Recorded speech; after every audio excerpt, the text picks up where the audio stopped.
我在北京。老天保佑，金山银山全都有。老天教唆别管江湖路。老天保佑，金山银山全都有。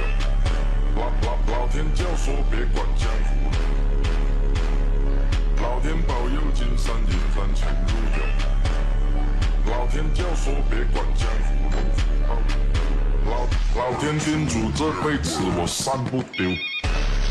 老天就怕346雷中大球，老天叮嘱这辈子我散不丢，老天就怕346雷中大球。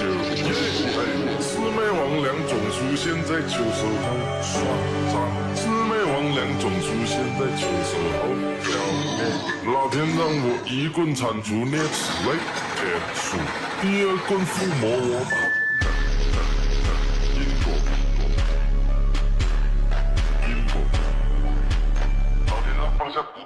这是他的因果，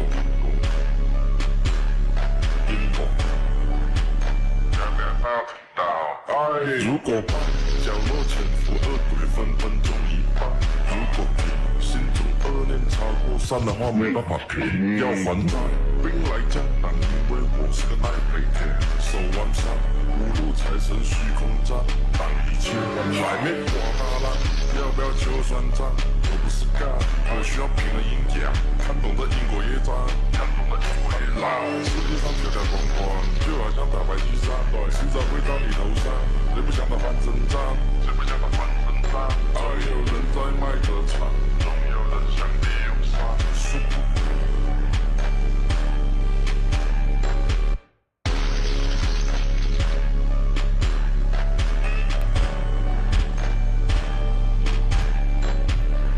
What's up, Beijing? I'm Hasan Piker, and this is the HasanAbi broadcast coming to you live from sunny California, Los Angeles, folks, not from Beijing.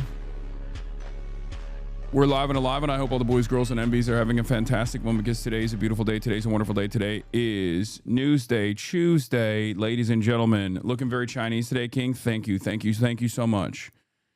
I'm live. I'm alive. It's sunny Los Angeles, California, 72 degrees out here, and there's a lot going on in the world of HasanAbi Piker, and I'm going to tell you all about it. Ni hao, fine shit.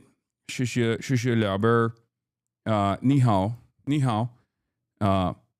Folks, it is 11/25/2025, Tuesday, November 25, 2025, 11:34 a.m. Pacific time, and I am live. I'm alive, and I hope everyone is having a wonderful time. I certainly am. This is part of the broadcast where I tell you about my personal news about what's going on in the world of HasanAbi Piker in between the time period where I press the stop streaming button and press the start streaming button. So help me God. Okay. Bad faith interview guy gets cooked by Mamdani supporter. Sure. We'll take a look at that in a second. God damn, that was fast. We're live. We're alive. How's the jet lag now? King, jet lag is definitely worse than I thought it was. And I have a funny story about that, but, I think I'm managing fairly well, all things considered.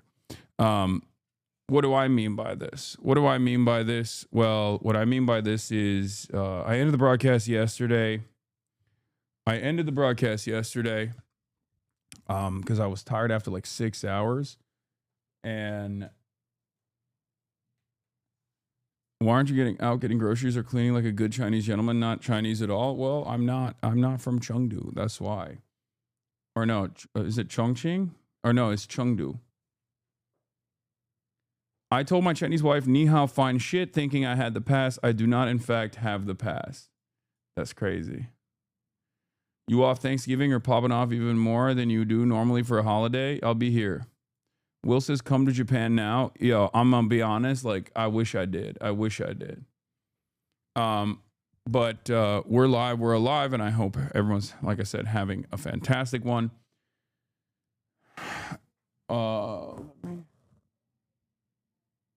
Get a little bit of a zoom in here. It's a little too far. So, Where was I? Oh yeah, this is part of the broadcast where I tell you about my personal news. And ended the broadcast last night, and Lucas is here.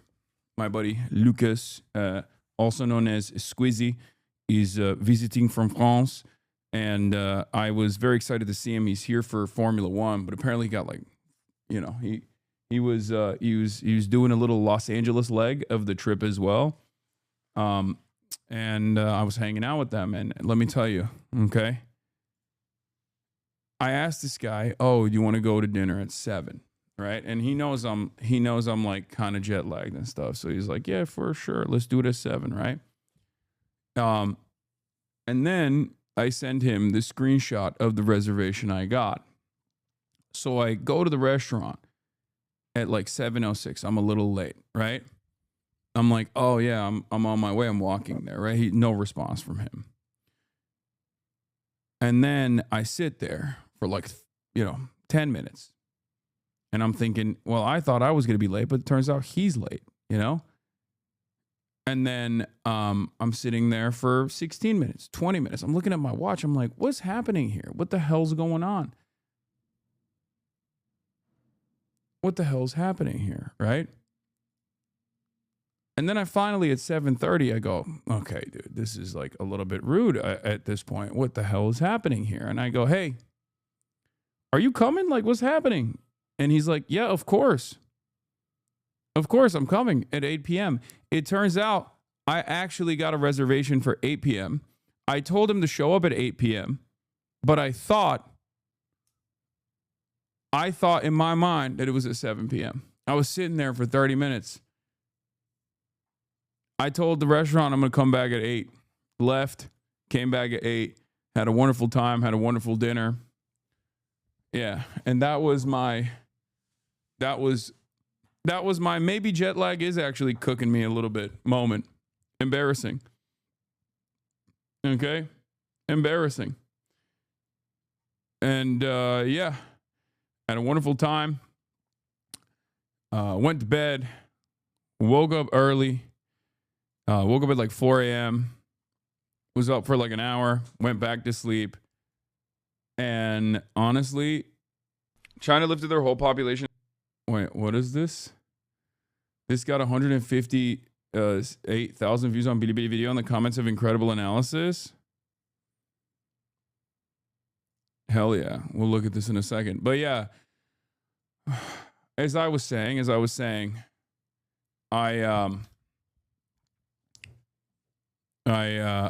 jet lag is cooking me a little bit. I didn't even get to work out this morning because I woke up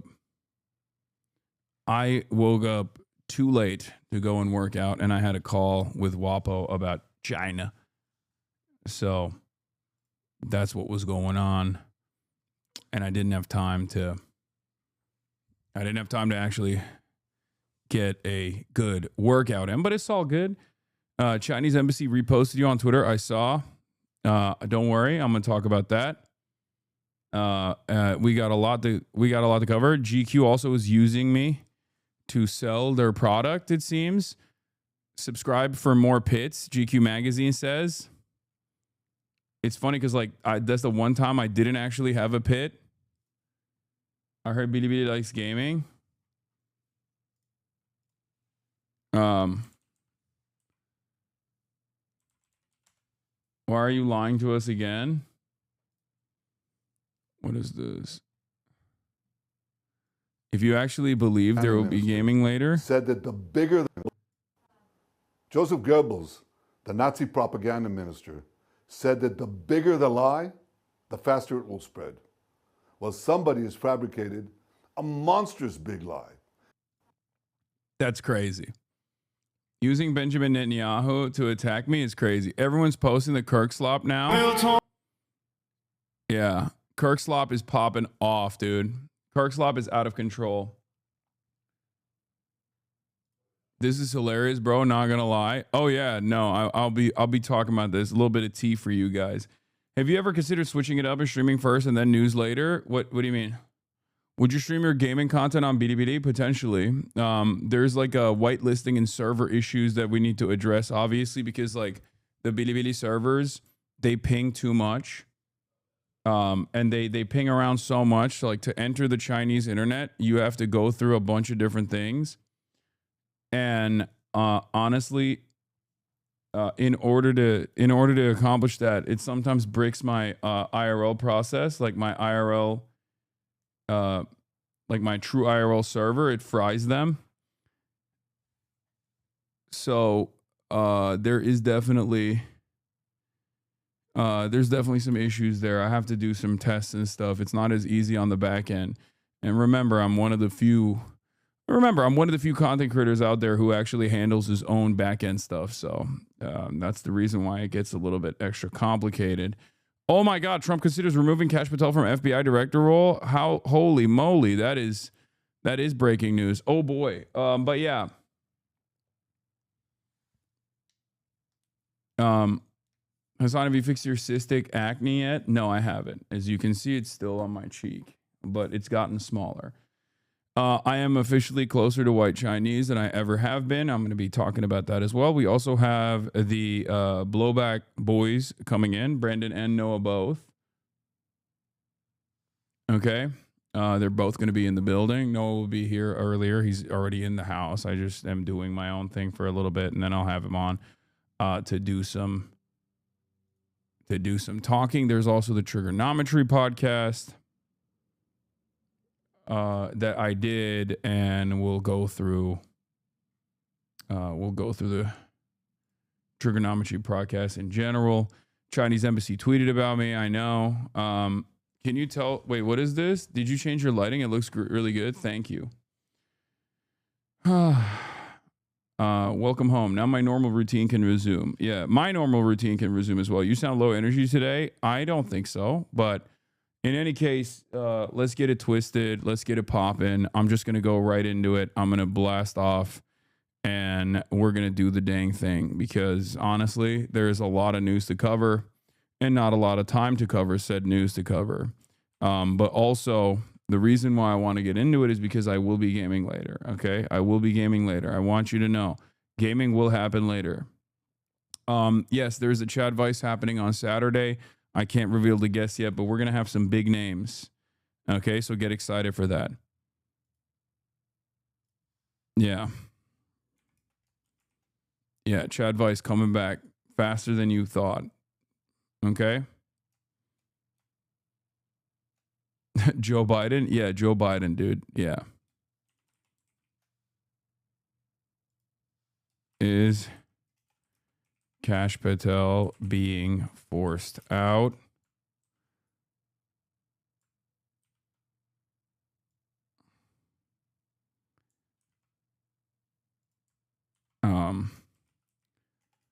Loomer claims I'm a Chinese agent.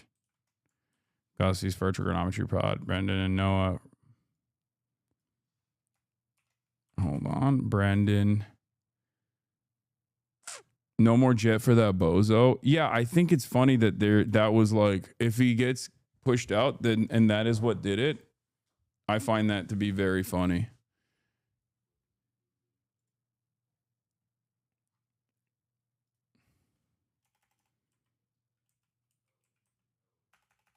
Why can't I add people on this? This is annoying. Have you heard of the new Chinese game taking over where winds meet? Yeah, I heard about that. Brendan and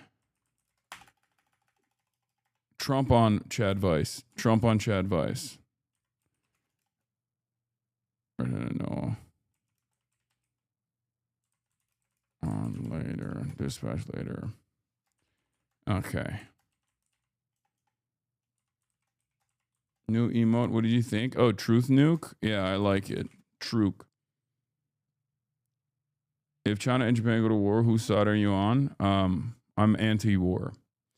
Yeah, I know Donald Trump got the Rush Hour 4 greenlit. You know, every now and then a broken clock rings true, you know?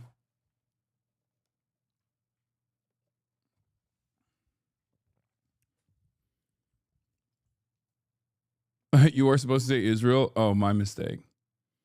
Yes, Zoran to ban protests outside of places of worship. Fucking bullshit. He's being a coward. A broken clock is correct twice a day is the actual way to say it. I know. Chatter. Instead of dispatch, consider Six Hearts Under Roof 2 for more Korean harem gameplay. Okay, you guys are too horny. Anyway, what do I have in terms of a blast off meme? Do we have anything? Do we got anything? Do we got anything good?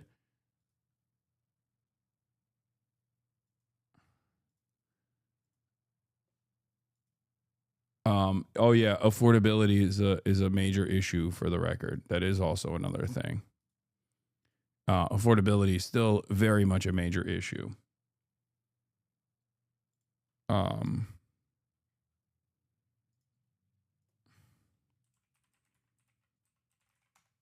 Okay.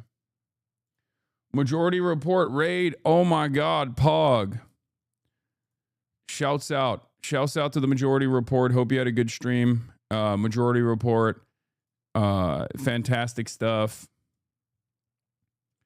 All right, let's blast it off. But like I said, we got Chad Vice on the weekend as well. Many exciting updates. They had Zoran earlier. Oh, nice.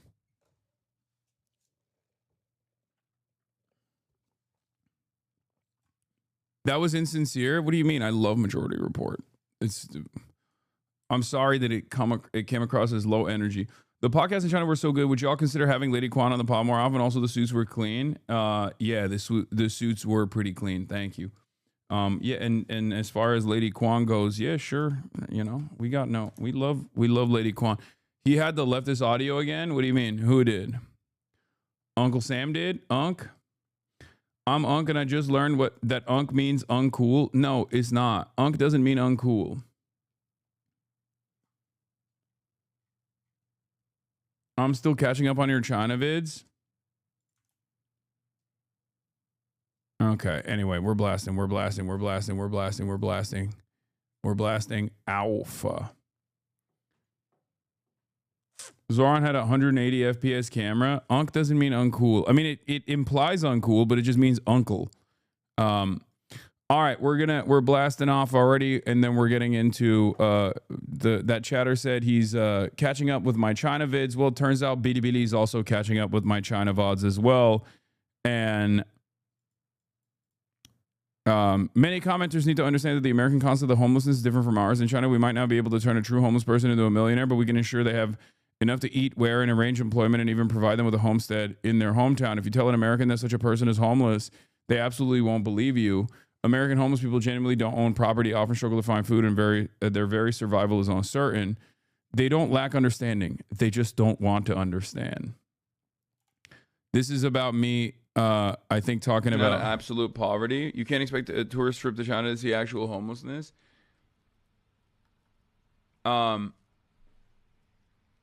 Yeah, listen.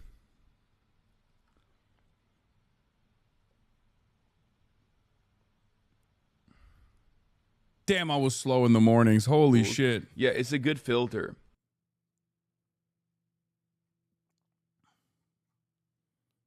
I've spoken to many Americans. They mention things like China cities being rich while its rural areas are poor. I've asked them if they think rural Russia, Turkey, and Bulgaria are poor, and the answer generally yes.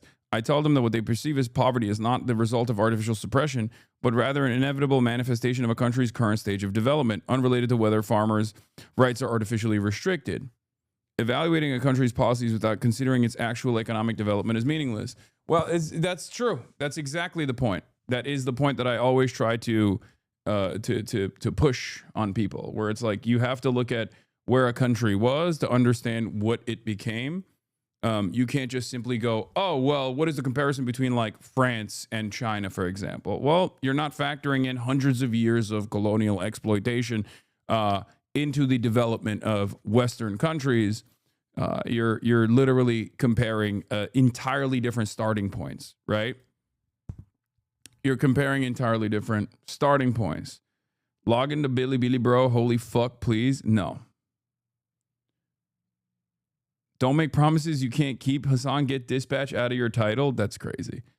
In any case, if you have any choice comments from this video that apparently did pretty well, 150. There's a lot of BD chat, BD videos that go crazy. BD videos of mine that go pretty crazy, honestly. And I'm here for it. It's just never my own videos. Ironically enough, is the HasanAbi industrial complex. HasanAbi industrial complex that ends up getting more viewers. Other side. A video documented a group of international tourists playing basketball on popular outdoor court in China. The video highlights the locals' immense passion for basketball. Open presents. Thank you for the 25 gifted. Who are the biggest creators on there? I don't know. Their physical fitness is really good, but their technique is too rough.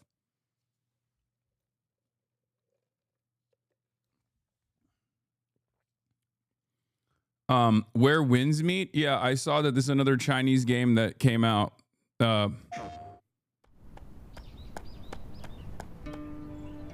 Blissful retreat. A place of joy where every day is pure bliss.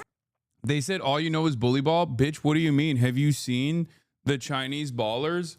The Chinese ballers were bully balling the shit out of everybody. I basically exported the American brain rot to China when I was there, explaining to them that they were doing what they were doing was bully ball. If anything, we didn't bully ball enough.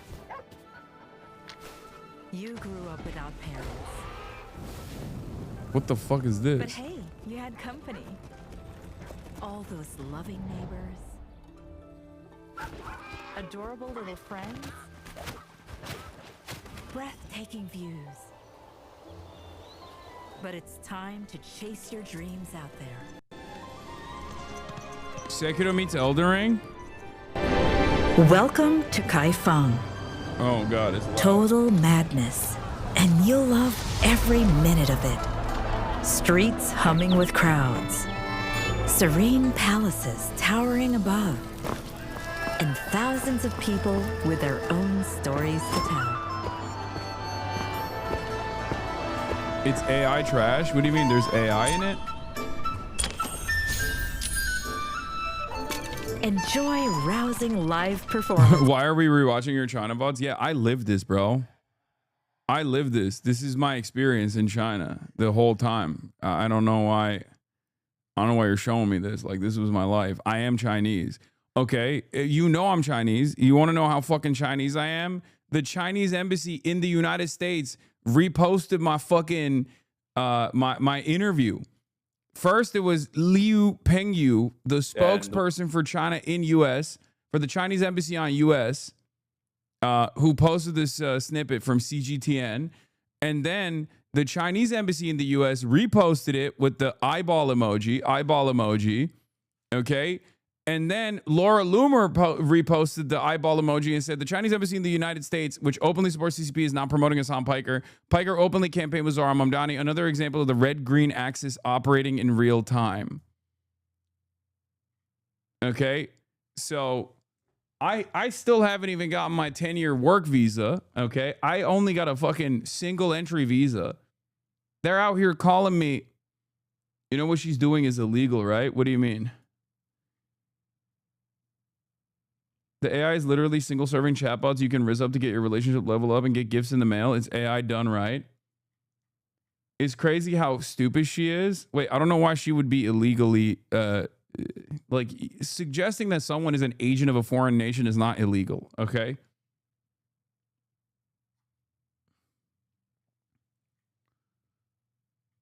Also, as we've found out from the Trump administration, illegal is not exactly a well-defined term, right? Like something is illegal only if there is a willingness to enforce it. Like only if the regulators are willing to enforce certain rules. And it certainly feels like, especially if you're like aligned in any way, shape, or form with the administration, there is no such thing as illegal, including pedophilia. As a matter of fact, you know, you could be like a January 6th guy and then also a pedophile, which is somewhat reductive to say. And the administration will be like, oh, yeah, this is carte blanche. You have free reign to do pedophilia if you would like to, sir. You get one free pedophilia. step right ahead. You know, that's just kind of, oh, did I say reductive? I should have said redundant. I apologize. Again, I'm Chinese now, so English is a second language. You already know what it is. But yeah, I just finished the entirety of the trigonometry episode with you, and it was very good. When was that filmed? It was filmed before I went to China. It was like filmed a couple weeks before I went to China, which is really funny because like they asked me what my like opinion was, like what's a country that's doing socialism well, and I was like, well, there's one country that's like close to, I think, you know, doing the damn thing fairly well, and I was like, it's China, and everyone was like, oh, if he loves, all the commenters, all the people that are talking about it were like, oh, if you love China so much, why don't you go there? And I was like, and everyone was like, no, he did actually go there. He put his money where his mouth is.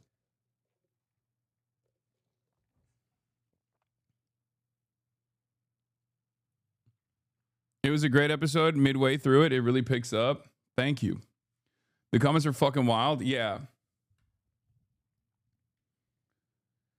At times, interview, you seem kind of frustrated. I don't know if I'm looking into it. Seemed different vibe than your other interviews. Any thoughts? I mean, it was contentious, but it was also polite. It was polite contentious. So it wasn't like a full-blown debate, but it was kind of had the vibes of a debate almost. The U.S. does socialism pretty well if you're a veteran. Not really.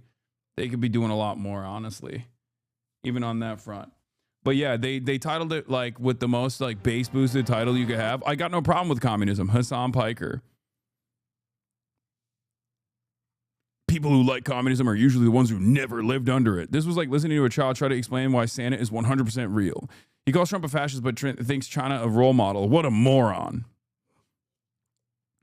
This guy is so detached from reality. He thinks a new iPhone costs $500. Wait, what?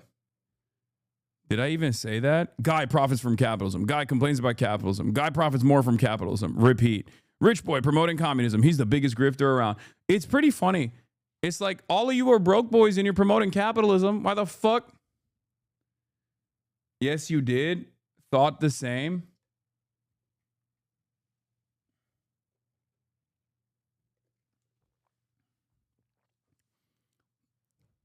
It's so funny that these guys unironically don't realize that, like, me being even if you think I personally am a class trader as a bourgeois, you know, capital owner who is saying like, no, better things are possible for the working class. Why the fuck are you mad at me over it? You're literally broke. You are a member of the working class and you are defending the interests of the super wealthy. Dumbass. It doesn't make any sense.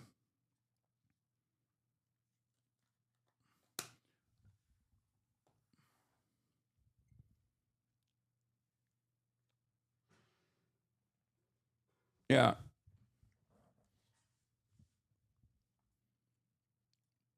I argued with some dude in the comments that I thought you were brainwashing children by playing Fortnite with Twitch. There's so much wrong with this video. 1, he thinks China is a better model for socialism than, say, Sweden or Norway. 2, Xinjiang. 3, Chinese Communist Party and tens of millions of people get killed under Mao, among other things. 4, massacring unarmed students.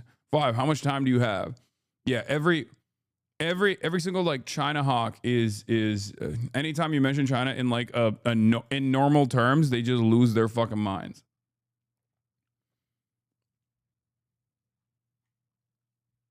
Anyway, where that means of production you get a hold of? No, I'm serious. I don't understand it. These guys will get mad at me for saying that a better future is possible for them, and it's wild that there's like no counter argument beyond, oh, this guy is a rich socialist. What a fucking hypocrite. It's like, okay, dude. Well, you're a poor capitalist. You know what I mean? I'd rather be a fucking rich socialist than a broke boy defending capitalism. You know, you are advocating against your class interest. If you consider me to be a part of the capital owning class, then you did a bad job defending the immigration points they had. Yeah, I had no fucking idea what they were talking about because they constantly wanted to talk about UK, and I'm not as tapped into like UK immigration points. What do you mean? It's like if they came up to me and were like, well, here are the issues with Norwegian immigration. How the fuck am I supposed to know? I don't know everything that's going on at all times. What do you want me to do? Yeah. And they just kept saying, they just also kept saying like, a bunch of insane things that I had never heard before. They're like, every Muslim in the UK wants to do Sharia jihad and stuff like that.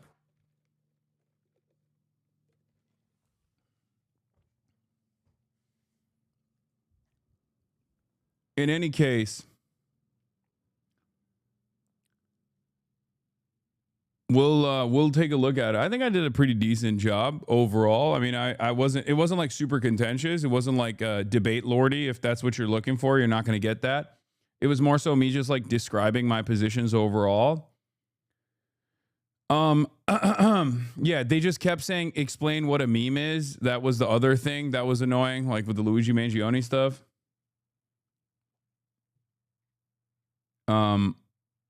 But commenters being obtuse about the new phone bit for no reason. You can get a new iPhone for $600. But yeah, this was like a major takeaway from it. This was very frustrating for a lot of people. I even bookmarked it to bring it up.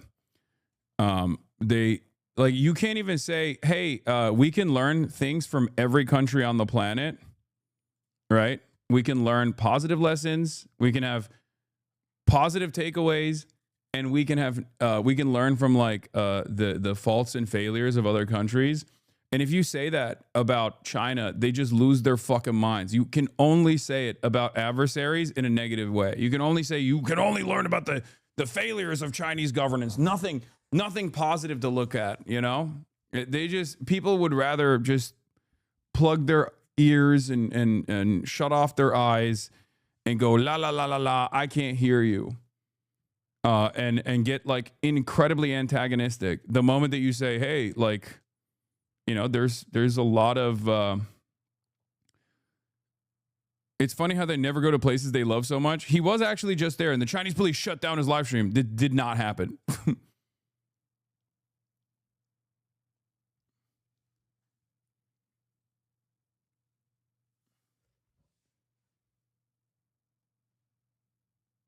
Did not happen. But it don't matter. Also, the fact that guy was Venezuelan and was the real life My Family, the Himmlers, is native to Argentina. Yeah. You talk about prisons in Norway. Yeah, I mean, it's something that I'm aware of. Yes, the criminal justice system in Norway is something that I'm more aware of than like all of the comings and goings of like the Muslim population in the UK. Yes, I can know about certain aspects of British governance as well. If you want me to talk to you about like labor policies, for example, I'm not the most knowledgeable, especially in comparison to like American politics, but I can carry a conversation. But as far as like Islamic style Sharia law is coming to the UK, like I'm not fucking as tapped in. If you're going to be like, this is a well-researched position that I have, that every Muslim in the UK wants to do Islamic style Sharia, I'm going to be like, all right, well, I don't think that's the case, but that seems a bit crazy. But I suspect that it's, I mean, people understand good things to borrow from Norway, but China, yeah, they're white and not a fucking adversary. That's the point. That's the reason, right? I mean, that's how it goes. Like Norway, the Norwegian economy has larger instances of nationalization than the Venezuelan economy does. Norway has its entire extraction industries nationalized, all the way from oil and gas to the forests, right? Technically, that is a higher degree of nationalization, a higher degree of socialization, if you want to call it that, than Venezuela. And yet, because they're under the security umbrella of the Western world, and because they're white, no such anger. No one would get as angry at you if you were to suggest we should do Norway-style social democracy. But people will lose their minds if you say we should do Venezuelan-style social democracy. They just lose their goddamn minds on that front. It is what it is. That is just how it goes. You know? They should say it's because it's homogenous. Yeah, well, so is Venezuela. So how does that work? You know? The this country is homogenous, so it works argument is so fucking stupid. It's just not. It's just a totally spiritual, nonsensical garbage. You know, it's not real. It's not a real argument at all. And yet it is the argument of, so why don't we say that? I do say that. I say it all the time.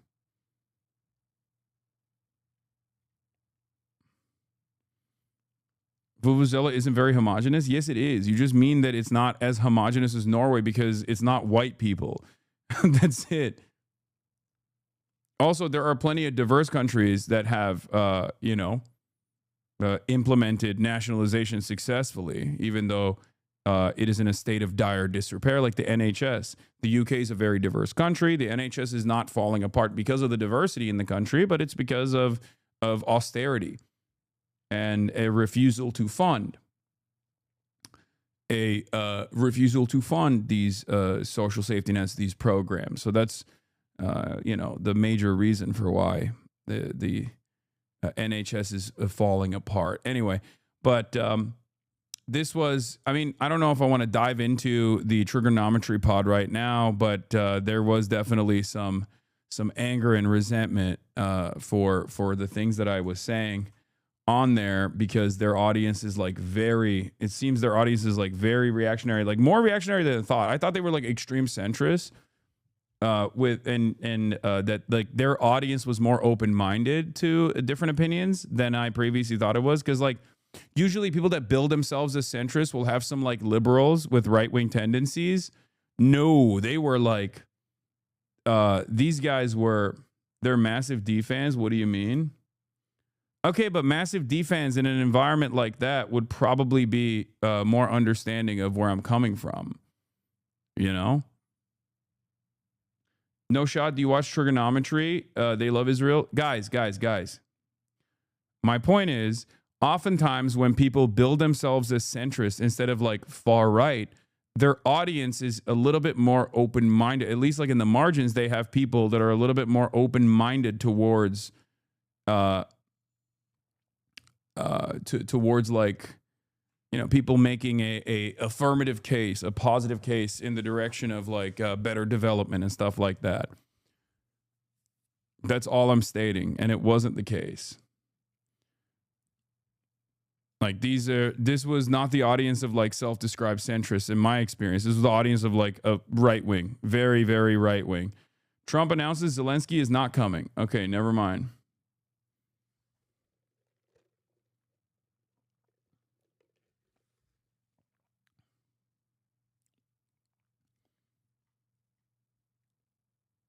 When are you going to talk to Dave Smith? Why did you do the podcast? I do all the podcasts. I don't give a shit. It's good. It's good to have these sorts of conversations because you are, when you do conversations like this, you end up getting in front of an audience that normally would never hear you directly. And it's not a bad thing at all. It's absolutely a good thing, because no matter how many people watch that interview, it's an entirely separate audience. It's an entirely new audience. And there are going to be some people that go, you know what? Maybe I misunderstood this guy's vibes overall. Like there's always going to be some people that watch that interview, and their takeaway will be, guess what? Maybe I was wrong about the way that I perceive this person's worldview. You know, there's a method to the madness, chatters.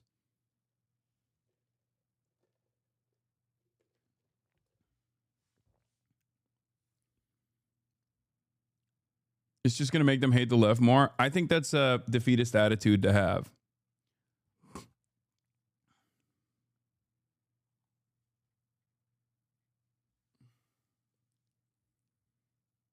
Yeah, the 40-40-10-10 rule, exactly. 40% of my audience that watches it they have unmovable positions. 40% of their audience that watches it have unmovable positions, but there's 10% of mine, my audience, and 10% of their audience that are more malleable.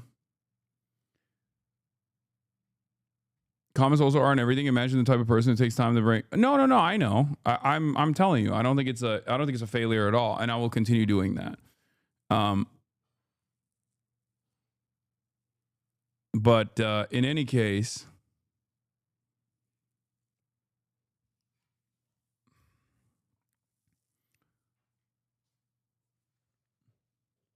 new forensic architecture announced on ceasefire maps. Yeah.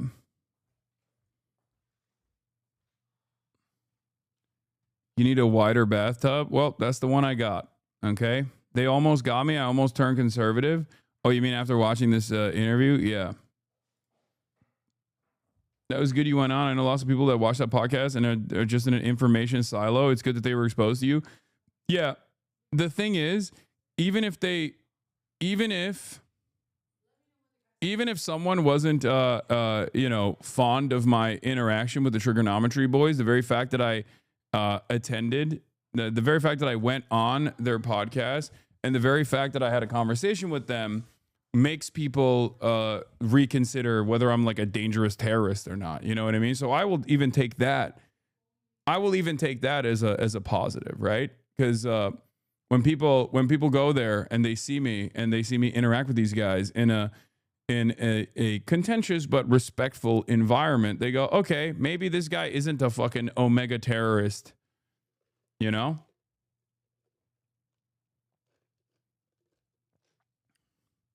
Yeah, but from what I understand, they interviewed Netanyahu and were less contentious with Netanyahu than myself, which is, of course, somewhat unsurprising.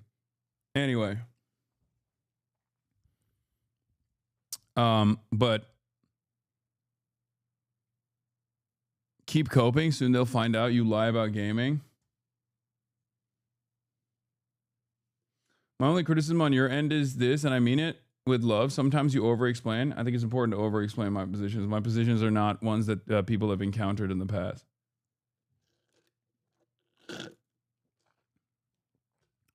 Anyway, let's get started with this. Barry Weiss says she wants to use her new perch at CBS News to redraw the lines of what falls in the 40 yards of acceptable debate in American and political and cultural life. She says the aim is to sideline voices like Hasan Piker, Tucker Carlson, Nick Fuentes, and elevate charismatic figures such as Alan Dershowitz and Dana Loesch to reflect where the vast majority of Americans actually are. Now, obviously, I think this is funny for a couple different reasons. One of the reasons why it's funny is because this is Barry Weiss saying the quiet part out loud.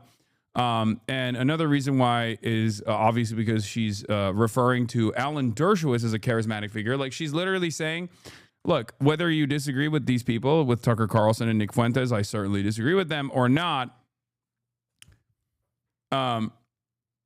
Whether you disagree with these people or not, like, it's ridiculous to say that people like myself or people like Tucker Carlson don't have massive real audiences as opposed to fucking Alan Dershowitz or Dana Loesch, you know, media animals that media demons that have been propped up, tenured professors and media demons that have no organic platform on their own. So the idea that like the association of me and Nick Fuentes is ridiculous. Okay. The association with me and Nick Fuentes is ridiculous, but it's one that Zionists regularly will present, not realizing that this doesn't actually make me look bad, but it actually normalizes people like Nick Fuentes in the eyes of many people because the position I hold is the majority position on Israel, right? It wasn't the case post-October 7, but it certainly is the case now. So all that does is, I think, normalize Nick Fuentes more in the eyes of many Americans, and it's a dangerous position that these dipshits actually advance, even if they don't realize it. And apparently she did end up uploading a debate between Alan Dershowitz and Dana Loesch on gun control. And that fucking debate got 1,994 views in 10 hours. So obviously it's definitely not something that the American population or anyone, as a matter of fact, is looking for. But let's take a look at this silly thing, and I'm going to give you the tea afterwards as well, which makes it even funnier that Barry Weiss and CBS News is mentioning my name alongside people who should be deplatformed. See the moment that we're in. And all of us see that the choices that it feels like we have sometimes, which is Hasan Piker and Tucker Carlson or Nick Fuentes and, Andrew Tate, the kind of people that are rising in the podcast charts. I like that she had my name locked and ready to go, the first name that she brought up. And it's really interesting because I leaked some tea after this video was going viral on Twitter. And that tea is that they literally are trying to get me to do a fucking debate on CBS News with a person that happens to be on this panel, Ben fucking Shapiro. That's right. They literally want me to do a CBS News debate with Ben Shapiro. And I said I would do it as long as it was about Israel-Palestine. And they want to do it over capitalism. And I was like, that's boring, you know? So it's so funny that she's like saying this. It's so funny that she's talking shit with Ben Shapiro on that fucking panel. And she's literally on the sidelines trying to set up a debate between me and fucking Ben Shapiro. So what happened? You're like, oh, we need to sideline people like Hasan Piker at CBS News while, you know, in private, she's trying to set up a fucking debate. So what happened?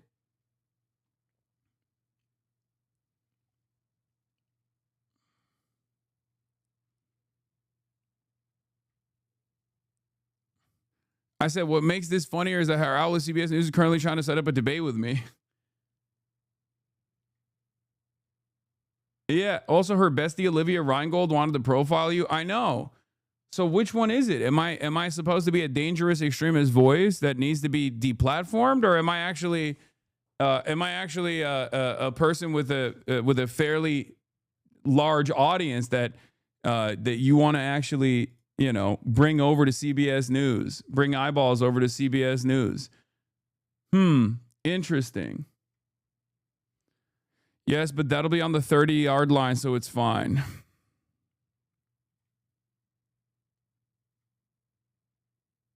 Just do the debate and pivot to Palestine. I mean, there's no way to like control the fucking debate like that.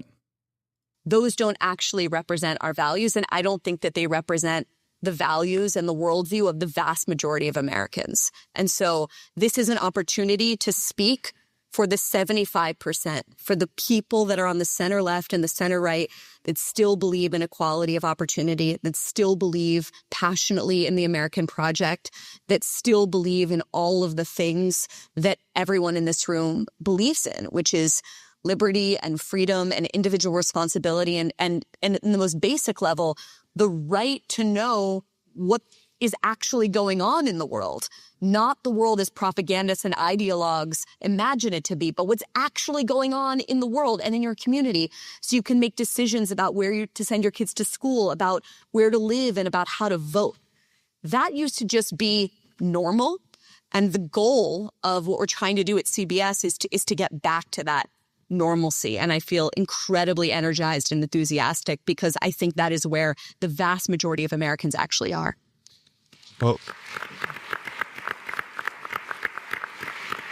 so that articulation of that set of goals to speak into the lives of the 75%, how are you going to do that? What's your strategy for success? So I think one of the problems is a lot of people have tried to do centrist news. I know this because I am like the target audience for those things. And the reason that they have all failed is it's like trying to force feed spinach down someone's throat, right? It's felt very like tofu, oatmeal. It's like centrist news is choosing the midpoint between every single topic. It's felt like an absence. I do love her being like 75% of Americans. Like, why won't anybody point to what 75% of Americans believe? And it's like, okay, let's ask 75% of Americans how they feel about Israel. You know, who do you think they're closer to on fucking Israel? Person who's sitting as a propagandist for the apartheid state, or guy who says Israel sucks? I wonder what Americans would be tuned into in terms of their opinions on Israel. Me or fucking Barry Weiss? Like, what a stupid fucking argument. And I'm not even talking about the rest of the world. Obviously, the numbers get even worse if you go to the rest of the fucking world. But like, even in America, Even in the United States of America, who's closer to the average person's opinion when it comes to America's seemingly endless loyalty to the apartheid state of Israel? And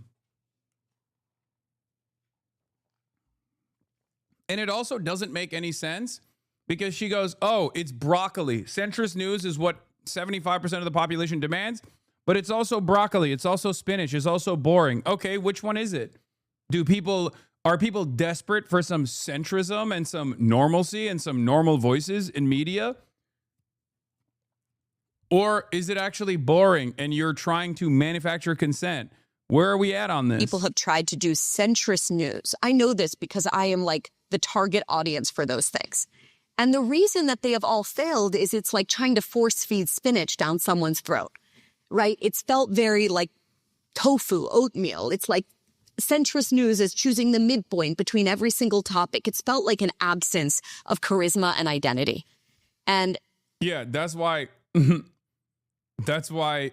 need to bring in incredibly charismatic sexual dynamo Alan fucking Dershowitz to CBS News. It's like, yeah, I was thinking like, where can you get more Alan Dershowitz? In mainstream media, that's it. Whether it be an article that he will write about how we must lower the age of consent laws, okay, or whether it be going on Fox News on a nightly basis to talk about how the victims of Jeffrey Epstein are liars, right? Alan Dershowitz is on mainstream media all the fucking time. Dana Loesch is a mainstream media figure. She was an NRA spokesperson. It doesn't make any fucking sense. Yeah, free speech warrior Barry Weiss discusses her plan for manufacturing consent. The funniest part about this, in my opinion, is that she is so objectively bad at her fucking job that this is a failure, in my opinion. And it's not just a failure. I mean, it's the type of failure you can see, right? The example Barry Weiss gave of the charismatic mainstream debate she believes will revitalize CBS, namely the gun control debate she arranged between Alan Dershowitz and Dana Loesch, has so far been watched by a grand total of 860 people in 5 hours since posting. Perhaps for all of the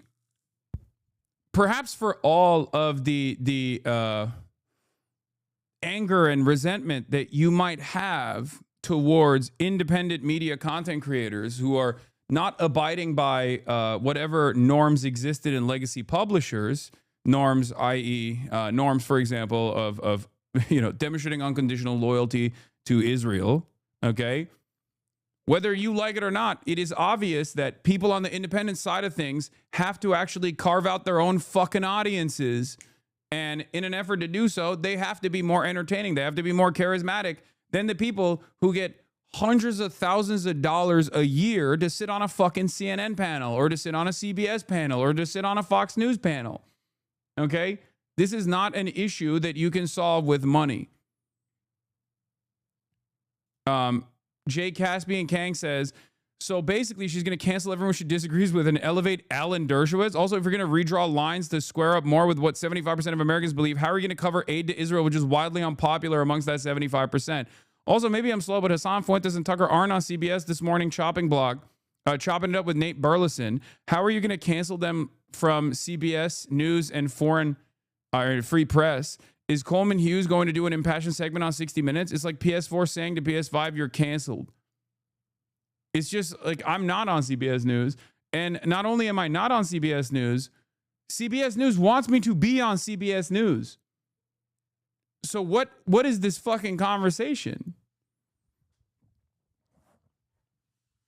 Like, did they want to have me on CBS News so they could turn around and be like, actually, we never wanted you on there. Okay.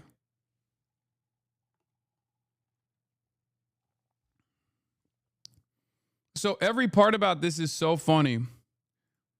What is this? Come on, man. What? Not prestigious for much longer. Come on, man. It's still one of the OGs of American TV. So was CNN. I don't respect them anymore. It's not about respect, honestly, just the history. CNN is no way comparable to CBS, though CNN is like a baby age-wise to CBS. No, this chatter is correct. CBS, amongst like the 50-year-old audience and over, still has a lot of prestige. And I think Barry Weiss and the Ellisons are going to utilize that prestige to do they're going to utilize that prestige till the very last moment to basically pump out as much pro-Israel content as possible. But that generational divide is already there, right? That generational divide has already existed, and it's not going to make people my age and make people younger than me turn around and be pro-Israel. So they're just using what remains of the institutional legacy. What remains of the institutional legacy as like a prestige premier news network that has a long history of objective reporting as a last ditch effort, I think, to continue pumping grandmas full of even more pro-Israel content, which is, again, not exactly a unique position in mainstream news anyway. As you're watching this, consider that she likely made this exact pitch to David Ellison, and he said, yes, precisely, here's $150 million and the top job at CBS News. Yeah. Isn't that fucking crazy? CIA was watching your China streams this morning. Falun Gong people were handing out flyers for some weird theater production about how China created COVID. Okay, first of all, that has nothing to do with my streams. That's what the Falun Gong people have been doing. Shen Yun. That's literally what they do regardless. Any boomers watching CBS Googling you will be disappointed in the lack of pit pics, my man. I agree. Yeah, they've been doing that. That has nothing to do with me going to China at all. Let's be real. Anyway, let's finish this. As nostalgic as people might be for an era in which 30 million Americans every night watch Walter Cronkite and saw him as the voice of truth, and I understand why they're nostalgic for that. We're not going back to that. So how do you build trust in a moment of unbelievably low trust in all of our public institutions, especially the mainstream press? I don't think it's by pretending like we can go back to having a view from nowhere. I think it's about who's in the room, right?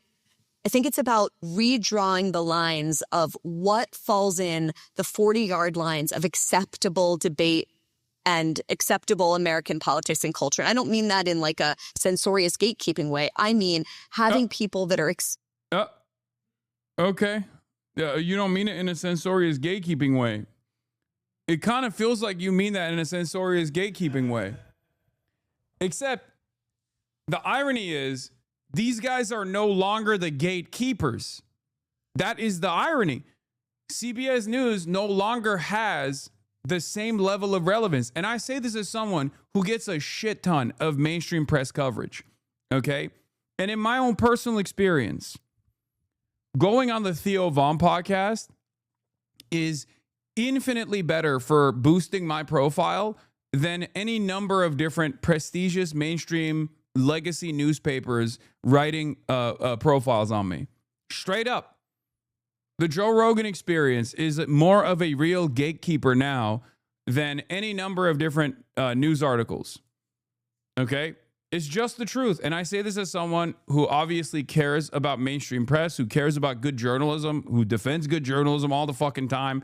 The reality of the matter is, as far as PR pushes go, podcasts in general are infinitely more relevant in boosting people's profile in a real way than the previous gatekeepers are. Nobody gives a shit about going on CBS News. I'm serious.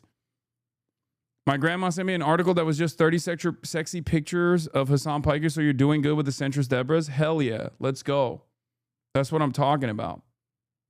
If you go on CBS, though, you'll pick up the GILF demographic. I know. And honestly, the wine moms are the revolutionary vanguard of America. Like, I don't, like, make no mistake. I do believe that, which is why I think there is value in doing those sorts of articles. There's value in doing those sorts of articles. There's value in doing mainstream media press. But overall, if we're looking at, like, the real gatekeepers, like, it is no longer the Barry Weiss of the world. It is no longer the fucking CBS News of the world, okay? It's social media. And social media is such a vast space and so directly associated with these fundamental libertarian principles where all of these billionaires that want to change people's minds by controlling the algorithms still have a higher degree of priority on profit that they will actually still let you say whatever the fuck you have to say, as long as you are generating revenue for them, as long as you have eyeball retention on those social media platforms. And it's too big of a behemoth to control, at least as it stands currently. Now with AI, that might change, right? If they start processing their own content, and if they just keep pumping their own content, they can actually change and people's consciousness, right? And they can they can actively make people feel some type of way. Not only is the idea that Dershowitz and Loesch represent normal people hilariously wrong, the idea that Hasan, Tucker, and Fuentes don't represent normal people is hilariously wrong. Those guys are popular because millions of Americans like them and like what they have to say. Hasan is not the same as the other two. 100% agree on ideology and substance, but my point is that they're all organically popular figures. I'll hate Fuentes and Tucker until the day I die, but I can't deny that a lot of people really like them. Yeah, it's true. As much as I wish that wasn't the case, a shit ton of people watch Tucker Carlson, even more people that watch Tucker Carlson than watch me, and a shit ton of people watch Nick Fuentes as well.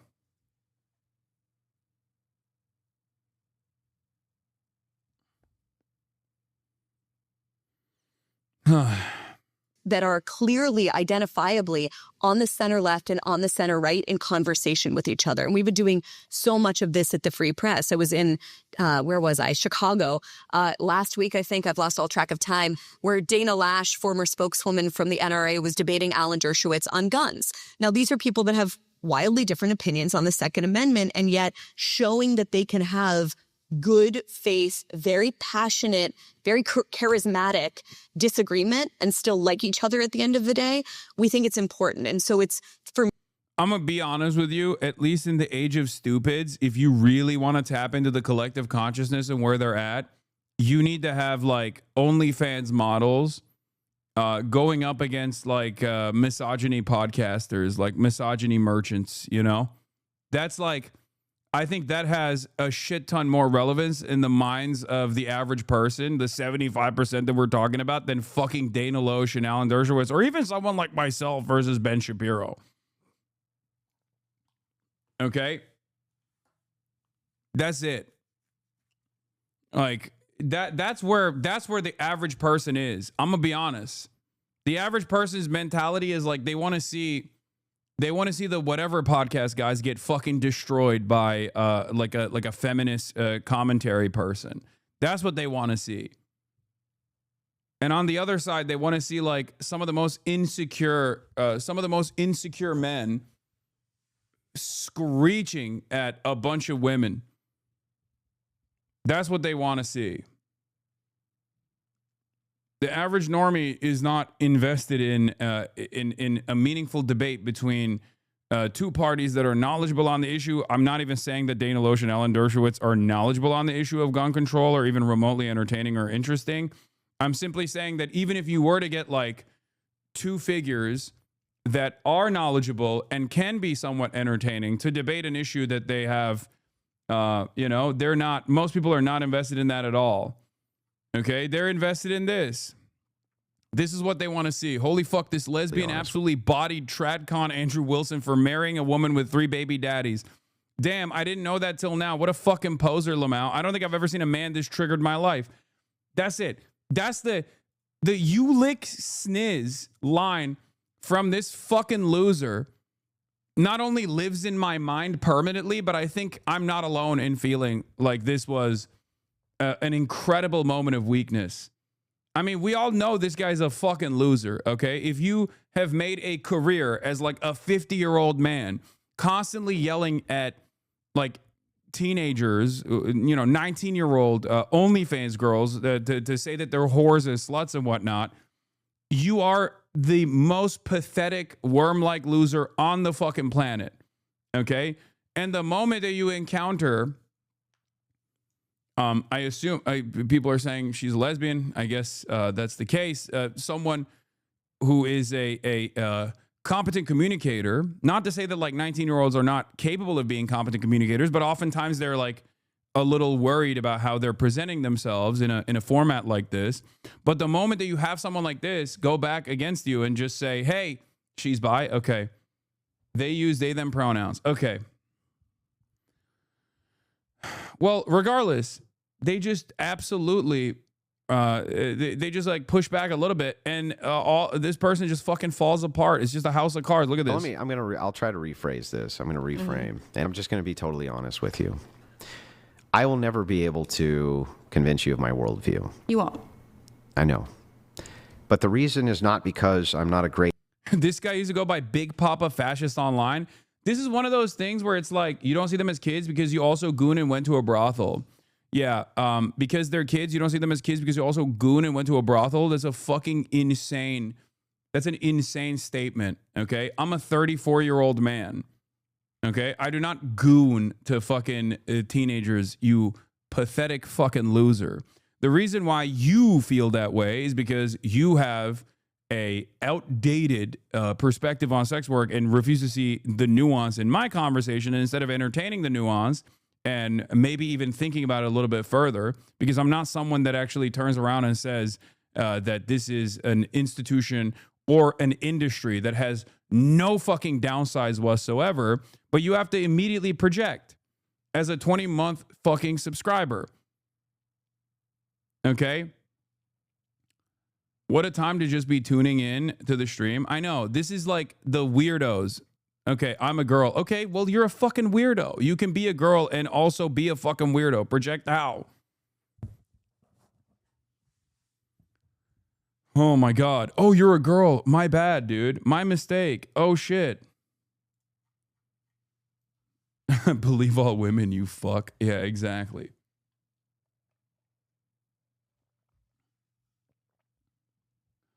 How are your longtime subs like this? It's normal. This is the one issue that many progressive people have take issue with. Like they just don't understand that you can have a different perspective on this matter and not instantly assume that someone who is pro sex work in any capacity, it's a filter. Remember when I talked about filters, like unnuanced thinking being a filter? This is one of those things where people have like very hardline positions on issues like this, and they can't like think about it normal. They just immediately, they insta-lock in their minds. They go, oh, dude, this is like every version of what you are describing, I am going to say is rape, not realizing that that actually undermines this like severe crime. And unironically, being pro-sex work, not to the same degree as like whatever you associate me with, okay?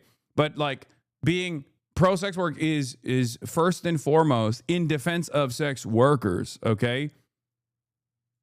It is all of the anti-sex work mentality that actually makes this this entire space less safe for the people that engage in this, okay? That's it. Drug policy is also pretty bad in progressive circles. I know. I haven't broached the subject matter. I thought the standard progressive position was pro-sex work. No, certainly not. Especially not in this day and age. I feel like we just, like, there's a pendulum when it comes to social issues, right? There's a pendulum when it comes to social issues, and I think it's swung far too much on the progressive side as well, where people were talking about, like, you know, doing kinks in public or whatever.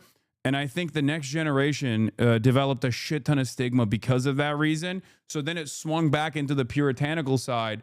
And the irony, of course, of the puritanical position is that I think Americans are way, like, and Westerners in general are way more open-minded towards the puritanical approach.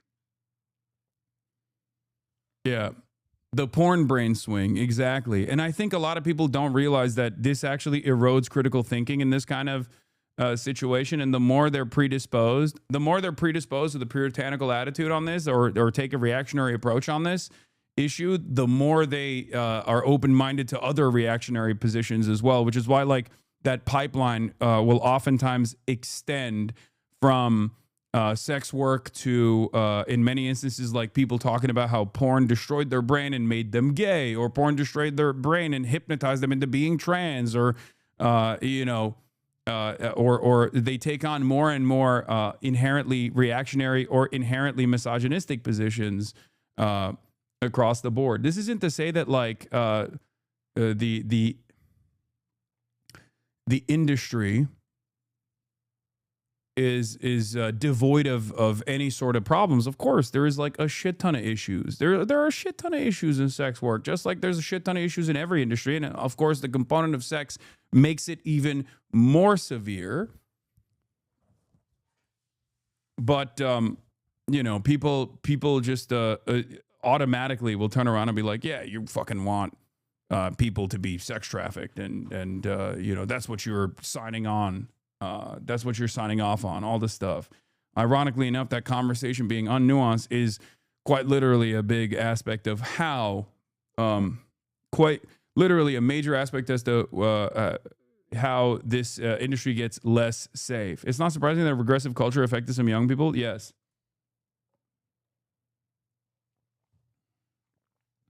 I'll try to rephrase this. I'm going to reframe, and I'm just going to be totally honest with you. I will never be able to convince you of my worldview. You won't. I know. But the reason is not because I'm not a great orator, or I don't make good points, or I haven't said things which should be compelling to a person. But Charlie, I just think honestly you're too fucking stupid to understand them. So Andrew, can I sell you on my worldview? Yes. Your wife has 3 baby daddies and has been married twice before. And you under you lick sniz. Under your religion. You lick sniz. What does that You're a mean? fucking dyke. Don't talk shit about my wife, you stupid bitch. Shut your fucking mouth. You lick sniz. What an own. Kaya, place. Just throw that over there. Yeah, that must have struck a nerve. Because he thinks he ulted, but it's pretty funny that his ult is that. Like, that's a devastatingly bad ult, in my opinion. I was saying, like, I'm using this as an example of, like, the type of debate that I think Americans actually do want to watch. Oh, no, I caught a bit of it before coming in. Yeah, do want to watch and do want to hear, as opposed to fucking Dana Loesch versus Alan Dershowitz, which is a low bar to begin with. Here, I'm going to run this back again. You want to hear the incredible counter that this fucking loser has here. Let's take a look. Your wife has 3 baby daddies and has been married twice before. And you you lick sniz. Under your You lick sniz. Look at his face, bro. Look at his fucking face. Like, he thinks he really hit that. He thinks he really fucking hit that hard. You lick sniz. What a fucking loser this guy is. Jesus Christ. or religion. You lick sniz. What is that? You're a mean? fucking dyke. Don't talk shit about my wife, you stupid bitch. Shut your fucking mouth. Shut your stupid bitch mouth. Your wife with the 3 baby What did I daddies? just say? Dyke? Your wife with the 3 Sorry, baby I'm sorry, daddies? dyke. Is she morally inconsequential in comparison to your ditch licking?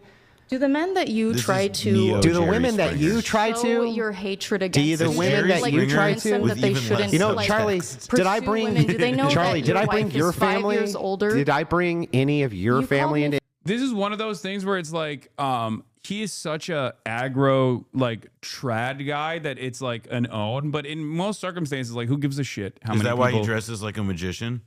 Yeah, of course. That's how you're supposed to do it. Okay. The more you dress like a magician, the more you dress like a libertarian magician, the cooler you are in this crowd, in this space. I mean, he looks like you like sniz. It's like the friend whose parents like never ever made him dress up for anything. Like goes to like your bar mitzvah and like that's like formal. Yeah, I'm Ezra Klein, and I think the Whatever podcast is doing politics the right way. You like sniz. You like sniz. Oh, wow. It's awesome. This chatter keeps saying, y'all are, what is this?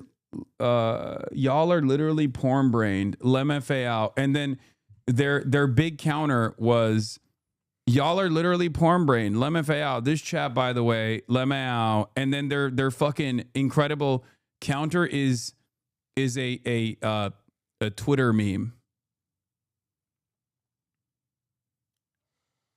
Left wing destroyed, honestly.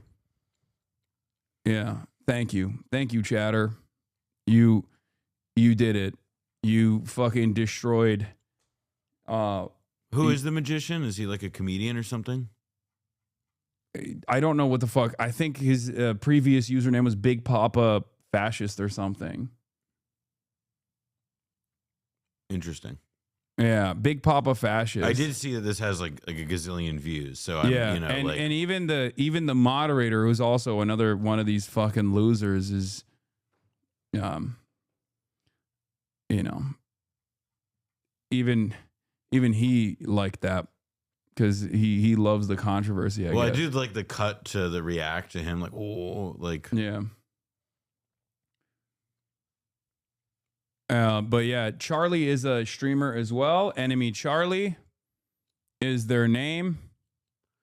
I'm sorry to put back. What is this? Oh, I'm to not- clarify, I'm sorry to disappoint, but I'm not a lesbian. I'm bisexual. I am also detransitioned 10-ish years ago. IDing as either female to male or as a trans mass lesbian. I just mentioned having an ex-girlfriend during my debate with Wilson, and I guess he latched onto that. Posting this because I don't want to steal lesbian thunder, Lamau, though to be fair, I feel like labels are dumb, and I've historically been so all over the place. It's nothing to me at this point.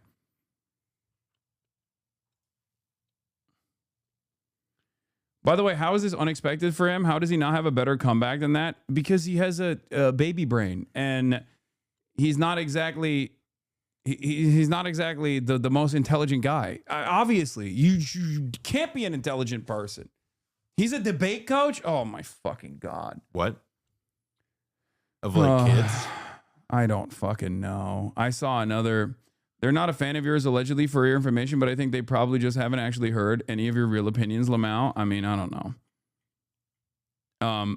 But my point is, these fucking dipshits, like, in order to be a debate coach, they're like, I mean, all of this is a grift, okay? All of this is a fucking grift.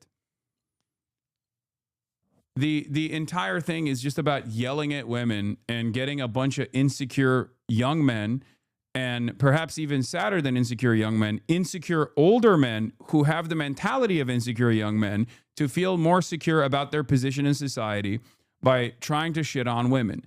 It is all vulnerability. Okay? It all stems from vulnerability and a lack of confidence. There is a major crisis in confidence in young men and older men as well. And I think that is where a lot of these problems arise. Okay, most of these dudes have audiences of young men and older men that have that same insecurities that they've never actually worked on from their teenage years, and it causes them to be super vulnerable and seek out people that will tell them like, no, you're not the problem. The problem is like women are bitches.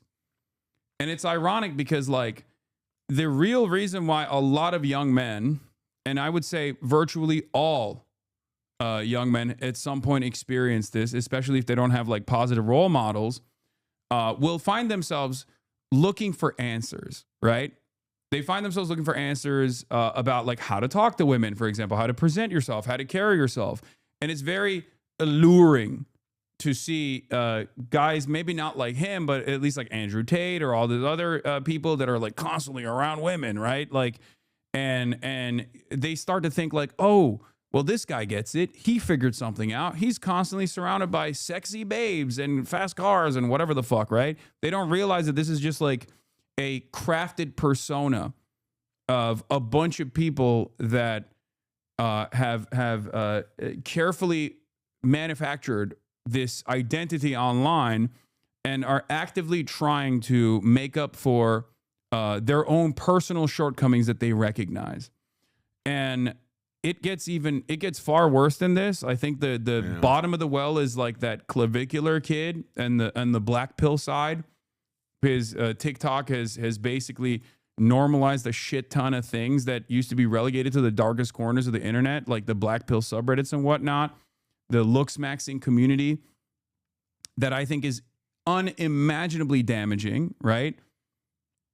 But you know, the starting point for many younger men in general is just trying to understand, trying to navigate the treacherous waters of interpersonal communication and developing relationships with, women. And then they slowly but surely get preyed upon by people like this, who then tell them that the best, most successful thing to do the best possible thing to do if you want to approach women is to just like shit on them non-fucking stop. Okay, that's the way to do it. Just shit on them all the time, and call them bitches, and then they will want to be with you. Great, very successful. Like, you try convince them to that they shouldn't. You know, like, Charlie, pursue did I bring women? Do they know Charlie? that Did your I bring wife your is 5 family? years older? Did I bring any of your You family called me into fucking anything? stupid. Did I You say called anything me about fucking your stupid. family being stupid, Charlie? could. It's You could because go I'm for it. better than you, Charlie. No, it's because Yeah, everyone got that. Everyone got that from this interaction, from this brief interaction. you're embarrassed, and you know that the traditional values that you try to sell people Okay. on are bullshit because Let's you go are not through a it. traditional man. Chuck, let's go through it. You are not a traditional Let's man. go through it, Chuck. Tell me what I'm doing with. Look at his notepad. Hold on. Go back to that. He definitely has some, as somebody who does this in like lectures or whatever, he has some like crazy doodles going. I can't see from over Well, here. no, you got to play it because it's like Let's you go are not through a it. traditional man. Chuck, I definitely let's felt go that- through yeah, it. You are yeah, not- Yeah. What Like, is that? Yeah, what is that? What are What these is he? Is he doodles? just like? What are you doodling over there? Yeah, thank you. I knew I wasn't imagining things. What is he doing? Yeah. If you have gray hair and you're doing that, what's up? Ay. Pikachu. Yeah, he doodled Pikachu. He's doodling Sniz, drawing a pair of tits. Yeah, he's doing the Big Lebowski. Drawing. I love tits. Name a trout, fried him. Yeah, at this point, he just gets like destroyed by anyone that is unafraid to speak on a podium like this. If they're like remotely confident. Well, any situation where he's like not able to like, you know, Control like, the conversation. Yeah, or like saw somebody in half, or I don't know, like pull a rabbit out of a hat. Parker get a job. Counter argument last time. What is this? Oh yeah, this was the other one that I saw as well. This was another viral moment, right? Like his inability to open a fucking jar. God, this stuff is so pathetic too. Like it just doesn't. You know what's funny? This shit doesn't mean anything, but it means everything to these fucking morons. Okay? That's what it is. Andrew Wilson not being able to open a jar after being a misogynistic pig and trying to make fun of Nema for not being able to open it is actually the funniest shit. Like, if he was just like a competent person or a confident person, then his inability to open that jar would not be as severe, right? Because he's the one who's placed a lot of value and a lot of emphasis on, one, not marrying a woman that has 3 different baby mamas, right? Like, that's the reason why it actually hits hard. That's the reason why it fucking hits hard. Normal people don't give a shit about that, right? And the same goes for not being able to open a pickle jar. Like, yeah, sometimes I'm a pretty brolic dude. Is sometimes you can't open a jar. It is what it is, you know what I mean? It's not that big of a deal. But he thinks it's the biggest fucking deal. Uh-oh. Come on, you can do it. Put it right side up. You can do it. You got this. All right, bro, I can't do it. Here. This is so Dude, this is a unpleasant. little immature now. Oh wow. For Hey, the guy $1,000. sent $1,000. Yeah, but it seems slightly immature. It's all fucking It's just slick. only it's wear a little- black. See, it is. I gotta grip it. Uh-oh, Andrew. If you can't open it either. Well, your hand greased the whole Oh time. my Oh, god. your hand greased it. Your hand greased it. You fucking loser. God damn it, dude. I can't believe that there is like any audience for this shit. It blows my mind. I'm glad that there's like more people now dunking on these fucking clowns. But for the longest time, they had this like tight-knit environment where they could basically control all of the discourse. So they would just like have women that they could belittle and yell over. Not to disparage the women that would go on this podcast in general. No, I mean, I remember but, like, this. I definitely remember this as like a genre before. Like it felt like where it's like edits of like, you know, like some Sneeko style guy screaming at a woman like, "You do sex? Where you gonna talk to me about this when you a whore? Like you're a whore, or whatever." Like it's, it's pretty stupid. Yeah. Same guy who chirped at that girl when they went on there and apologized to you for going on. Yeah. Oh yeah. There's that one clip because they know I've often talked about how women shouldn't go on these podcasts. And I think there was a HasanAbi head that went on it and on the podcast, like apologized to me for going on it. And then he lost his fucking mind. But yeah, Fine, let's here, watch high this, five. and It then we'll see the literally rest is of it. It's look, feel it. Isn't that greasy? It was like that already. Oh, my God. No, it wasn't. You greased the top. Use Oh your my shirt. I think Jesus, you're doing that Andrew, when he if was you can't drawing. open the olive jar, you cannot Here, blame my while we're doing hand. olive That guy jar. on If his you're so laptop strong, is you the should S open sticker. it. Yeah, I got to be able to grip it. Okay, we'll grip it. Let's It's go. literally slippery. Does anyone have that other clip of him Grab me a freaking Loser, out, dude. You stupid freaking loser. out at the girl? Hate this. Oh, Man. so I can dry the top of it off. Oh my God. Yeah. Oh, I need to dry it. It's just like, you also know the worst part is the top did become greasy because he made it greasy. Yeah, I know. He looks greasy. Yeah, but that's it. Like, it's this attitude where it's like, oh, you're the greasy one. You're the girl. You're a greasy girl. Stupid girl. Yeah. He's not used to handling things that are wet. That's funny. Yeah. Someone else opened it for him seconds later too. Oh, that's awesome. You can see him try to wipe his hands before he tries. He knows he's greasy. Does anyone have that other I like that why you're not mad at cops too clip? Does anyone have that other the other clip where is this it? Okay, you guys are just sending me fucking people trying to open jars. That's not what I'm looking for. God damn. All right, whatever. We're moving on from this shit. Y'all are fucking washed. Okay, this community is washed. We can't even find clips anymore. The hive mind is no longer hiving as it used to. But well, I do think it is like really astonishing how they thought oh, let's make the set for this thing look boring too. Yeah. Don't be mad at chat being funnier than you. Okay, stop. Well, did you see the latest news on this that broke within like the last hour? Yeah, there is. They leaked the transcript. Oh, they did? Oh, no. So Witkoff, I mean, it's on Bloomberg, but Witkoff supposedly, I mean, like, I don't know what the transcript says. I haven't read it, but the way that Bloomberg is presenting the story is that, well, here it is for you. Extremely rare leak of a phone call transcript. I mean, here, we'll start on this first. Ukraine agrees to a peace deal, only minor details left, right? This, and in the morning, this leak suggests that that's not the case. Yeah, so this morning, when it first came out, was the news was that Zelensky was going to come to the United States of America or like have a conversation with Donald Trump during Thanksgiving, where they were going to basically sign off on this quote unquote peace deal. He cheated on us with Bitty Bitty. Yeah, because you need to be better. Okay. The Bitty Bitty audience is better. All right. But it turns out that there was no imminent Trump-Zelensky meeting. Driscoll to meet the Ukrainians and Witkoff to meet Putin. Trump will meet Putin and Zelensky only when the deal is final or in the final stages. Okay, and here were the details. Over the past week, my team has made tremendous progress with respect to the end of the war between Russia and Ukraine, a war that would have never started if I were president. Last month, 25,000 soldiers died. The original 28-point peace plan, which was drafted by the United States, has been fine-tuned with additional input from both sides, and there are only a few remaining points of disagreement. In the hopes of finalizing this peace plan, I have directed my special envoy, Steve Wickoff. I can't believe Chad is still fucking losing their minds over a joke that I made about Billy Billy. Okay, lock in, okay? Fucking lock in, chatters. We're talking about the news now, okay? Jesus Christ. You were proving the fucking point that I was making. Oh, you found the... You found the clip.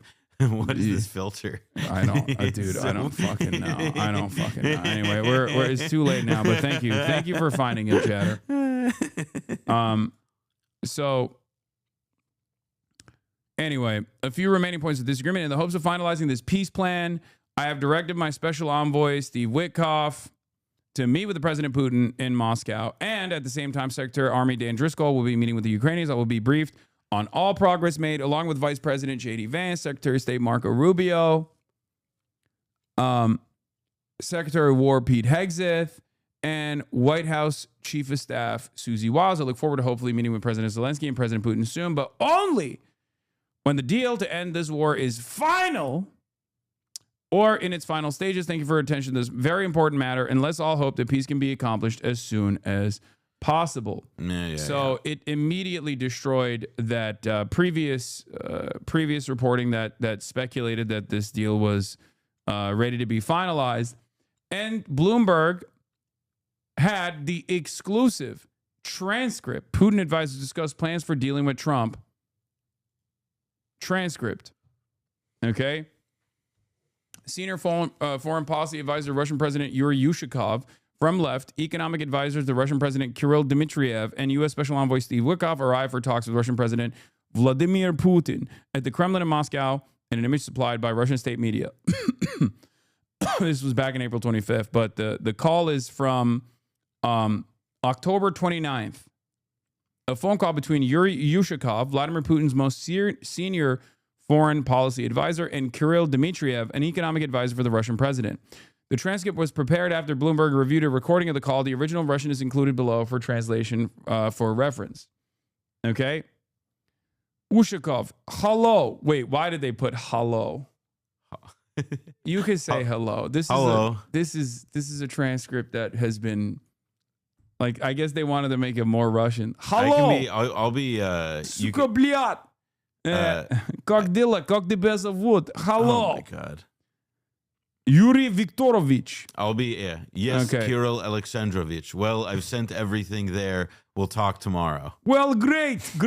I flew to Saudi Arabia, but it seems to me it's very important because it's a really good way forward. Well, we need the maximum, don't you think? Oh, come on. You don't. Well, we need the maximum, don't you think? Yeah. Well, yeah, I feel bad doing that. No. What do you think? Otherwise, what is the point of passing anything on? Niet, look. I think we'll just make this paper from our position, and I'll informally pass it along, making it clear that it is all informal, and I'll let them do it like their own. But I don't think they'll take exactly our version, but at least it'll be as close to it as possible. Well, that's exactly the point. They might not take and say that it was agreed with us. That's what I am afraid of. Niet, suka блядь. I'll say it exactly as you say it, word for word. They might twist it later, that's all. There is that risk.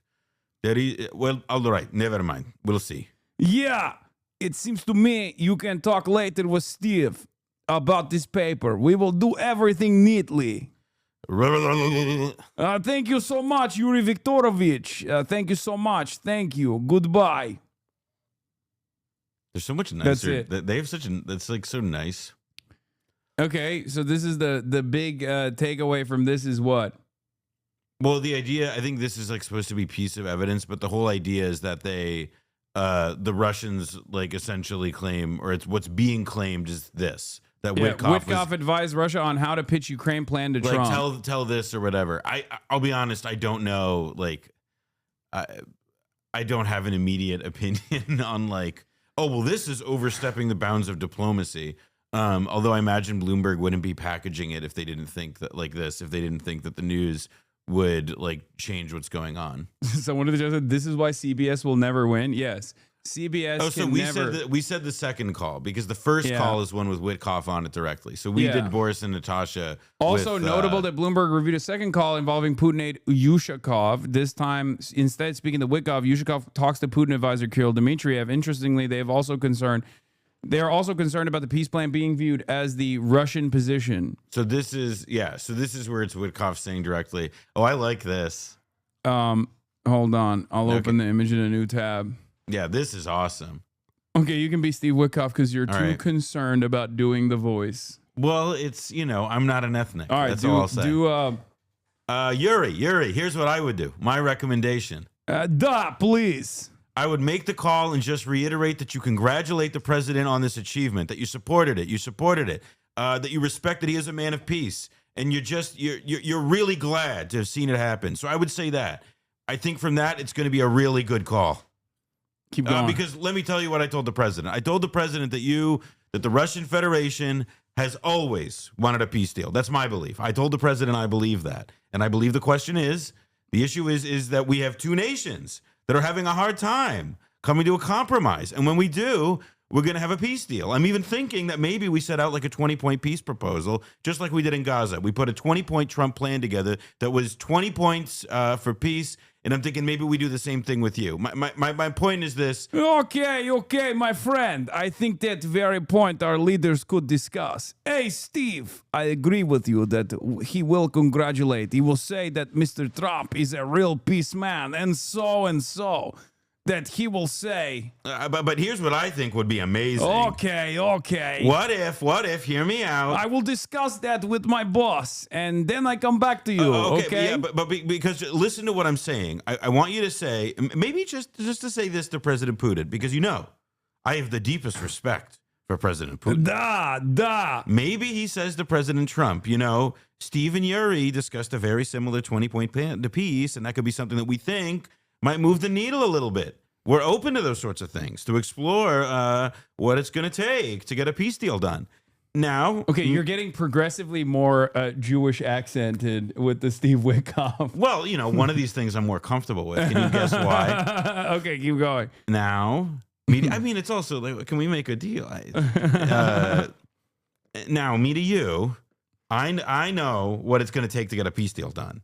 Donetsk and maybe a land swap somewhere. But I'm saying, instead of talking like that, let's talk more hopefully, because I think we're going to get to a deal here. And I think Yuri, the president, will give me a lot of space and discretion to get to the deal. I see. So if we can create that opportunity after this, I talked to Yuri and we had a conversation. I think that could lead to big stuff. Okay, that sounds good.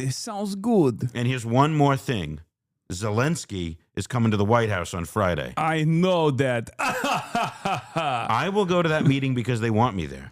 But I think if possible, we have the call with your boss before that Friday meeting. Yeah, before, yeah? Correct. Okay, I got your advice. So I discuss that with my boss and then I come back to you, okay? Okay, Yuri, I'll speak to you soon. Great. Thank you so much. Thanks you. Bye-bye. That's good. This is fucked up that they will transcribe it as like bad English on purpose. It is like, God. Thanks you. Yes. But okay. I mean, this makes a lot of sense that Steve Witkoff is doing more work to convince Donald Trump than Steve Witkoff is finding himself doing more work to convince Donald Trump than to convince Vladimir Putin. Well, also partially because this quote unquote peace deal is a gift basket for all of Russia's maximalist demands, really. So it does make sense that he has to basically sell this to Donald Trump more than he has to sell this to Putin. Genius move for Witkoff to float this proposal to Putin's top foreign policy advisor on an open line. What could go wrong? I mean, I think to me, there's a few interesting questions here. The first of which is that this leaking will be a good test of how much is Witkoff directly doing what Trump wants specifically, or is the fact that this leaks and Trump sees that this is how Witkoff represents Trump in private, will Trump be upset with that? And it's hard for me, I'm not, the fact that it got out, the security piece of it, we'll see that, we'll see how the facts come out on that. But as far as the politics of it and how Trump responds, I guess to me the immediate question I have is he might does like Trump, it. Yeah, exactly. That's what I'm getting at. That's what I think. He likes being a fake dictator, and also he knows. Listen, this guy. What is the most common word in that transcript? If aside from the and you and thank and really and good, the most common word in that transcript has to be deal. It has to be deal. And so my bet, my suspicion is that this is actually Witkoff doing what Trump wants, and that the intendant and that the person making this leak probably knows that, and that what they're intending just to show, obviously, is to add more credence to the idea that Trump is doing Putin's bidding, or Trump is selling out Ukraine and so forth. And if I'm a Ukrainian reading this, I might come to that conclusion too. Yeah, I mean, there is on the one hand, I think it's on the one hand there is this scary conclusion that I think a lot of the American foreign policy side of things need to come to, which is that America doesn't have the same motion that it once did. Like the period of like complete dominance from the dissolution of the USSR, the century of American motion. Yeah, it's over. Like we are back in multipolarity, and I would say that it's getting to a degree where it's like even worse than when it was, or not worse, but like it's even more evenly matched than it was during the Cold War. Perhaps even more advantageous for China, given its like connection to the rest of the world in terms of like being a manufacturing hub. Maybe I'm wrong on this, but that's my assessment. Well, I agree with you. The idea that like, because to me, it's always sort of like in this moment, it's like obviously the U.S. has more military capacity than any other country by a long shot to do crazy damage, and we control shipping corridors through our navy. You know, and China's navy isn't even like it's expanding and developing at a rate far faster than our own. And it's like our logistics is the most impressive part of it. Like where our capacity to be everywhere around the world in like 48 hours is probably the most. And like the dollar is like multipolarity is happening, but like the dollar is still also the world reserve currency. Yeah, like it's China has no seemingly by their own admission has no interest or no ambition, at least for now, to assert any sort of dominance or to tackle the dollar hegemony. Brendan's here. Oh, nice. Okay. Let's bring him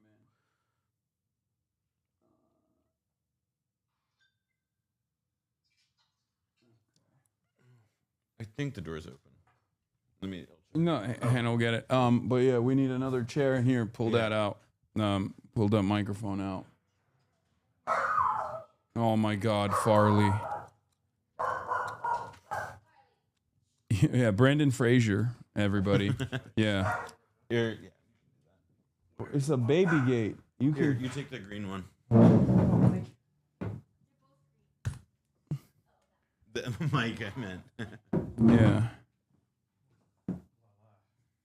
All right. We got the full stack blowback boys in the building, ladies and gentlemen. Hold on, is this better? Oh. I don't know if it's better here way, but damn, Brendan Fraser looking sexy. Yeah. It's true. Wait, can you speak into the mic? Let's see. Test 1, 2, 3. Wait. Oh wait. Test 1, 2, 3. Okay, it's good. I think. Yeah. Hey. Very nice. Let me see how the guest shot works. I think the guest shot might be a little bit better. It's a little bit darker, but cute. What do you guys? You guys were doing a little Eastern Promises before I got here. Yeah, we were doing. Well, he was like Hasan was really getting when I got to do Borscht Belt, it got easier for me. Yeah, for me, I wanted to show the audience and those tuning in from home why I'm better than CBS News under the control of Barry Weiss. I see. Because Barry Weiss is never going to do accurate renditions of leaked transcript phone calls between Russian officials, Absolutely. She might air some sort of calls between Palestinian resistance fighters that are scripted, written in advance very well. Hello. I am a Palestinian Islamic Jihad guy. I don't know what Hello, I'm in Palestinian Islamic Jihad. Yeah, and I love... They put our base right under the air conditioning. Yeah. I love shooting rockets directly at my own Gazans. Yep. Yeah, no, but now we're back. We were talking about also like how the leak might play, or like why it's there, what it suggests, and how like what Hasan was getting at was that like American power is extremely diminished at this moment. Like we can't throw our weight around like we used to. So part of why Witkoff is like doing, he's having this conversation in this way is not just because like Trump is like, oh, Trump is, like licking Putin's balls or whatever, but it's also just because like, yeah, America's not that clouded. And if we want Russia to do any deal at all, like this is how they move. This is how the White House has to move. Yeah, it's America's totally chopped. America's totally cooked, and America no longer has the same motion that it did on the global stage. And I think it's a hard thing for people to come to terms with. Like Maybe I'm wrong, but that's just what I've seen. Like, this isn't even a defense of Donald Trump, but like, he doesn't have a lot of options in general, it seems, to enforce his will upon, whether he has it or not. He doesn't have a lot of options to get Russia to do certain things. I think there was a point of leverage in the beginning that Biden had that's gone now. And that was directly a consequence of like what the battle lines look like in Ukraine. The Ukrainian military no longer having the manpower to even use the Western gear and equipment that they're shipping over is a point of consideration here. Like the bargain of, does Ukraine basically throw its future generation into the front lines in an effort to ensure a potential victory, but like that's not guaranteed at all? Who knows how well that would work? Or are they supposed to come to the table and basically concede to the maximalist demands that Russia is making? I don't know if did you guys see I think it's former Zelensky speechwriter said, we're never gonna, each successive deal will be worse than this. Yeah. Which you could retroactively say meant that every possibility for peace before this that has existed was better than the one that came after.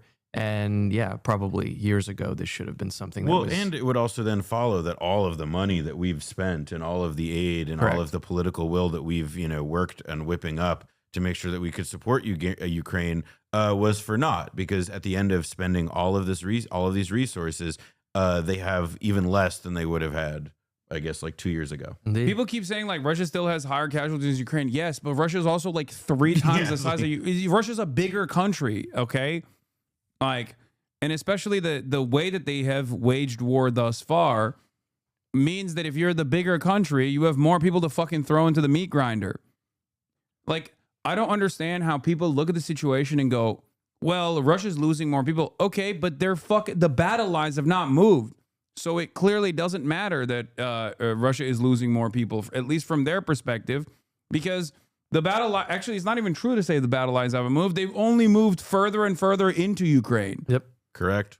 So, well, and also like Russia, like, I mean, there's also a point where all this is irrelevant, because like Russia has by now successfully demonstrated that, yeah, the costs can be high for them. It doesn't, like, they've shown that they're willing to endure that and that they can do it with a far less burden in terms of political capital, at least, than like the Ukraine fight has been in the West, where like, you look at every country in continental Europe, and the Ukraine war has like touched their domestic politics dramatically. I think probably Germany most significantly and most obviously.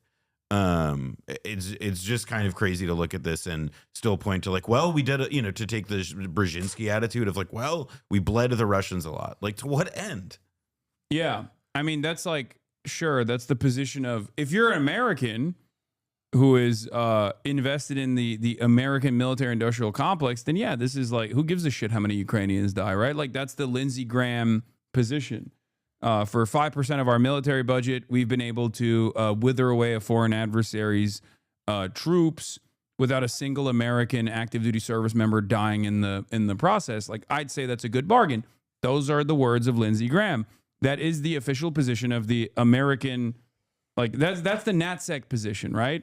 And it's channeled by not only Lindsey Graham, but even the likes of like Elizabeth Warren and even Democrats as well, like supposedly progressive Democratic politicians as well.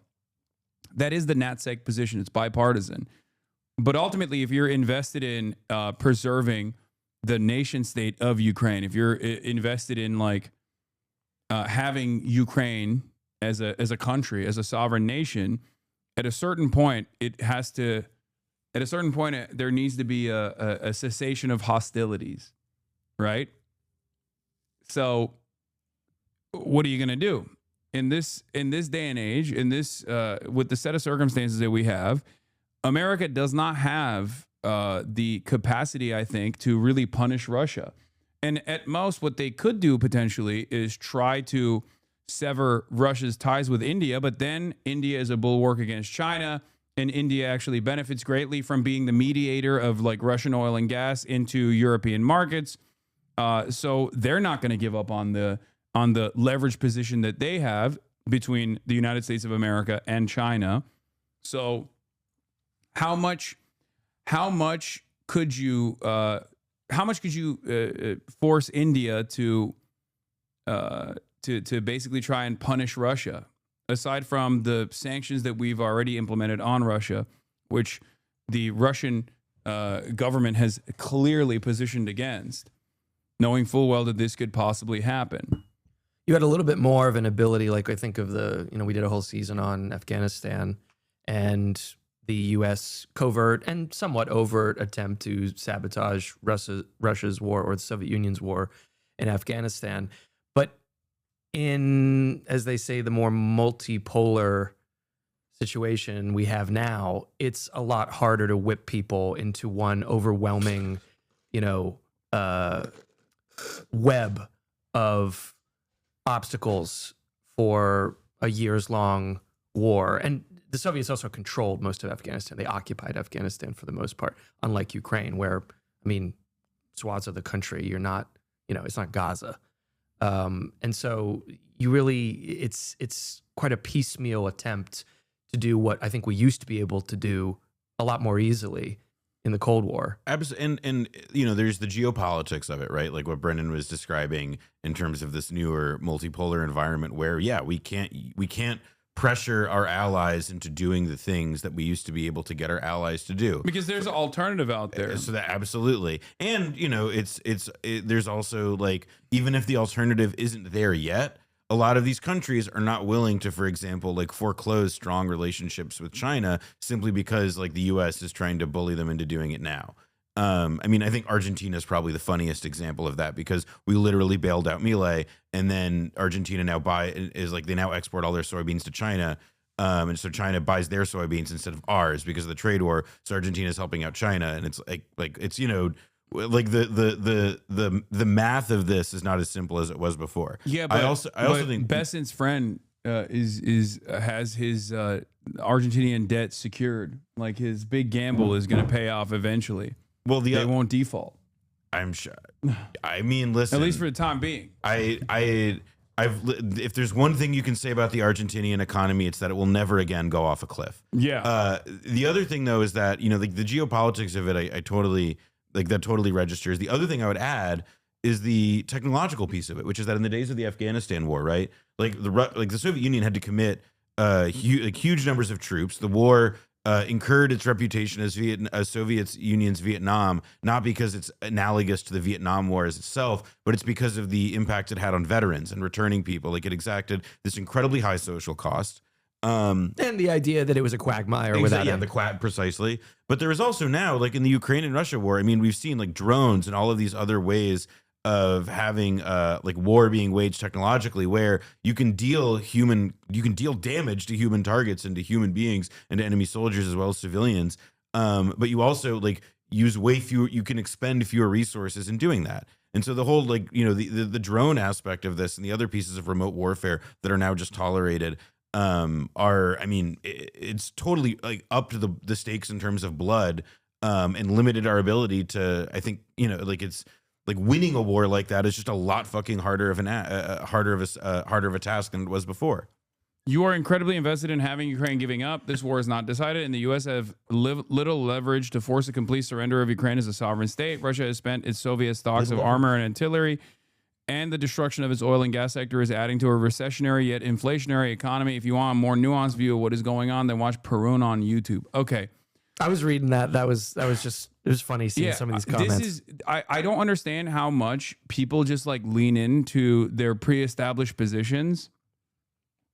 No matter how much the evidence on the ground suggests the exact opposite. Okay. The evidence on the ground suggests the opposite. You can keep saying this is, you can keep saying that, I'm too invested in like Russian resources or something, and I'm like glazing Russia or whatever the fuck you want. But that was unironically what people used to say when I said the initial peace deal that was negotiated early on after the Ukrainian forces were able to deliver a defensive blow to the Russian incursion at the time, when they were like, oh, it's just going to be a 2-week special military operation. and were able to actually push them back from Kiev was the highest point of leverage.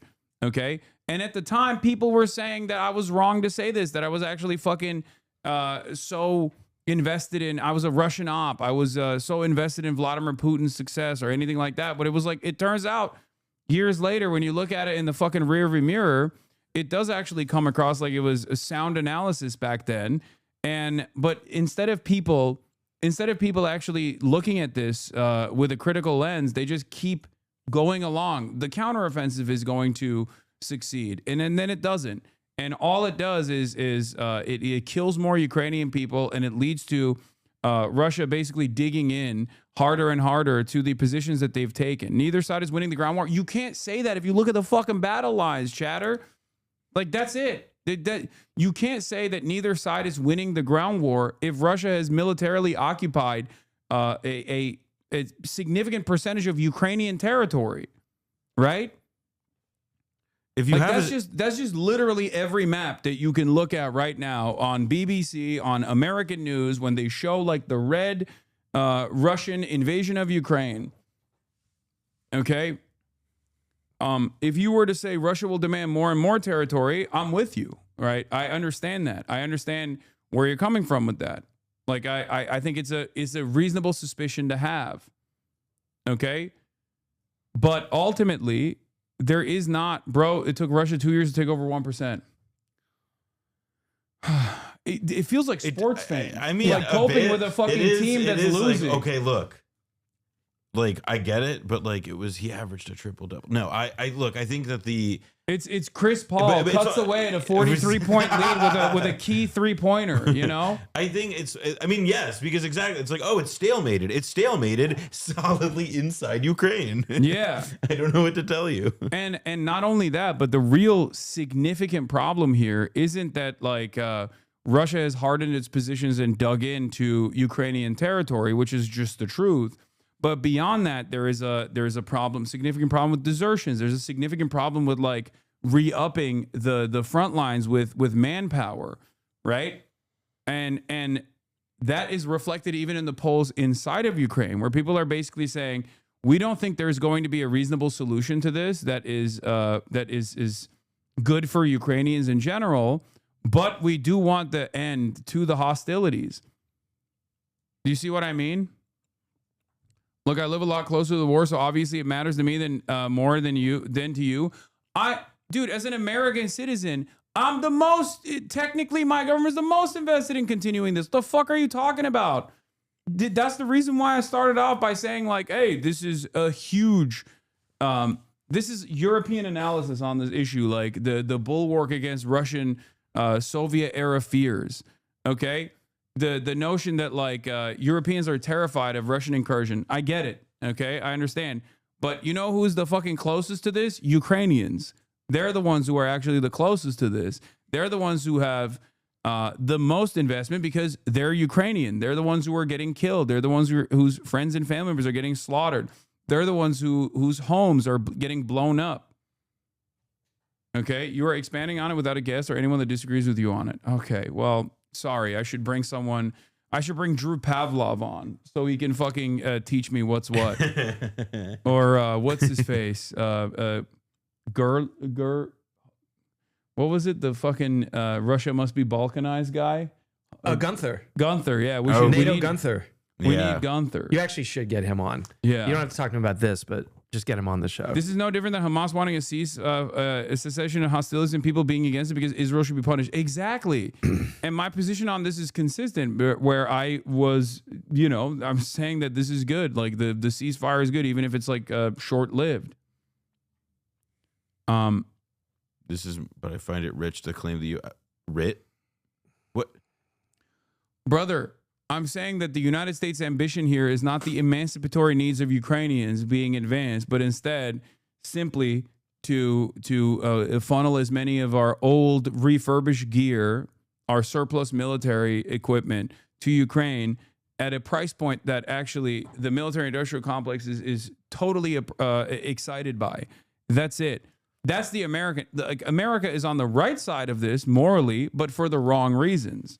Okay, so even if you're on the right side of this issue for the wrong reasons, for the wrong ambitions, you ultimately are going to come up with a fucking deal that is horrible for Ukrainians, which is offering additional Ukrainian territory that Russia hasn't even taken on militarily, right? And that's where we're at now.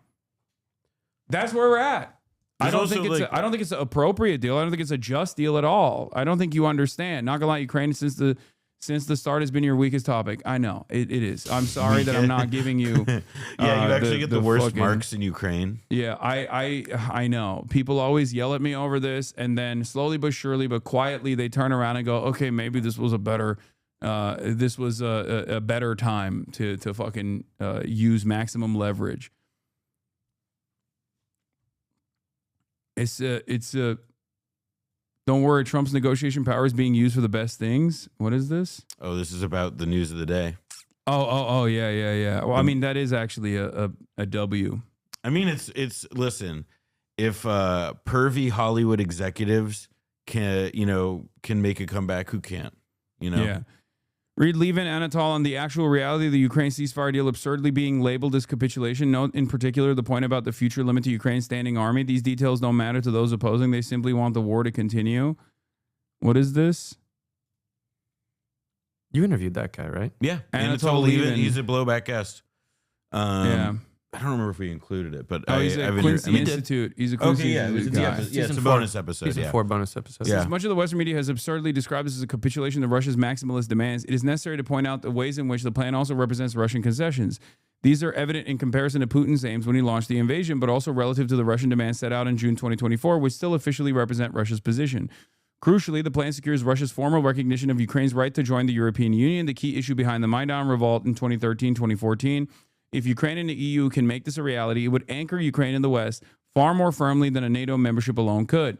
In addition, while Russia has previously demanded that Russian be established as an official second national language in Ukraine, the current plan takes a more limited approach. It stipulates that Ukraine will adopt EU standards on religious tolerance and protection of linguistic minorities, and that both countries will agree to abolish discriminatory measures while guaranteeing the rights of Ukrainian and Russian media and educational institutions.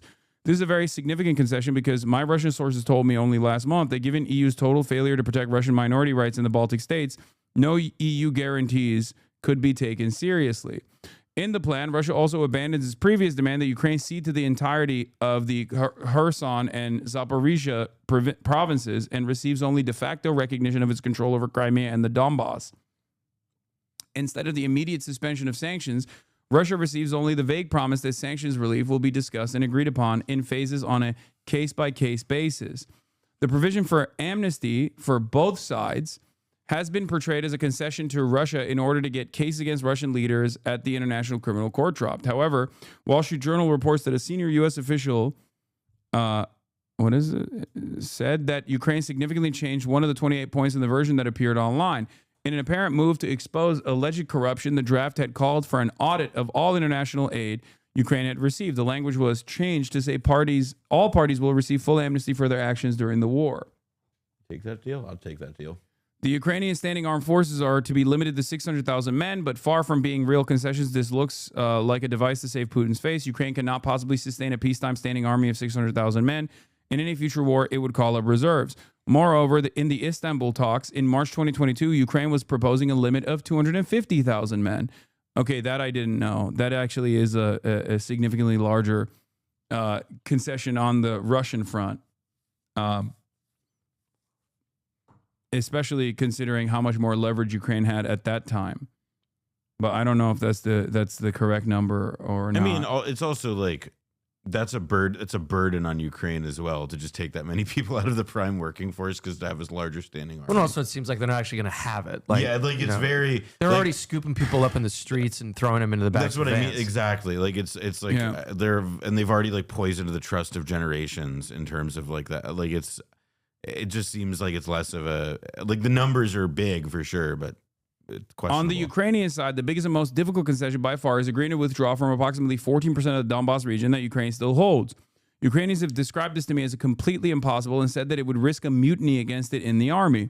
This proposal, however, softened by the criterion that while the area would come under Russian administrative control, it would be demilitarized and supervised by neutral peacekeepers.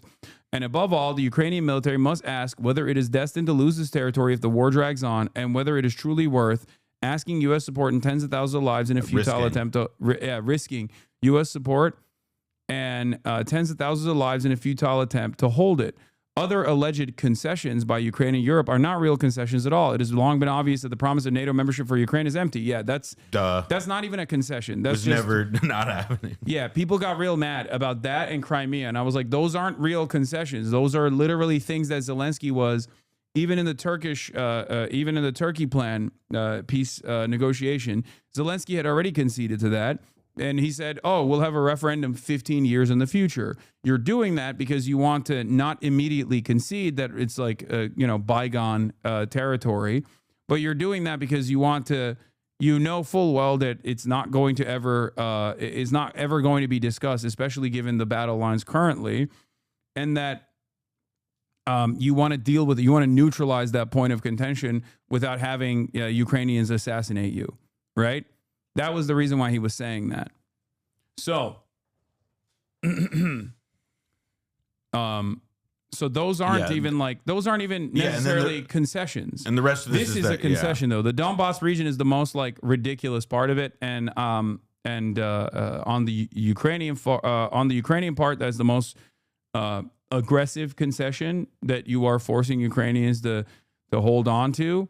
And then on the other front, I think Russia's initial demand was like full disarmament, which is ridiculous. No, that's not happening. And that is a maximalist position that was never going to happen. And it seems like 250,000 standing troops or 600,000 standing military troops is like a concession that the Russians are making, as opposed to demanding that they fully disarm. I mean, it's direct. I mean, like, it's obviously like directionally toward peace. That's where the number moves. But again, I also think like there's a pretty long history of countries like this getting depleted and then like struggling to fill rank. Like it does seem to me that, again, Ukraine, the biggest thing is that Donbass piece. Just if taking Anatol's reporting at its word, which is that Ukrainians are incredibly skeptical of being able to pull out of that, just that we hold this land and then we're going to retreat and just hand it over to the Russians.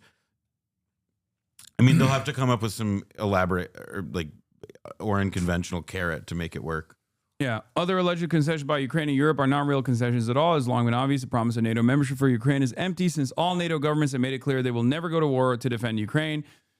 Something that I've also mentioned over and over again from the start, which is whenever people would come to me and say, Hasan, why won't you listen to the voices being made, the demands being made by Ukraine? I would say, okay, some of those voices understandably are demanding a no-fly zone. Why is that a non-starter for America?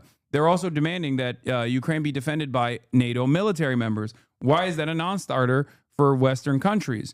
The reason why it's a non-starter is because of nukes, okay? That was always a non-starter. They were making those demands as well. Those were righteous demands. Those are understandable demands, the demand for help from the Western world. And yet, weirdly enough, that was a non-starter for Western nations. They never even entertained it. And the reason why they didn't entertain it is because they did not want to start a potential nuclear holocaust with a nuclear armed nation. Okay? Anyway, similarly, the bar on NATO troops and hence the European reassurance force in Ukraine is meaningless because most European states have refused to take part in such a force. British officials, the chief advocates of the project, have even admitted that no British ground troops would be sent and that the whole idea depended on a U.S. backstop, which Trump will not provide. This was Keir Starmer, who literally said, yes, we're going to send 20,000 troops, some of our best men, which, no, he wasn't. And then he quietly said, well, only if the United States allows us to do so. And that also was never going to happen. There's also, you have to remember, like, there's political considerations for these countries as well. They already are experiencing an energy crisis in their own countries. They already have like domestic concerns that they have to worry about with like nationalist forces rising within the European continent and all of these other European nations. And I think like saying we're going to send troops to Ukraine to defend Ukraine without even American aid or American support is going to be a complete non-starter. There's just no shot unless you want all of these countries to be like run by at least aesthetically pro-Russia fascists, which historically they've been pro-NATO, the fascists in Europe. But It'll be like a Maloney style situation. Yeah, they'll campaign on. They'll on, campaign on all they'll of it. they'll use a pro-Russia position or no war with Russia as a position to fucking win favor with the public and actually come into positions of power, even if they don't actually end up being pro-Russia when they're in office, because like obviously for European fascists, especially in the Cold War, NATO was the only game in town that restored their power in all of these countries. It's just too much speculation. Yeah, of course, I'm doing political commentary about what could potentially happen. Of course, I'm speculating. It's analysis. It's you can disagree with it, but you have to tell me why you disagree with it. And so far, all of the disagreements come from people who say, "Oh, you're offering a cold hard analysis that I don't want to fucking hear. I want you to tell me that like Ukraine is actually capable of militarily defending its own borders and even push back the Russian forces. They just need a little bit of time." This analysis is exactly, or this commentary is exactly what the media has been saying over and over again for the past couple of years now, and it has literally failed time and time again. That's it. Yeah. You'll notice the voices shouting down this latest chance for peace have no alternative plan. They're angry this wasn't the Hollywood war fantasy they wanted and subject Ukraine to more destruction out of petulance. It's basically the same as like the Danish guy that we listened to yesterday who went on Channel 4 and was like, we have to take matters into our own hands. We have to take matters into our... Yeah. He literally was like, we have to take matters into our own hands. We have to defend Ukraine with our own militaries. If America's not going to step up, we're going to step up. It's like, if you're going to... If you're going to fucking separate yourself from American hegemony, why the fuck would you do that for this and not for like a million other instances where the Rasmussen Global ex-Danish prime minister saying, we really have to separate ourselves from America only on this front, but not on like, tariffs or not on securing better relationships or at least like leveraging the relationship you have with China to secure more favorable fucking deals with America in the way that like BRICS nations are doing. You know what I mean? Yeah, it's crazy that Europe won't even entertain that. I don't understand how comfortable they are being vassals to Donald fucking Trump. Like Germany is like developing and like rapidly expanding its trade relationship with China. Like it's complicated. Like the European states talk a huge game about freezing out China and all this stuff, but that's not what trade balances reflect. And moreover, I also think that like part of what, at least with this Ukraine stuff, like these leaks, for example, at this point, it probably isn't about actually changing the outcome of what happens so much as it is about exacting like maximal political consequences on, your opponents, like making Witkoff and all these people like entrenching in people's minds the idea that like, oh, these people with Russia, whatever, like, and also in the case of these European states too, like these people are, aligned with pro-Ukrainian interests and are, or at least like arms companies or whomever, and are not exactly in a position to suddenly like flip the switch in the other direction just because the facts have told them to. Sadly, that's not really how it works. What do we do when he leaves? We can keep talking. They still keep watching. I just got back from Joshua Tree. Oh yeah, wait, how was it? That's why I'm sorry I'm not pitching in as much. It was good. Yeah. There for 2 days. It's nice. Went on a hike. Nice clear sky here. What'd you watch? Back in our foggy, smoggy New York City. What did you guys watch? While we were in the... Yeah. I assumed you watched something. We watched a lot of Mystery Science Theater. Nice. That's Libby and I was visiting my friend. Yeah, Libby, she streams. Check out her stream on libtron.twitch. Yeah, twitch.tv/libtron. Close this stream. Just hit the X button. Immediately, and go watch Libby, our friend Libby's stream. Yeah, it's nice. Folks, we're both here. Noah and I are both here. You're only here for like another day, right? I'm here for another few hours. Okay, yeah. And then I'm here for the rest of the week. But it's nice. I've never been in this room before. I kind of thought it'd be more like vast. I thought it'd be like a palace. It'd be grand? It looks like a palace when it's on the camera, but it's kind of cozy and nice. Yeah, it's a normal... Well, sir, are you hungry yet, Hasan?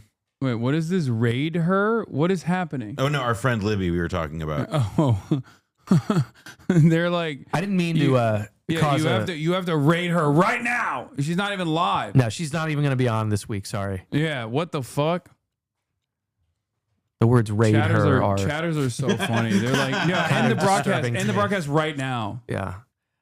Yeah, things that do not have the same meaning in 2025 as they did in 1099. Yeah. Oh, we got some fans in here. Yeah, she plays Soulsborne games. Yeah, they already know. They know the score. Offline raid her now. End the broadcast right now. Right at this very moment. Wait, Hasan, do you want to have lunch yet? Not very hungry at the moment, but Then don't worry about Can it. I get a soda? But yeah, of course. What do you mean? What kind of question is that? Again, it's my first time here. This other side. Oh, you got it. Oh, it's all zero sugar. I had a Mr. Pibb yesterday. Wow. Hadn't had one of those in a long time. It's basically Dr. Pepper. It is just Dr. Pepper. I was trying to remember what it tastes novelty like. to it. Sorry, I've thrown us off global politics.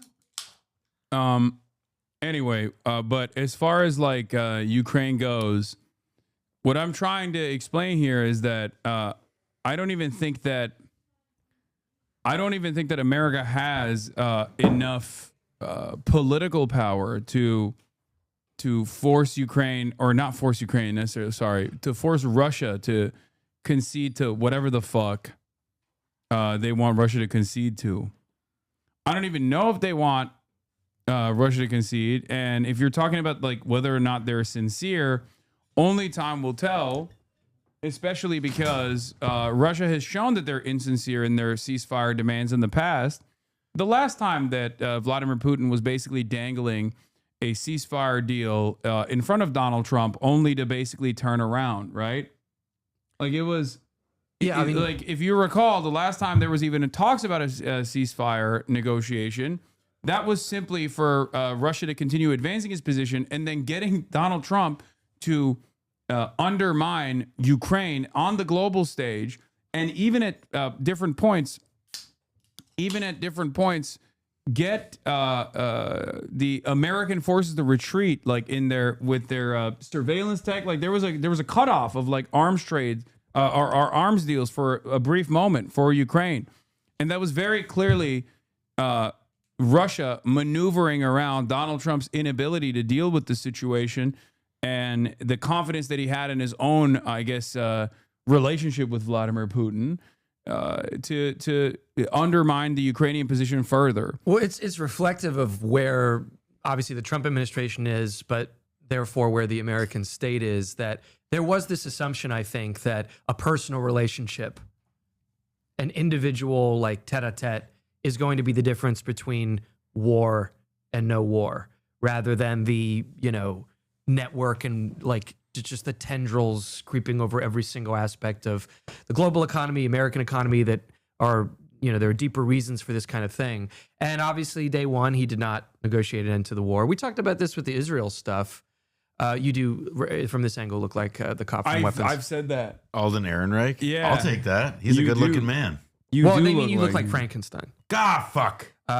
So we talked about this when we talked about Israel the past few times, is like, I don't think I agree with people who say it is wholly kayfabe that America and Israel disagree, and that all these trips that diplomats take over there are just for their health. there is a waning of American power. We all know that. And it applies to keeping a rather, let's say, dodgy ally, an ally that spies on you and sabotages you and humiliates you constantly, like Israel, whom you also do share interests with. I'm not denying that. And it applies to the same, not wanting to lose that ally, however shitty they are to you. Mm-hmm. Same deal when it comes to thinking that you can just have a personal rapport with the other president and bring something like the Ukraine war to an end. It's just, it's maybe that even could have been relied upon 15 or 20 years ago with a little bit more institutional chunk to it, but certainly not now. You can't freelance that. No. I think there's that piece of it. I mean, in general, I think a lot of people talked a huge game about how quickly they thought this would come together. Just if you had, we got the motivated party. Is there Trump wants a deal, Putin wants a deal. It'll just come together. And it's like there are wars where people are far closer together on the actual terms of it, and patrons are same as well, etc. And like the negotiations, like don't work out or take forever. For a whole variety of reasons. I mean, it took years for the Vietnam War to end.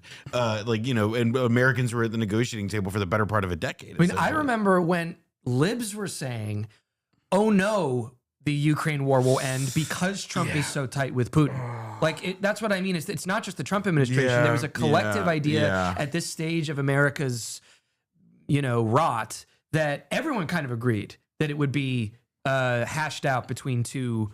In the libs' mind, two gang leaders, and in the minds of Trump people, between two elder statesmen. And it's just not how things typically work. And also, like, there was this like whole, I mean, at least to me, one of the things that is like unresolved itself is also like what this like Ukraine is itself. I mean, it's another good point is like something that we obviously emphasize in Blowback is that like so-called vassal states are rarely ever often just like totally like limp appendages of the countries that fund them. Like domestic politics in Ukraine do matter. And like the clear like ongoing competition for power at this point kind of what it seems like to succeed Zelensky or to end things in a whatever the coalitional rearrangement that has to happen there. It does seem like also that's been like pretty neglected in our media, at least beyond just like the periodic things like it turns out this really senior guy. They do bring that up now. And that to me is a telltale sign that that they are also coming to terms with like forcing Ukraine's hand to a shit deal that will violate whatever Ukrainian sovereignty could have existed. Because like you start seeing pre-Russian invasion of Ukraine, there was a shit ton of articles about how there was corruption in Ukraine. If you recall, there was also coverage on like the Azov battalion that even led to like legislative action to basically deny weapons transfers to the Azov battalion because they were like open neo-Nazi, stuff like that, right? Whereas obviously in the process of the Russian invasion, all of that went away. And then now you're seeing... You mean it went away in the coverage? Yeah, it went away in the coverage, exactly. Yeah. But now you're kind of seeing Western outlets, American media still like bring back, the corruption charges against Zelensky and in their coverage and stuff. And I think that is a way for the State Department to change their priorities or change their attitude about what to do with Ukraine, and that's the media coverage shifting reflects America's priorities shifting as well. Yep, that's what it's to pressure the Ukrainian side to basically play ball with whatever. That's a whole pound, by the way, of chicken breast kebab, like an entire pound. Oh, okay. Sorry, I just glanced at it. Then I could just split. So do you want just like a regular plate? Yeah, just of chicken. Exactly. Sorry. Okay. No. Don't apologize. Do you want a whole pound? I can get you the whole pound. No, I'm good on a whole pound. I'm humiliating myself. Okay. What do you want? Now I'm embarrassed. I can't. What do you want on the side? Choose entree one: rice pilaf, bulgur pilaf, steamed veggies, potato fries, hummus, mutabal. Okay, and then the second entree is. Again, Muhammad cabbage salad, Armenian salad, fatou salad. I could do the cabbage salad, please. Okay. And then you can make it kashka style or yogurt style if you want. The chicken shish kebab. Yogurt style would be good, actually. All right, we'll do it yogurt style for you. Okay. Style. Thank you. No problem. No, I got a pound for myself, but I just wanted to make sure that he knew what he was getting into because he just like added that on. I just saw chicken, clicked it. You look like three nice Turkish boys. True. This is the alternative universe. We're gonna look even more Turkish when the food gets here. That is true. Well, and we also look I think we may all look the same, but we are all also we're different backgrounds. I don't think we look the same as him. No, well, wait. What do you saying? We look really. That's very flattering if they mean that. I think we do. We look like different variants. They were saying you guys look not like the Adonis thing. They were saying you look like my brother. Like they were. This is like different. I'll take it. variants. This is a Yeah, discourse. I'm Muslim Turkish. Where are you from originally? Aside from New Jersey. Like a mix of like European trash. Yeah. Ashkenazi. Like just Jew. Ashkenazi more or Jew. less. And then you're what? A little bit all over, a bit of Eastern Europe, Irish, from both sides of the family, Croatian. Yeah, we got all the different variants. Someone said Israel. Come on, chatter. Jesus. Anyway, I'm not here. Yeah, somebody said at 160p we all look related, and that's what I meant when I said see. we look alike, not that we look Yeah, alike. if you blur the image enough. Exactly, you squint. Yeah. all right. So that's the potential Ukrainian deal at play here. New Epstein stuff. And every single time I talk about it, people yell at me and say, "This is my worst point of analysis. I'm weak on this front." And then they never follow up as to why that's the case. Like they will never just be like, "Here's why you're wrong." It's They'll funny just, seeing people jump. If I was reading them right, it's funny seeing people jump down the throat. If you say, you talk about corruption, you talk about the genuine Nazi problem, as if it's just like it's Russian propaganda. As if it's like, okay, well, with Iraq, it was very difficult to avoid people talking about the genuine crimes of the Saddam government, and somehow insist that meant you couldn't talk about the, illegality and evil of the invasion of Iraq. There's somehow when you're not supposed to mention any of that when it comes to Russia's invasion was not. I mean, I get hit on that front too, though. When I talk about like Venezuela or Maduro, and I say that it's a red line to do any sort of like military incursion in Venezuela, regardless of whether Maduro is unpopular or not. Mm-hmm. And then people will yell at me and say I'm actually offering like legitimate reasons as to why Venezuela must be destroyed by people to the left of me on the anti-imperialist flank. Right. But in any case, that's it. That's the peace deal seems not to be as close as previously presented, and that Witkoff is seemingly more invested in trying to media get reporting that Ukraine has apparently accepted Trump to look good in this process with a position that's like more favorable to Russia, in my opinion. Hi, Dumpfuck here. So was the neo-Nazi thing just Russian propaganda? No, of course it wasn't Russian propaganda. It was reported on plenty before the invasion. You can also say that like Russia has a neo-Nazi problem in its forces as well, which is also true. There's neo-Nazis on both sides of this conflict. I don't know if the Russian does have far right idiosyncratic Nazi style guys, but I don't think they're at the quite have made it's the trip to the same. commanding heights of the government and military the way that has happened over Ukraine, including, by the way, a process that was sped up during this war as well. Yeah, you could say that like the hyper nationalist like Duginist attitude is it's not like Russia is a socialist country, and they are engaging in irredentist action. So you could literally say that the Duginist mentality is also not dissimilar to like some kind of nationalistic mythos that you see from fascists. But as far as like a straight line to like Nazi collaborators historically, you can draw a direct parallel with like a lot of the self-described fascist forces that have made that obviously had their positions emboldened in the aftermath of the Russian invasion. Also, it's not just like neo-Nazis like as like this like esoteric segment thing. It's like, I mean, like, Stefan Bandera, national hero, stuff like that. Like, it's not like, again, like I don't think it behooves anybody to get in a debate. It was like, well, there's Nazis on the right, or like Nazis in Russia and Nazis in Ukraine.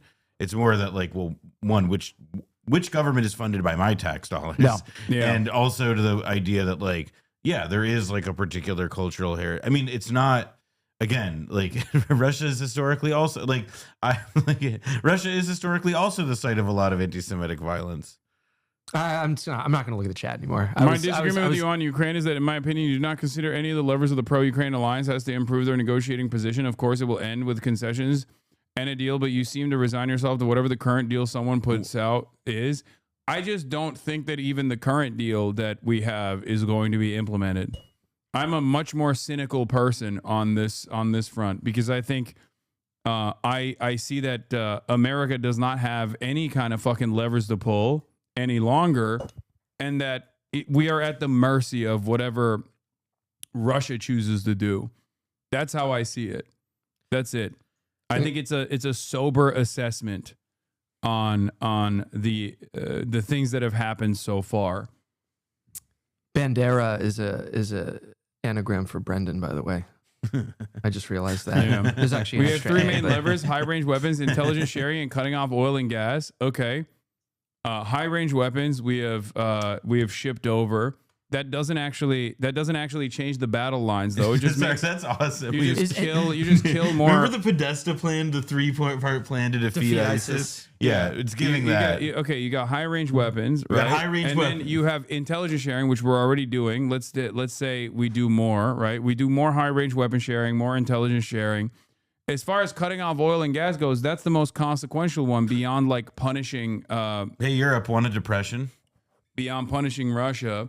And that is the most effective tool of undermining the Russian economy and crippling the Russian economy. And yet that is a like beyond what we've done so far in terms of like the mother of all sanctions or whatever.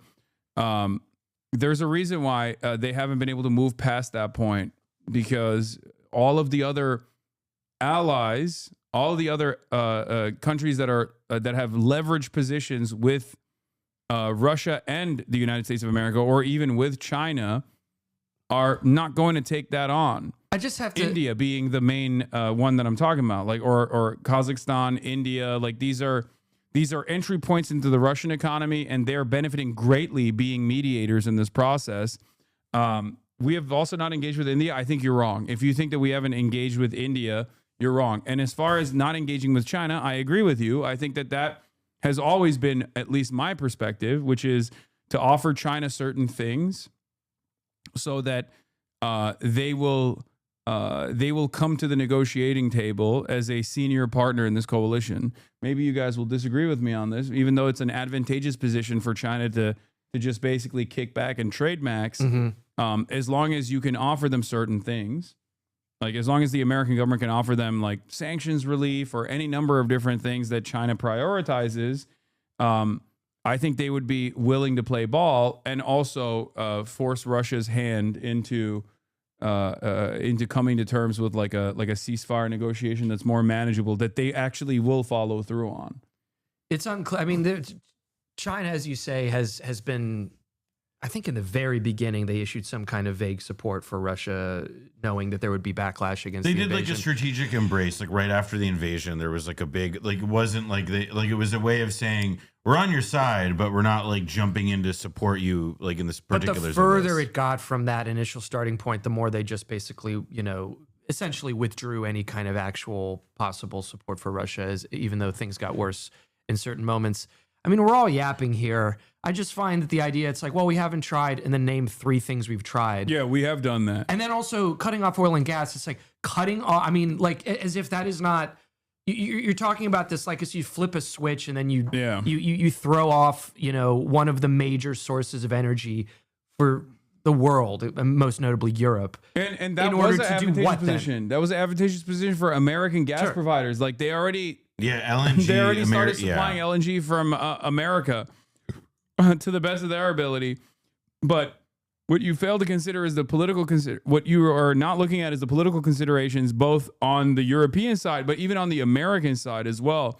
Because then you have less power to, I mean, we have no control over the oil and gas giants in our country anyway, but like now they have a new market. Now they have a new market. It's beneficial for them. It's great for the companies, but it's not necessarily great for the American population. And it's certainly not great for the Europeans that are getting a higher price point, that are not getting the same oil and gas supply. Then you have an inflation. Then you have an inflationary crisis in all these other European countries, and that creates political instability further. So that's it. That's a major issue. That's a major consideration. That's why I'm saying that like. This is advantageous for China in many respects, which is why you have to offer them treats. The one thing that hasn't really been tried is trying to bring China to the table to get the senior partner in this coalition to come to terms with like a managed negotiation, a real ceasefire. My main point is that there's still more that can be done. We have very limited in some of these fields. I understand the limitations, but there's more that can be done, and Trump and Europe won't do to improve the negotiating position. They're selling out Ukraine for a worse deal than they could make. I mean, I don't know. I mean, the U.S. is always going to sell you out. I hate to sound like this is all sort of, formula that is now just we need to accept as being applied to an It's entire the fake population. Kissinger quote. What's that? It's the fake Kissinger quote. To be America's enemy is bad. To be America's ally is worse. Right. It's not a real Kissinger quote, right? I that sounds apocryphal. That sounds it sounds like something he would know not to say. It sounds like a spin on the real ones, like it's a pity they can't both lose about Iran and Iraq. Yeah. But don't quote me on that. Don't quote me on the quote. Yeah. But To be a U.S. enemy is brutal. Being a U.S. ally is lethal. It's fatal. And also, like, I mean, the president of America is Donald Trump. Like, I agree with you that, like, yeah, like, it would be great if American diplomatic leadership was, like, run by grown-ups at this moment, but, like, pretty clearly. But even the Biden administration, I mean, I'm sorry. I'm not holding them as, like, a better alternative. I'm not saying you are, but NATO was never going to be on the table. This was obviously supposed to bleed Russia. It was Afghanistan in the 80s, part 2, and that was the calculation from the beginning. No one ever actually thought this was going to result in anything but bloodletting on both sides, enough to punish Russia, enough to, eventually bring Ukraine to the table, given that it's always going to have been outnumbered. And a very particular kind of hubris, where I do think that they believed that even if it wasn't going to resolve soon, that the arc of this conflict would ultimately favor them because Russia idiot, Russia is like inferior, Russia unable to compete. I just wish you had the same kind of smoke for Russia that you have for Israel. Right. I also feel you are at least slightly defeatist. Nothing is certain. This is what it all comes down to. This is what it all comes down to, which is that, like, armchair generals. You want me to be like, no, you're right. Ukraine is capable of defending itself all the way to the last man. That's what you want to hear me say. That's it. No one ever fucking says this about the ceasefire negotiation. That's bullshit. When I'm still saying that it's a good thing overall that there's a cessation of hostilities with respect to Israel continuing its, like, full-blown genocide, right? And you also have to remember, we are arming and funding the Ukrainian side. We are arming and funding the Israeli side, perhaps more significantly, as a matter of fact, than we are arming and funding the Ukrainian side. The entirety of the Western world, in many respects, moved away from Ukraine quickly as a direct consequence of how much they redoubled their efforts to allow Israel to finish off its genocidal project in Gaza. So there's also that as well. But ultimately, like I said, this is, it doesn't seem to me like you're upset. You're more so upset with, like, what you are hearing rather than whether or not my analysis here is incorrect. That's it. Yeah. And I don't think that, like the equivalence here would be if I was saying that, like, Hamas has the capacity to militarily defeat Israel and they should keep fighting, And that's never been my position. Yeah, they don't like your tone, not your analysis. The American peace proposal. Let's talk to our international correspondent, Alex Rossi, and our defence and security analyst, Professor Michael Clark, with me in the studio here. So, Alex, to you first of all. So this is, it seems like we've moved forwards, according to American media, but we're not clear whether this is just a slight embellishment on what we knew last night. Tell us where we are with what we know about what Ukraine has agreed to. Well, it is all fairly unclear. What is clear is that President Zelensky and the Ukrainians are in a difficult position, obviously have been for 11 years since the Russians invaded Crimea and then the full-scale invasion. But this appears to be the answer to what Trump is putting forward with his initiative. We're hearing, I'll just read you these lines, Rustem Umerov, the National Security Advisor. So Gaza should sign the peace deal that would give Israel control over its land.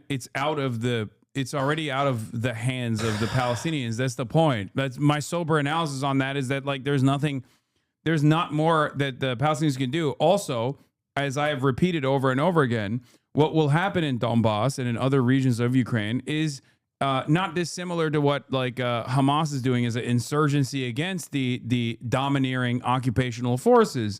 That's most likely what it's going to look like. Funded, unlike Hamas, funded by Western intelligence as well. So that's most likely what's going to happen, to punish Russia's occupation to the best of their ability and make it as difficult as possible for there to be a permanent occupation of Eastern Ukrainian territory. But that's it. That's very different than state versus state warfare, though. I don't want to jump down anyone's throat just for making an analogy, because, you know, sometimes they're useful. The idea that this is something you can just one-to-one, as if Ukraine has been occupied by Russia for the past better part of a century, that they have had the keys in terms of, you know, especially with Gaza, in terms of water and food. No, you don't understand. Palestinians also had nuclear, the Israeli nukes in the same way that Ukraine did. The codes were in the codes were in Tel Aviv, but they had the nuclear stockpile. And they just, even as you just mentioned, the asymmetrical nature of the warfare. I mean, this is just, you can't just say, oh, so you're saying that in Gaza X, Y, and Z, just like this. It sounds foolish. I'm sorry. It's just, these are not comparable conflicts in most ways that you're trying to put the square peg in the round hole. It's just not going to work. Yeah. Come up with something else. Just as like our allegiance is entirely on the opposing side here. It's like if America was like funding the Russian incursion into Ukraine as it's funding the Israeli genocide of Palestinians after 80 Someone years saying of Ukraine apartheid and was occupation. occupied by Russia for the better part of a century. I know. When I heard Sorry, you lost me. I'm out. when I heard you say that, I was like, somebody is going to reply. Yeah. I hate that, but people get so mad at that. They make it seem like that is the case. Like it's. Well, you know, they can. Whatever. I'm out. It's fine. can- There's a planetary difference between us. Yeah, then. I can't get into it. What are you gonna do? Yeah. It's the same Shutter who's critiquing you. I know. You're right. Yes, it's the same. Free tip, critique, not a verb. Yeah. A US official say that there is now an understanding Impact, on a too. proposal that has been reached, but details still need to be worked Sometimes out. when I do engage in this discourse, though, I'm like, maybe America should actually militarily engage so we can just die in a nuclear holocaust. Like I think I'd rather die in the nuclear winter with the fucking final "I told you so" as like the nuclear sponge. The 5 states in the United States of America are eating the first barrage of missiles. It's and a I'm nice just thought. sitting here going, hey guys, what happened? I can't believe this would have. I can't believe the thing that I said was going to happen is happening right now. Well, anyway, signing off because I can see the fucking mushroom cloud from outside of my window. Well, but at least I don't have to fucking deal with you dipshits anymore. So fuck it, you know? You would be streaming? Oh, 100% I'd be streaming. Do you have a plan? You know, like CNN, like Ted Turner made Oh, them. yeah. Which is beautifully parodied in Gremlins 2. CNN, on Ted Turner's instruction, had a tape they were going to play if the missiles were in the air, and it was like a military band playing, you know, some old standard. Yeah, my thing is I'm just gonna offer analysis till the very last moment. Oh, that's No. You'll finally play video games on stream. Yeah, no, you should play. You should jump on. I'm You know, gonna be like, Helldivers. hey guys, there's like a million people tuning in to watch the very last moments, and I'm like, hey, you know what? Today, actually, I'm gonna finally play a video game. We're doing Final Fantasy 14 for 72 hours straight. Yeah, IRL Mushroom Cloud stream. Let's fucking go. Yeah, Fallout Ghoul Arc after. Yeah. The stream picking up Will and Caroline from the fires was diabolical levels of content brain. I did do that during the wildfires. That's pretty good content. I mean, but that like. What do you mean? You evacuated people? Yeah. Oh, that's cool. I mean, like a Resident Evil or something. Yeah. That would be pretty funny live streaming, like, you know, like a zombie or vampire apocalypse or whatever. I think someone made a movie about that. It has to by now. No, there was George Romero. Unfortunately, one of his last movies was called it wasn't Stream of the Dead, but it could have been, and it was just like found footage of people being like, we're streaming to the viral network, and it was just another shitty zombie movie. Yeah. But you know, you could remake that maybe. So let's rewind a little bit. The 28-point peace plan that the Americans kind of sort of sidelined everybody with when they came out with it. Discussions in Geneva. Those discussions then led, we think, to a 19-point peace plan. The Ukrainians were saying after those meetings that they had kind of agreed to that. And now this appears to be confirmation of that. But of course, the big question in all of this is, will the Russians agree to the changed text on the 28-point peace plan? The likelihood is that that isn't going to happen. We've already heard from the Kremlin that anything that's acceptable to the Europeans would not be acceptable to the Russians. Their maximalist demands, of course, will have been watered down. So they are unlikely to go for it. So what we are seeing is diplomacy about how to deal with Donald Trump's diplomacy. The Ukrainians know that they cannot flatly say no to Donald Trump. They need to flatter him. They need to engage with the process. That's what seems to be happening here.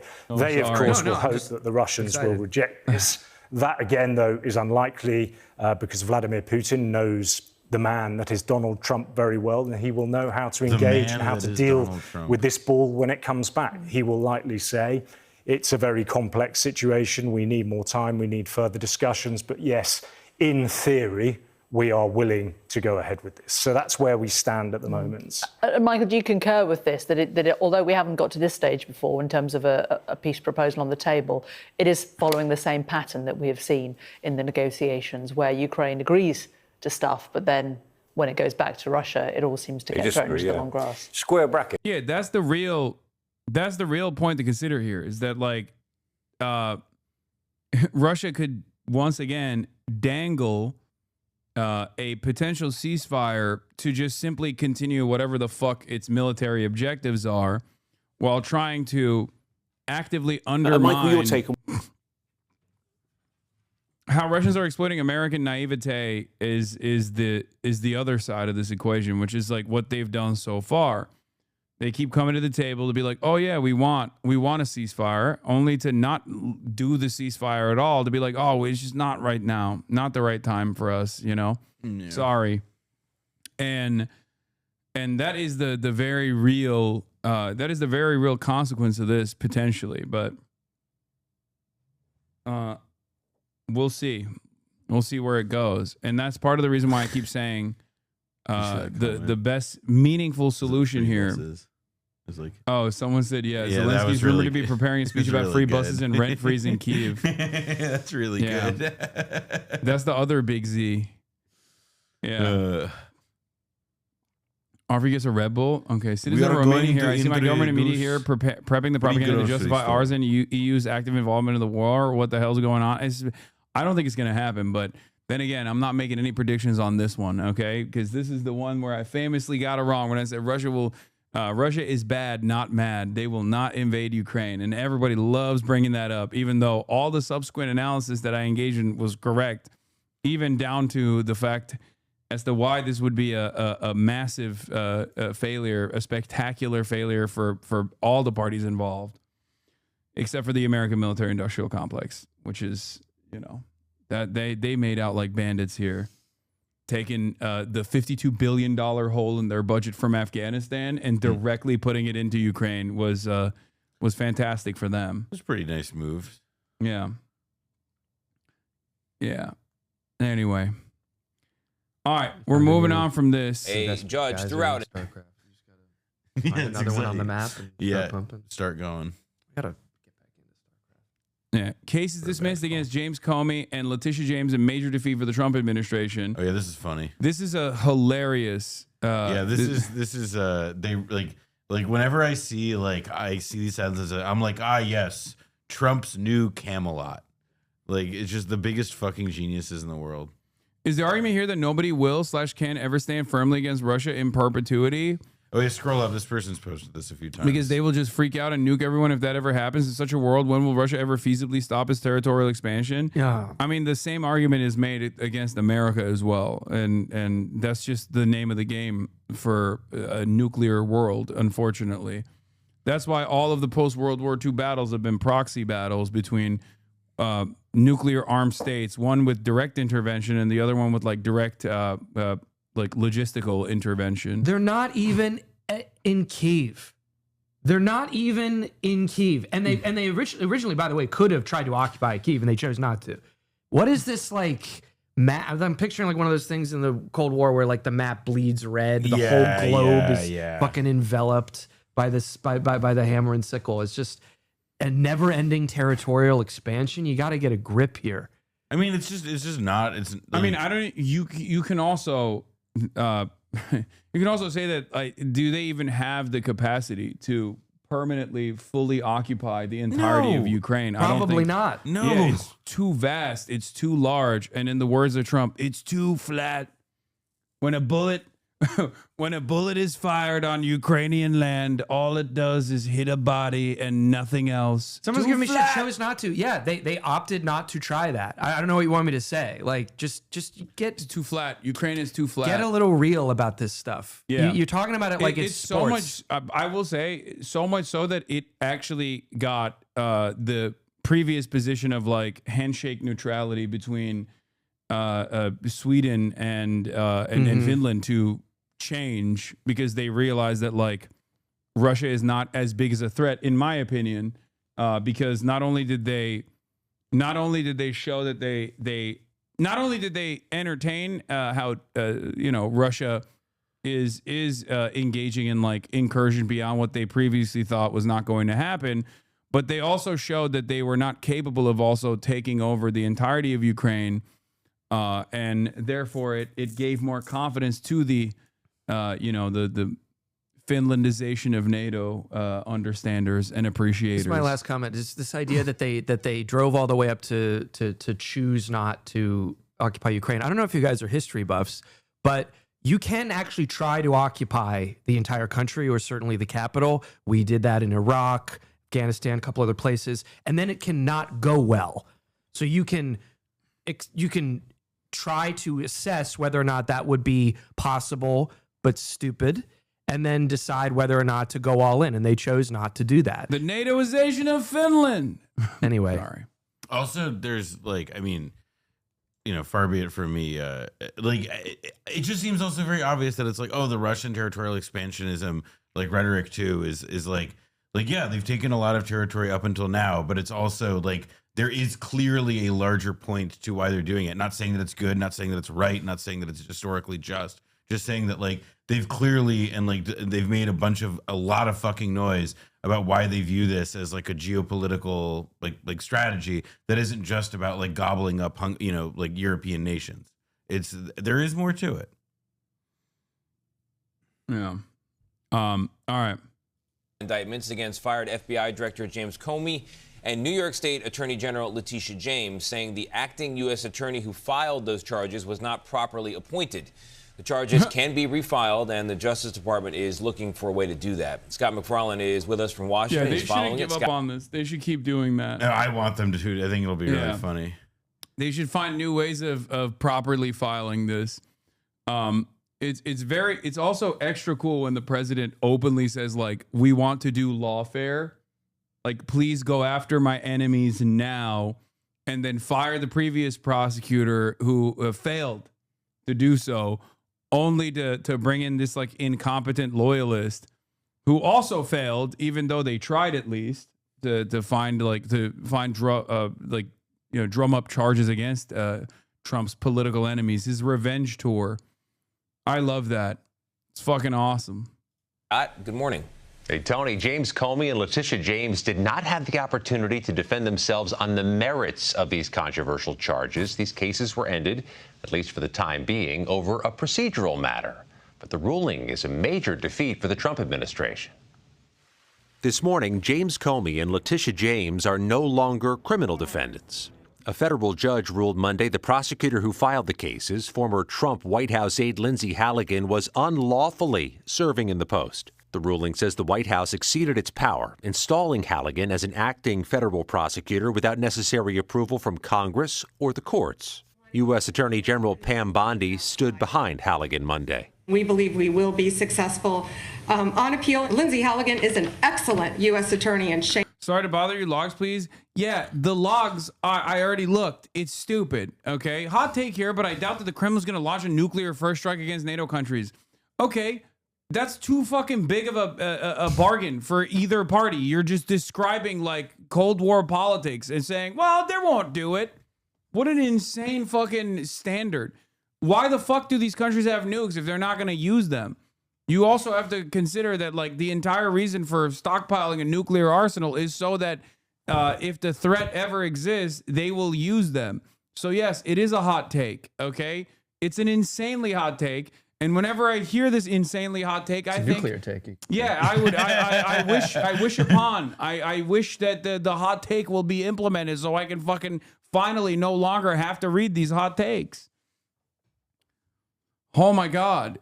The moment that you're entertaining nuclear winter and saying, well, they won't do it, they don't have the smoke, is a moment where we've already lost all reason. And it's not even one that the American government is entertaining. So there is at least that. I feel like they know a little bit more than we do in terms of like the nuclear arsenal and the ambitions there. Because if they also had the same attitude that you did, they would have implemented like a no-fly zone over Ukrainian airspace, for example, immediately after Russia invaded Ukraine. They would have sent troops into Ukraine to defend Ukraine militarily. And then, yes, Russia would not have been able to win Ukrainian territory. Russia would not have been able to boulder through eastern Ukraine and dig into eastern Ukrainian positions. They would have done that because they would have said, hot take, they don't have the smoke. They don't actually want to fucking use their nukes. A hot take also, double hot take, why the fuck won't we actually invade the Democratic People's Republic of Korea? Seems like this is the one thing that actually is a significant deterrent for America. Wonder why Iran would want a nuke. I wonder why. Why would that be even a thing they negotiate? Can't imagine. That's the hot take. It seems like the American government actually does have a red line on this stuff. What are you going to do? Stab me? Stabbing victim situation. Exactly. Yeah. It is true. Shame on them for not wanting her in office. Halligan, who'd never prosecuted a case before, took over the role after Trump ousted the former U.S. attorney for the Eastern District of Virginia when he wouldn't move forward with these cases. Comey had been facing charges of making a false statement to Congress back in 2020, and he welcomed the ruling. This case mattered to me personally, obviously, but it matters most because a message has to be sent that the President of the United States cannot use the Department of Justice to target his political enemies. An attorney for Letitia James, who was charged with mortgage fraud, said, quote, this case was not about justice or the law. It was about targeting Attorney General James. Both Comey and James have denied the allegations against them. This ruling is much more consequential for James Comey than it is for Tish James. Caroline Polisi, a criminal defense attorney. All that being said, you still have left doing a ground invasion on Israel on the table in the event that all of our leverage fail, despite them having nukes. But I understand that's more hyperbole than everything. Yes, the entire point is that Israel would not exist without unlimited American support, which is why I say it's the closest you can get to ending any kind of conflict with a fucking phone call. Of course, it's not going to get to like a military invasion of Israel. Okay. Yeah. What? That's the subtitles kind of. Caroline Pissy? It's not her name, to be clear. I just don't want people to, it's just unfortunate. Yeah, Israel does not need to be invaded to collapse. Sanctions on allies that require unlimited support from the Western world are infinitely more powerful tools than against enemy states that have actually designed their entire economy to withstand sanctions, like Russia. Okay? This is why BDS is an active initiative that has the capacity to be way more successful and was successful historically in apartheid South Africa, as opposed to, once again, Hasan, I'm coming to kill you. I'm going to wear your skin like an ancient Irish. Shocking. Your uncle pays for your Twitch career. Hasan Picker. Hasan Piker, I'm coming to kill you. I'm going to wear your skin like an ancient Irish. No, you're not. You literally have a fucking aneurysm when the Uber delivery driver knocks on your door, and the thought of entertaining a normal social interaction with a person that you've never met before basically fucking kills you. So no, you will not be doing any of those things. You are going to continue using anonymous accounts on the internet that you created in fucking 2014 to make these fucking stupid ass threats because you are unafraid of openly saying that you are a pedophile neo-Nazi supporter, Sam Hyde, in the big year 2025. Okay? At this point in your life, you probably should have had a family. And the reason why you don't is a cause for concern. You should really, reconsider all of the actions that you took leading up to this moment as a fucking 40-year-old who wants to go back to the house, the perfect golden age of 4chan, and how, you know, your memes allowed Donald Trump and Kekistan to be implemented, Donald Trump to become president. You will forever relitigate those moments in your life where you felt like you had motion. Please go start a family, take a shower, hit the gym, and you know, maybe make a better assessment of the events that led to having you write stuff like this in the Twitch chat of a person that you despise. Okay? Please don't start a family. I mean, okay, fair. Fair. It's dialectics. I'm just saying he would. I'm just saying that if he actually, you know, took a good, cold, hard look at himself and reconsidered how he's operating currently, he could maybe fix the situation. Okay? They could get a job. Anyway, there's another thing that I want to watch with you guys. Okay? There's another thing that I want to watch with you guys. Argues it'll be. And that is, are you familiar with the podcast Trigonometry? No. No. It's these two British guys. I'm familiar with technology. Yeah, yeah, exactly. Well, this is technology for sure. Then I know it. They're these two white British guys who I previously thought were like presenting themselves as centrists. Okay. But it turns out that they're like more right wing than I thought they were. Oh, wait, can I see their faces first? I mean, I'll see them. I think Hasan I do know Piker, these welcome guys. to Trigonometry. Nice to be here, guys. Why the big guys? So I did their podcast, okay, because they were in Los Angeles. The guy on the left looks like he's being blinded. I saw Finkelstein, I think maybe a clip where he was on this, and that's the only Yeah. reason I think I've seen them though. So you thought they were centrists? No, I thought they were like center right. I thought they were like masquerading as centrists, but they're right wing. But I think their audience is like more right wing than the way they even present Trigonometry? No. But basically, I was breaking the fucking set over here. Jesus Christ. Act like you've been here, Brendan. Let me stay for lunch and then I'll go. Yeah. But yeah, I did their podcast and we talked about a bunch of different issues, and they got you know, I think it was a fun and relatively productive conversation, but let's take a look. Italy's Mussolini and Adolf Hitler's Nazi Germany were ruthless fascist forms of governance. My fear is that is where capitalism inevitably leads. There's too much instability, there's too much chaos. We need to restore order. Is there a country that's done socialism the way that you like? I would say China is probably the closest, I would say, to an example that we should follow.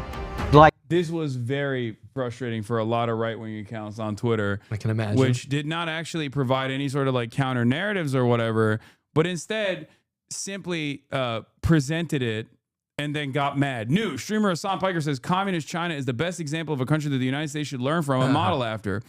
Constantine Kristen, is there a country that has done socialism the way that you like? I would say China is probably the closest. That is probably the closest I would say to an example that we should follow and lessons that we should learn from.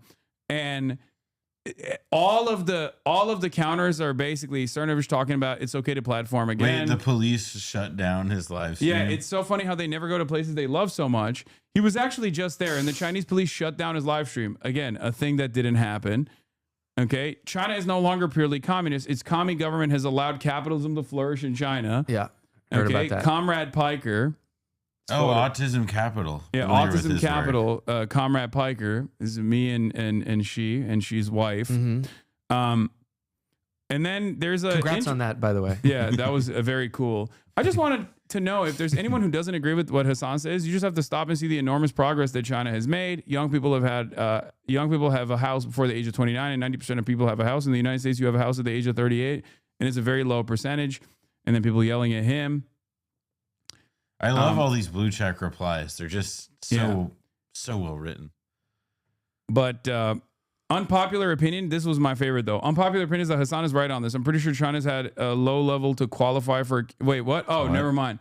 The ones that are the ones that are my favorite are like, yeah, that's right. We should take all of the wrong lessons from China, right? In terms of like social repression, or in terms of like dealing with separatist movements or whatever. Like they literally like, hell yeah, we need to be an ethno state or whatever the fuck they assume China is.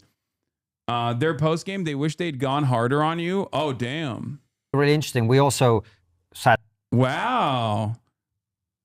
That's funny that they wish. What did they do? Let's get a flavor of what they actually said. Communism in America. I think that communism would be most likely an international thing. It'd be like the Star Trek universe.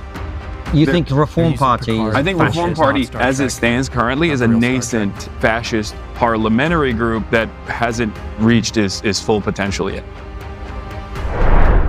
Relax, relax. This isn't an ad. If you're not a fan of ads but love trigonometry, join the thousands of Okay, I'm skipping this stuff. All right. .uk or click the link in the description of this episode. Hasan Piker, welcome to Trigonometry.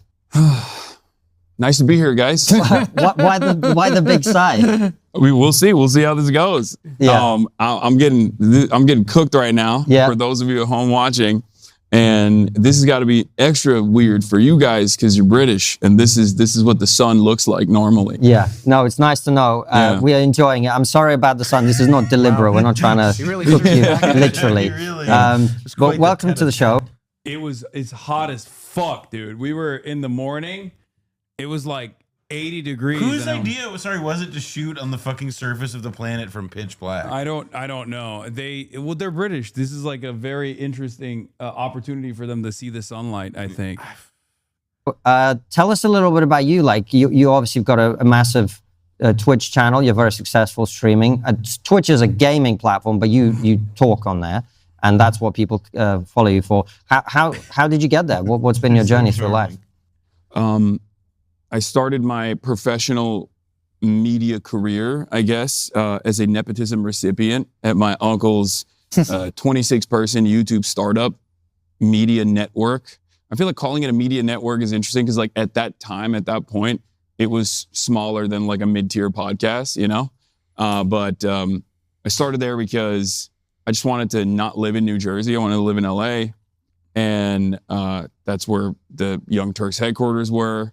And I, much like virtually all of my peers, came out of college with a double major, great marks, and no job prospects whatsoever. So I was like, all right, I'll just start off my journey here, and it'll allow me to be in LA. Right? Let's skip the introductions. It's boring. You've already heard it a million times over. And you mentioned progressive values and that being something that's important to you. What are progressive values, would you say? I think progressive values, for me at least, are founded around empathy first and foremost, to try and uplift everyone's material conditions to the best of our ability, and focusing on protecting those who need protection, and simultaneously advancing a cause of the way I think about it, advancing the cause of unlocking the potential of every single person, no matter where they are. Because right now, there are probably billions of brilliant people that never actually get the opportunity to unlock their true potential. See, I'm using I thought they were more centrist, so I'm using centrist terminology. Be like, there's a lot of potential out there. Right. And let everyone be what they can be. Yeah. Like, who knows if the next math wizard is actually stuck in a village somewhere, right? Like, whereas is their position actually? Well, what if there aren't those people?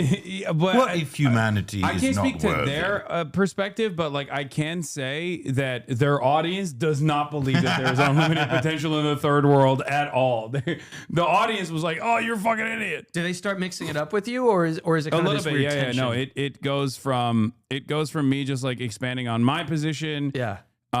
It turns into more contentious stuff around this part. And then there's even a classic explain this meme about Luigi Mangione, where it's like, well, what do you mean? Luigi Mangione, you've said free Luigi Mangione. And I'm like, well, you know, what's interesting, I did the same thing that I did with Ross Douthat. I don't know if you guys saw that one, where he was like, he tried to do the same shit to me, where he was like, well, you're pro Luigi, you're pro Luigi, you're pro Luigi. And I was like, look, listen, like I think it's more interesting to think about why in a country like America that Luigi Mangione was received the way that he was. And it shows that like it's almost universal, the pain that people have felt about private health care. Because of where they're born. Like, they might be born in Sudan, in a village that is being overtaken by the RSF. They might be born in India to an impoverished neighborhood and are not going to have the access to education and therefore be able to truly revolutionize whatever sector they might be interested in revolutionizing. And I think that's what I want to do. And what do you think is the way to, because I think that's probably something the left and right actually agree on in my experience, you know, the center left, the center right, they're kind of moderate. But I suppose the disagreement probably is about what you think is the way by which that happens. So the right might say, well, the answer to that is capitalism, right? I imagine you don't agree. So how do you think those things get, those people who don't currently have opportunity both in this country, in other Western countries, but around the world, what's the mechanism by which they get those opportunities? I think creating a robust base of support, like a minimum social safety net for all, is the way to do it. And there are many different ways of achieving that result. I don't think capitalism has been able to do that. What I mean by that is capitalism still revolves around the inherent contradiction of at its most reductive way to put it, someone's got to clean the toilet. And in an effort to make sure that there is always going to be people that are wage laborers, there is this dynamic where we can't 20 minutes advance 20 minutes until food gets here. Humanity too much. This plays itself out in the international scale in unequal exchange, where if we were to allow a lot of the third world to develop to a certain degree, then things would be far too costly. We wouldn't get the cheap materials and the cheap natural resources that we need to extract so that we can have an iPhone for the reasonable price of $500. Or, I mean, even that's increasing now. I personally think that they got really mad at me for saying iPhones are not $500. No, like that was like $900 or whatever. Yeah, they were so like they. I think everything that I'm saying here, they just did not listen to at all, and they just hyper focus on like this was like listening to a child try to. Man, this is a. Yeah, they're like, oh, dude, rich socialist hypocrite, you fucking idiot. It's like, oh, dude, you say you hate capitalism. You know, I thought that it would be a real, like Athens. I thought there would be substantive discussion in the YouTube comments. I stopping our did. endless and needless and cruel militarism in the global South, and allow these places to develop, extend an open hand to them, that we would allow society to flourish in ways that we previously have not foreseen.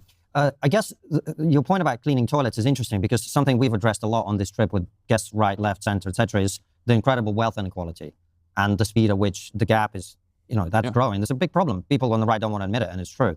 But on the other hand, someone is always going to have to clean the toilets, right? Like, we have a pretty big safety net in the UK. That's the argument. And what that's mainly done is trapped a lot of people in a place where they don't have to literally work. what you said. And they then is the baby's first argument. Yeah. And then No, he's like, he just it's interesting turned that you say that. Let me pose a different question. The exact same question. Yeah, which is someone has to clean the toilets. Like, how do you suggest we clean the toilets? And it's like, okay, well, I mean, I'll get into it here, but it's like the point is, the person who's cleaning the toilets can have more comforts in their lives, even if they're doing that. Therefore done. And also, it's you still talk a about necessary part of labor, regardless. Important people from other countries to work for less. Kind of the consequence of that is it suppresses wages for the people in the country as well. So who would clean the toilets if we... So, great question. Let me address the wage depression aspect of this, because this is the one area where sometimes I hear Tucker Carlson talk about it, and there's like some nuggets of truth in there. Because yes,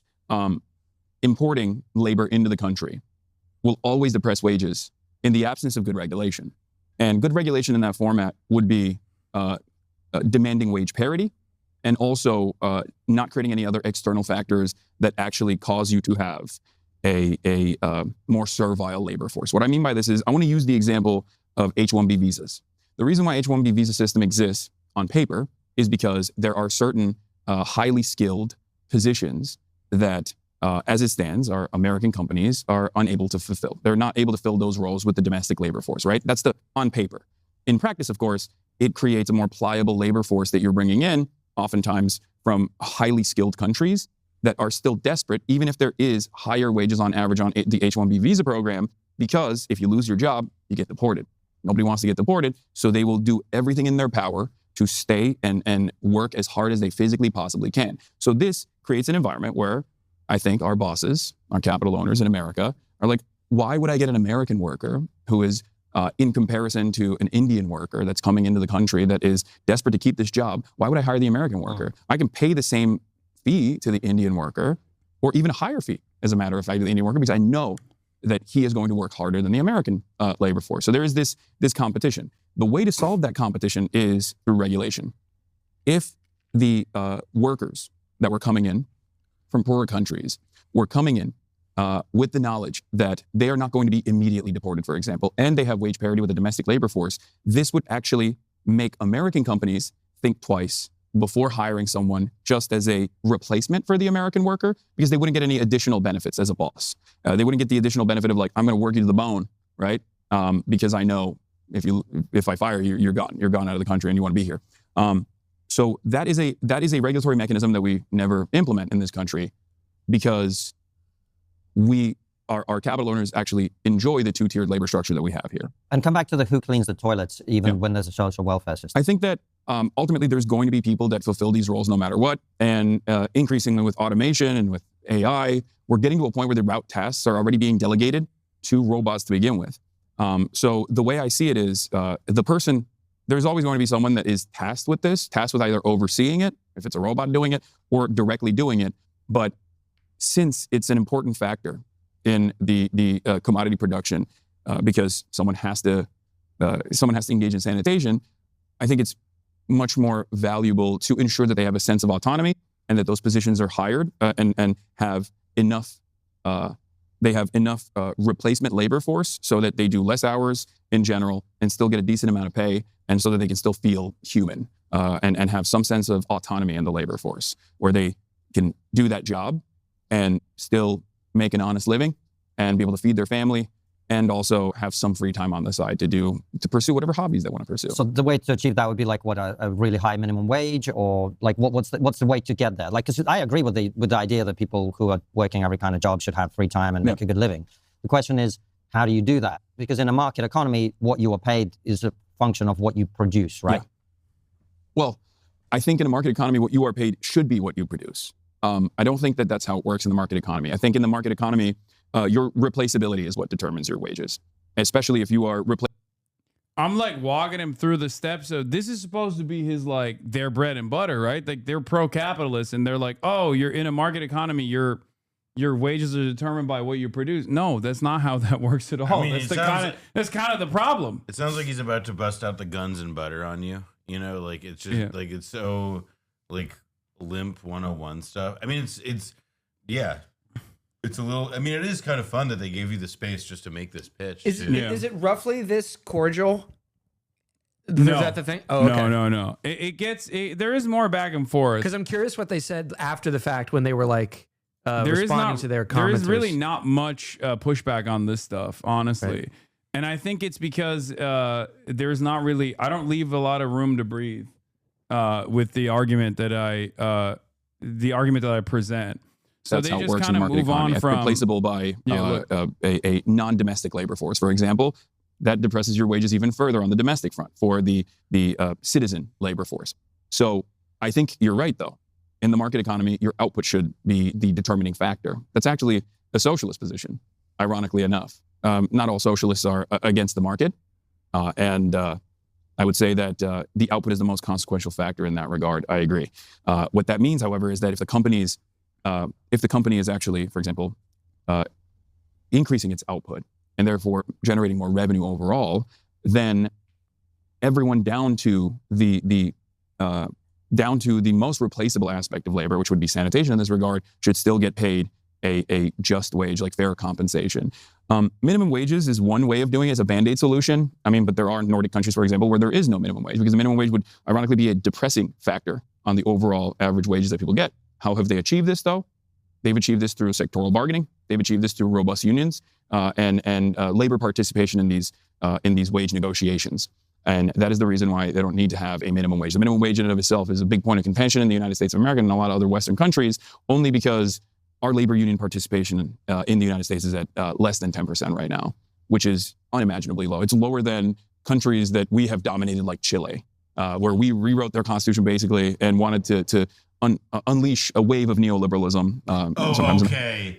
Oh my God, this is the awesome. U.S. did support the Pinochet coup, but Pinochet's 1980 constitution was written primarily by Chile's own military regime and conservative Chilean lawyers such as Jaime Guzman. Yeah, after we installed him. Yeah. I mean, that's kind of how that. Yeah. That's, No, that's I sort of got the bang for your buck. Bang for your buck. Fact check. Brother. I just got fact checked, buddy. See, I would love to see. Do you know? I would love to wish see they more would of have these. said that to my face. Yeah, because that would have been a much more entertaining conversation. No, like, Is their model like they kind of give the patient and even open-minded across the table, but then later on they put all this stuff in, and then in their next episode I don't know. they're This like, is the first time I'm watching this. So I mean, it is. I guess I don't know. I think it's kind of bitch made to do because this also isn't a fact. Like that's a Jubilee move. Exactly. Like it's just so stupid. Like to do and like also kind it's of like obvious. doesn't even dispute anything. That Exactly. That's the point. It's not like what that is not an effective. It's not a good debunking. The guy of on what the you right said. reminds me of kind of like a cleaned up Paul Joseph Watson.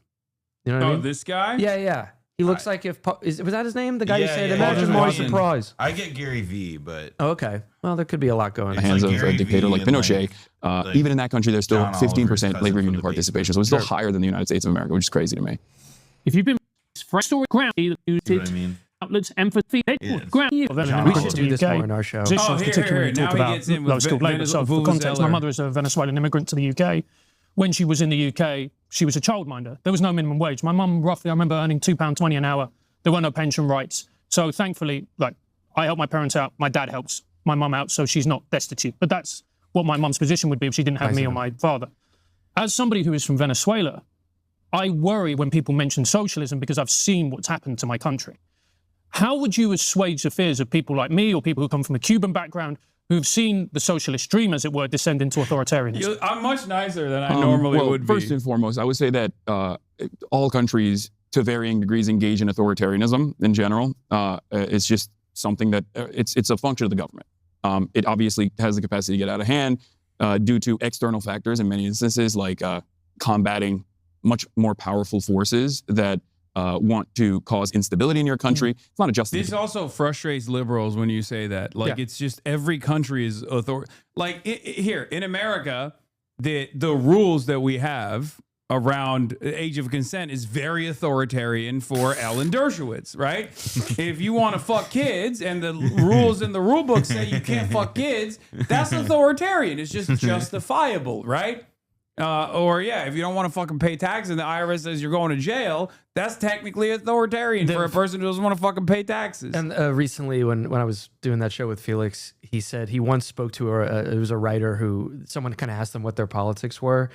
And he did not, I will not include the name just as he did not, but he said, my politics are anti-authoritarianism. And it's just like, dude, you're 45 years old. Yeah, that is like fucking epic, brother. You got to get a little. I mean, it's also like, also the authoritarian thing is like, everybody is like, oh, no, but look. When I see the movies about Jim Crow and stuff, right? It's all in black and white. Therefore, it's in the past, not a problem now. Ipso facto, you're wrong, brother. That's what, I just hate the smugness of that shit. Well, I'm curious if this guy takes your answer. Let's see. I don't remember, but it is analysis in terms of like why these guys engage in the actions that they do in terms of suppression of all dissent or even censorship and sometimes even jail time. And the example I always use is the United States of America, not only in the Cold War, but even preceding the Cold War during World War I and World War II. Actually had a practice of jailing all conscientious objectors, for example, who said, I don't want to fight in this war. They were like, all right, well, this is a world war, sucks to suck, you're going to jail. One of the famous examples is Eugene Debs, a socialist who actually ran from prison and I think achieved like 1.3 million votes at the time, which was probably the most electoral success socialists had ever achieved. He was a conscientious objector of World War I, which was the international Marxist position at the time. There was some deviation there. So I see it in a similar vein when these countries also engage in authoritarian actions, suppressing dissent, censorship, or trying to manage this dynamic of trying to continue doing governance while at the same time they have to like make sure that they're avoiding American intervention or Western intervention in general. As far as the fears that people have, assuaging the fears that people have in terms of what they've seen in their countries, whether it be Venezuela or Cuba, I think each country is different. Each successful and unsuccessful revolution is different. And I think it's important to understand the lessons and the failures, as well as some of the areas of success that these countries have been able to implement. Avoid the failures and try to focus on the successes, and hopefully you'll be able to have a long-standing and relatively happy form of governance. I mean, I take your point as to the conscientious objector, but you look at Venezuela, for example, and then the reason I'm using it is because that's the example I know best. Yeah. You know, you've got rigged elections. You've got politicians who go up against Maduro. They're either thrown in jail, as in. Yeah, Juan Guaido famously never got a day in the sun. I don't think I mentioned that one of the biggest failures of Maduro was. And even Chavez really was not cracking down harder. Was not punishing the dissenters enough. Ironically, you can tune into TV channels.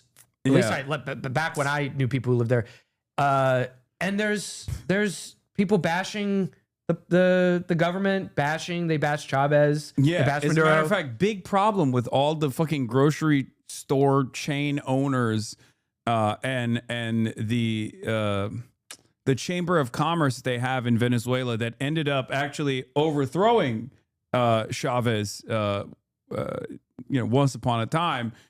They didn't get sufficiently punished at all. They continue to operate as though they wanted to internally in the country. I think that might have even been a mistake. I'm just saying. Because I don't think America would ever allow that to happen, is what I would say if we didn't live under the second Trump administration after he unsuccessfully pulled off an insurrection, and then we didn't punish him at all. And then now he's president, and all of the pedophiles that did January 6th are free until they do more pedophilia. And in which case they get freed again. Yeah, in which case, yeah, exactly. You did literally January the only actual way out for like a January 6th person now is suicide by cop. Yeah, no, like for literally sure. You have to be like that guy. You remember that video? This guy, it was one where like the cop was like, do not reach for like whatever, and the guy just immediately. No, yeah, the only way.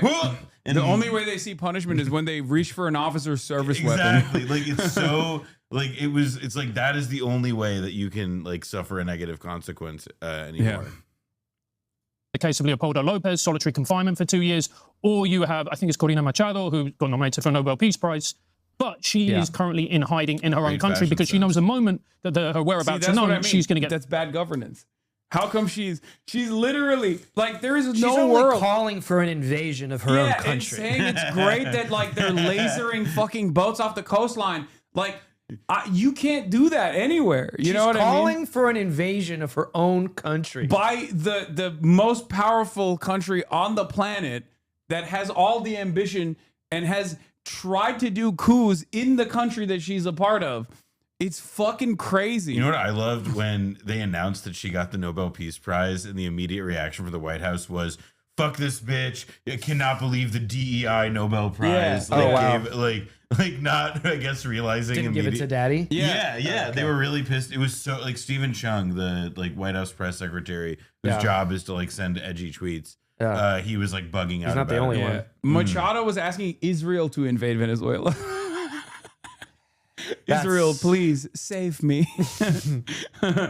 Thrown into jail may not be seen again. You're my only hope. I'm not going to defend Maduro, but I would say that the logical through line, and it's important to understand the opposition's logical through line in this instance, is that these are forces that are very directly working with the United States of America that have tried to facilitate coups, even had an unsuccessful one all the way back in 2002 with Chavez, and in numerous other instances, openly talked about implementing coups under the first Trump administration, and is openly now waging war, or at least threatening to wage war with Venezuela right now, encircling the entire coastline of Venezuela with some of the most sophisticated weaponry known to man. In that regard, I think they see it as treason. I would go so far as say, in a similar scenario in the United States of America, I think, and this is not even a one-to-one dynamic because America is the most powerful nation on the planet, but China is getting up there, right? Let's see if China had, if in a hypothetical, if China had encircled the United States of America, and let's say in this hypothetical, I'm like very clearly someone who is going to China and talking to the CPC and saying like, we want Chinese intervention in this country because I hate Donald Trump, please. I think in that regard, America would probably treat me in the exact same way, if not in a worse way, ironically enough. But would they throw you in jail for trying to run democratically? I don't think personally that they would. Absolutely. That's crazy. Are you serious? I don't think they would do that. Like, come on, man. Come on. Like, I would definitely, they would kill me. Like, I don't even think that did you wear that shirt to push your merch? Yes. Yes. And it's a very nice shirt. And you can get it at ideology.shop. Would, I think. You think the American government would not throw me in jail if I was in a comparable scenario where China had encircled the United States of America and I was saying, I want to run democratically. I want to be, and I'm demanding that China intervene. I think they would do the same, if not worse, for sure. Because like I said, it's all a matter of the conditions on the ground. With respect to Eugene Debs, as I was talking about before, America felt threatened even at that time. You're talking about wartime. Yeah. This is not a fair comparison, in my opinion, because wartime is wartime. No, how is that not a fair comparison? I'm curious what he's about to drop here. It's about survival. Britain suspended elections during wartime, right? Like America didn't actually. They did. They even during the Civil War. But Britain did. America wasn't in war in the same way that Britain was. That's why is it during the Civil War? Yeah. Well, yeah, that's fair. But again, it's different. I guess you said something interesting because I was born in the Soviet Union, so we both have direct experience of socialism in various shapes and forms. You talked about there's positives and there's negatives. So, is there a country that's done socialism the way that you like? I would say that I am hypercritical of all forms of governance, including the American one. I think that's not a surprise to you guys. I'm left, right? And in that same vein, I think like there is critiques to apply to all forms of governance, even socialist ones. And as far as like getting closer to what I think has been relatively successful, because if ultimately the point of government is to improve the material conditions of all people to the best of your ability, it's not always going to be perfect, but when you are getting, I don't know, the poorest people, the poorest of the dispossessed masses out of a situation where they were servile to landed gentry, or they were peasants from an agrarian society, or they were dominated by the landlords, but then ultimately they were able to come into modernity and become like a powerhouse, an industrial powerhouse that is competitive with the largest superpower on the planet. I would say if that's the point of good governance, and I think you guys might agree with me on that, I would say China is probably the closest. And there are still plenty of failures within the Chinese system as well, plenty of issues within the Chinese system as well. But that's probably the closest, I would say, to an example that we should follow and lessons that we should learn from. This is something that I talk about quite a bit. Ironically enough, we only utilize some of the most repressive elements of Chinese governance here in the United States of America, especially in the second Trump administration, and none of the good stuff. We don't have any high-speed rail. We don't have any even development. There is seemingly nothing to look forward to in America in terms of economic prosperity, in terms of overall health of society, in terms of scientific achievements. And I think a lot of younger people also feel the same way, where they feel like there's nothing to look forward to here. And I'll give you guys an example from the UK.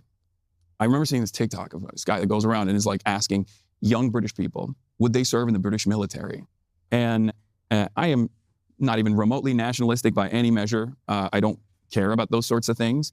But I think it's important to understand, like, it's a good way to see the temperature of society. And a lot of the young British people were like, no, why would I fight for England? Why would I fight for the UK when it seems like my government's not even fighting for me at all?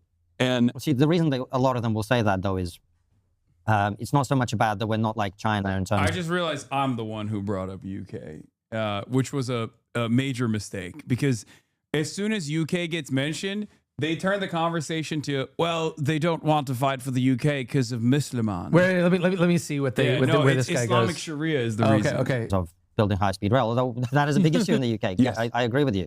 The main reason is they feel like they've been let down by mass immigration that's eroding the values of their country. And of course, this is where I think... Except I did say why they didn't want to fight, and none of them said it's because of Muslims. Well, no, but you have to understand, it's the Sharia. Yeah, none of them were like, oh, it's because the UK is a Sharia Their controlled pride country. is hurt, so they don't want to go fight for Britain because there's too many Muslims inside of Britain. Well, now. no, but it's because they gave all the free stuff to the Muslims, right, and not to But whatever the reasoning, that's the idea. Yeah, I mean, Islamic law. I mean, it's in addition to just being wrong. Presumably, though, if they got to go fight in a war, they would be killing. Let's say, pretty good chance they'd be killing Muslim people.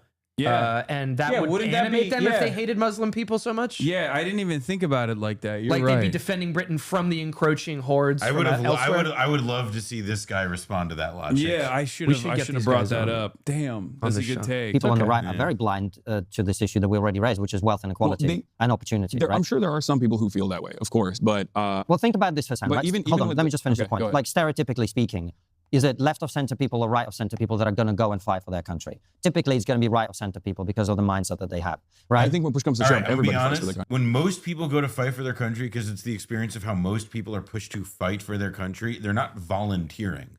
Like that's also like to me. There's like a degree I guess that Well, I guess if they want to say modern America or whatever. I mean, but even still, like if it's like you're putting people the question of like, would you go fight for your country? Like in the hypothetical Hasan presented, like I didn't take it to be like, would you go sign up tomorrow and do it? Like there's a lot of ideology there, but I'm curious what he wants to say about. He's saying that right wingers are the most willing to fight for their country. Yeah, of course. And because that's why you have to have a draft in a war. But what we're talking about in this situation is, will you go and serve in armed forces? That is going to be a more right-leaning perspective. And those people, we probably fair to say know the UK pretty well. Those people are concerned about the military, the national identity of their country. It's like, why would I fight for a country that doesn't feel like my country? Is the position for them. This is where the big point of division comes for someone like myself. You're Venezuelan originally, your family came from Venezuela. Your family came from the USSR.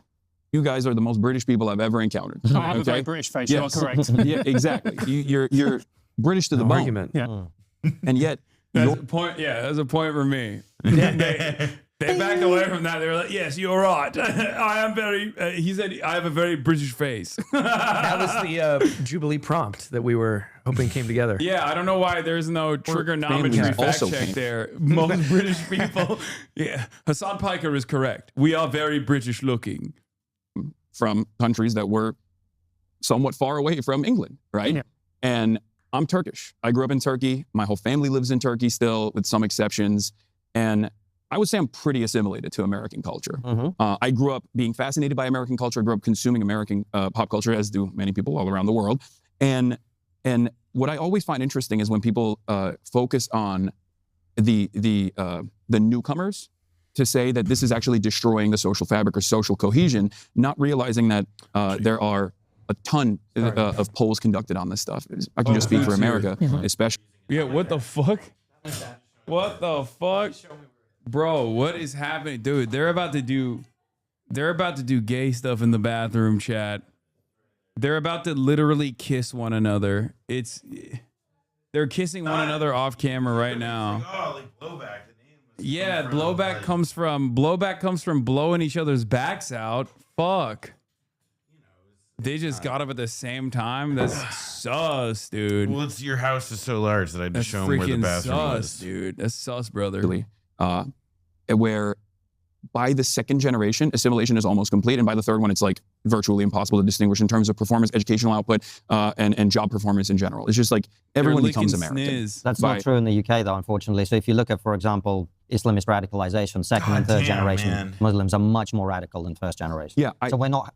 that's the issue that a lot of people in Britain are concerned about. Not everyone's assimilated. Radicalization. Like, there's no way to respond to this on like a factual. Like, how do you? No, I can't. And then they were like, he was just saying like a bunch of shit that I had no idea about, because he was like, here's information that suggested every Muslim man in the UK wants to do Sharia law to every white woman. And I was like, I don't think that's the case. But I admitted, I was like, I don't know if that's the case or not, but that sounds a little crazy to me. It sounds a bit far-fetched. In the way that the three of us have done. So here's the interesting point about that. Well, two things I want to address. First, like I said, people assimilate. And they become a part of the normal forces of society. They become a part of the culture, or they bring some aspect of their culture into British culture. You know, they change the cuisine, and people seemingly enjoy it, even if they also simultaneously go attend an EDL rally and then get a little quick curry afterwards, or a little kebab on the side. But beyond that, the reason why people are angry is always going to be because the trains are not running on time, because the NHS is improperly managed due to underfunding. That's what I believe. I think it's always an issue of underfunding, where they're not getting the same services that they once used to, and also things are becoming more and more costly. Yeah, they brought up Islamic Sharia. Yeah, heard of it. To which my retort was, it's not Islamic Sharia or the Muslims that are coming in. It's usually used as like a red herring against diminishing social safety nets. Well, they're really insistent on the idea that no. Well, actually, the interesting thing is that Islamic radicalization in Britain, they're more radical in the third generation than the first generation. Yeah, that's what he said, and I was like, I don't know if that's the case. Like, it's just like, but I have no answer to it because he's a. And there's no fact check. There's no fact check underneath. So it must be true. I thought there was going to be fact checks. Well, the interesting thing about global warming is that chemtrails are actually a major part of it. Like, how do you argue with that shit? Thank you. There's no arguing with it. I think we're set. I'm set. Thank you. Okay. Yeah, I guess I got fucking owned there. He's no fact check means he's right. So in that anger, it's much easier for them to be guided by a guided by the right-wing forces to turn around and say, you're angry and you're right to be angry. And the reason why you're angry, the reason why all of these things are happening not eat on is stream, because... please and thanks. Oh, all right, chatter. Bye-bye, I guess. Fucking idiot. Fucking dumbass. Shut the fuck up, idiot. Stupid ass motherfucker. What are we supposed to do? We're hungry. We are importing all of these random strangers into the country who don't speak your language, who you are scared by. And that, I think, causes division, and it causes friction that makes it harder for people to integrate. And that is part of the reason why I think, especially in a place like the UK, you see a little bit more of this resilience towards full-blown integration into society. I also think as well, Hasan, if we're being honest, it's also because we have had such huge amounts of immigration come into the country that people understandably go, this pace of change is too much. And you have to think, let's go back to 2016, which was the Brexit referendum. Now, Brexit was about many things, but really it was about people wanting immigration to be lowered. And that was 9 or 10 years ago. Immigration hasn't been lowered. In fact, it's been ratcheted up.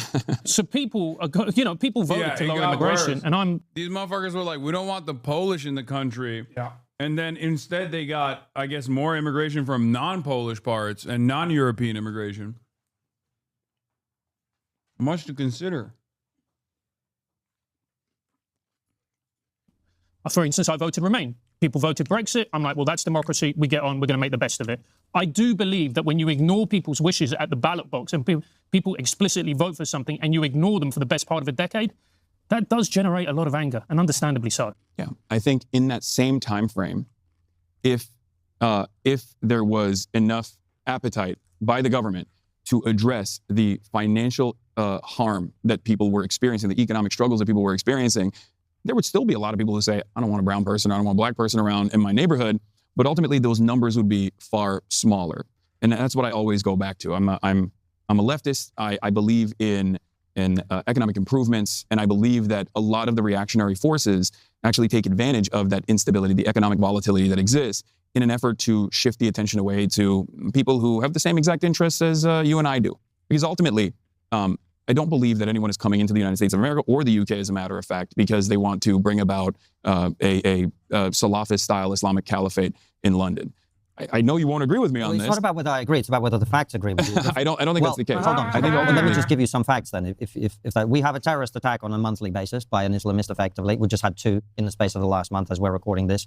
33%, I think, of British Muslims want Sharia law in Britain, like according to polls.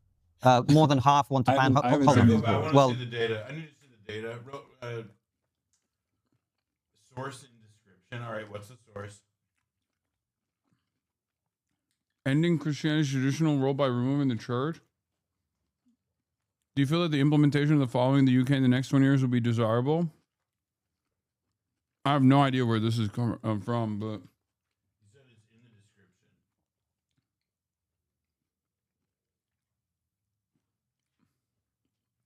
Where is it? It's not in the description. I was told it was. They won't say where it's from? Well, regardless, they could have made it up entirely. No. I mean, it's just like all this stuff is Sharia law, general public minus 51%. British Muslims. Wait, what kind of poll segments general public and British Muslims like this?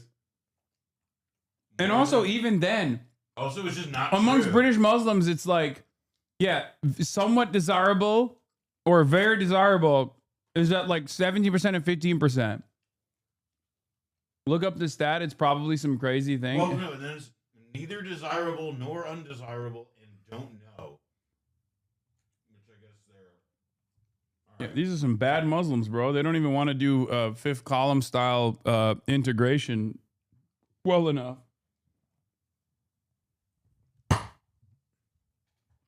I just want to say that even if the Muslims in America want Sharia law, I support them. Well, it's because, yeah, I want it because I'm a Muslim American in America who wants Sharia law. It's true. I'm doing Islamic style taqiyya.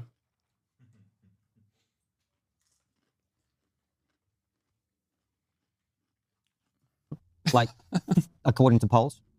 More than half want to ban. I haven't seen these polls. Well, we can put them in for people to see. Henry More than half want to ban Jackson's homosexuality, right? So, yes, baby.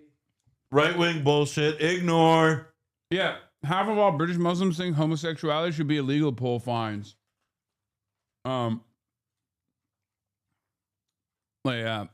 It's always funny that like these guys will be like, "This is incompatible." Okay, well, a fuck ton of white people in England also want to ban homosexuality. Also, but I'm that's like compatible because it's white people. I'm dismissive and skeptical of these findings to begin with because it's a poll number that I don't like, and therefore I always reserve the right to dislike polling numbers that I dislike. Thank you. But Exactly. also, It's the old Gore Vidal line. this article is more than 9 years old. It does feel like a not insignificant thing. Just a thought. If they're going to use it to debunk you or whatever.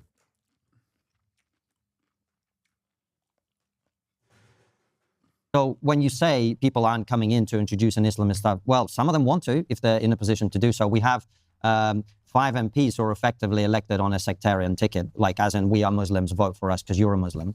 Who would you say those MPs are?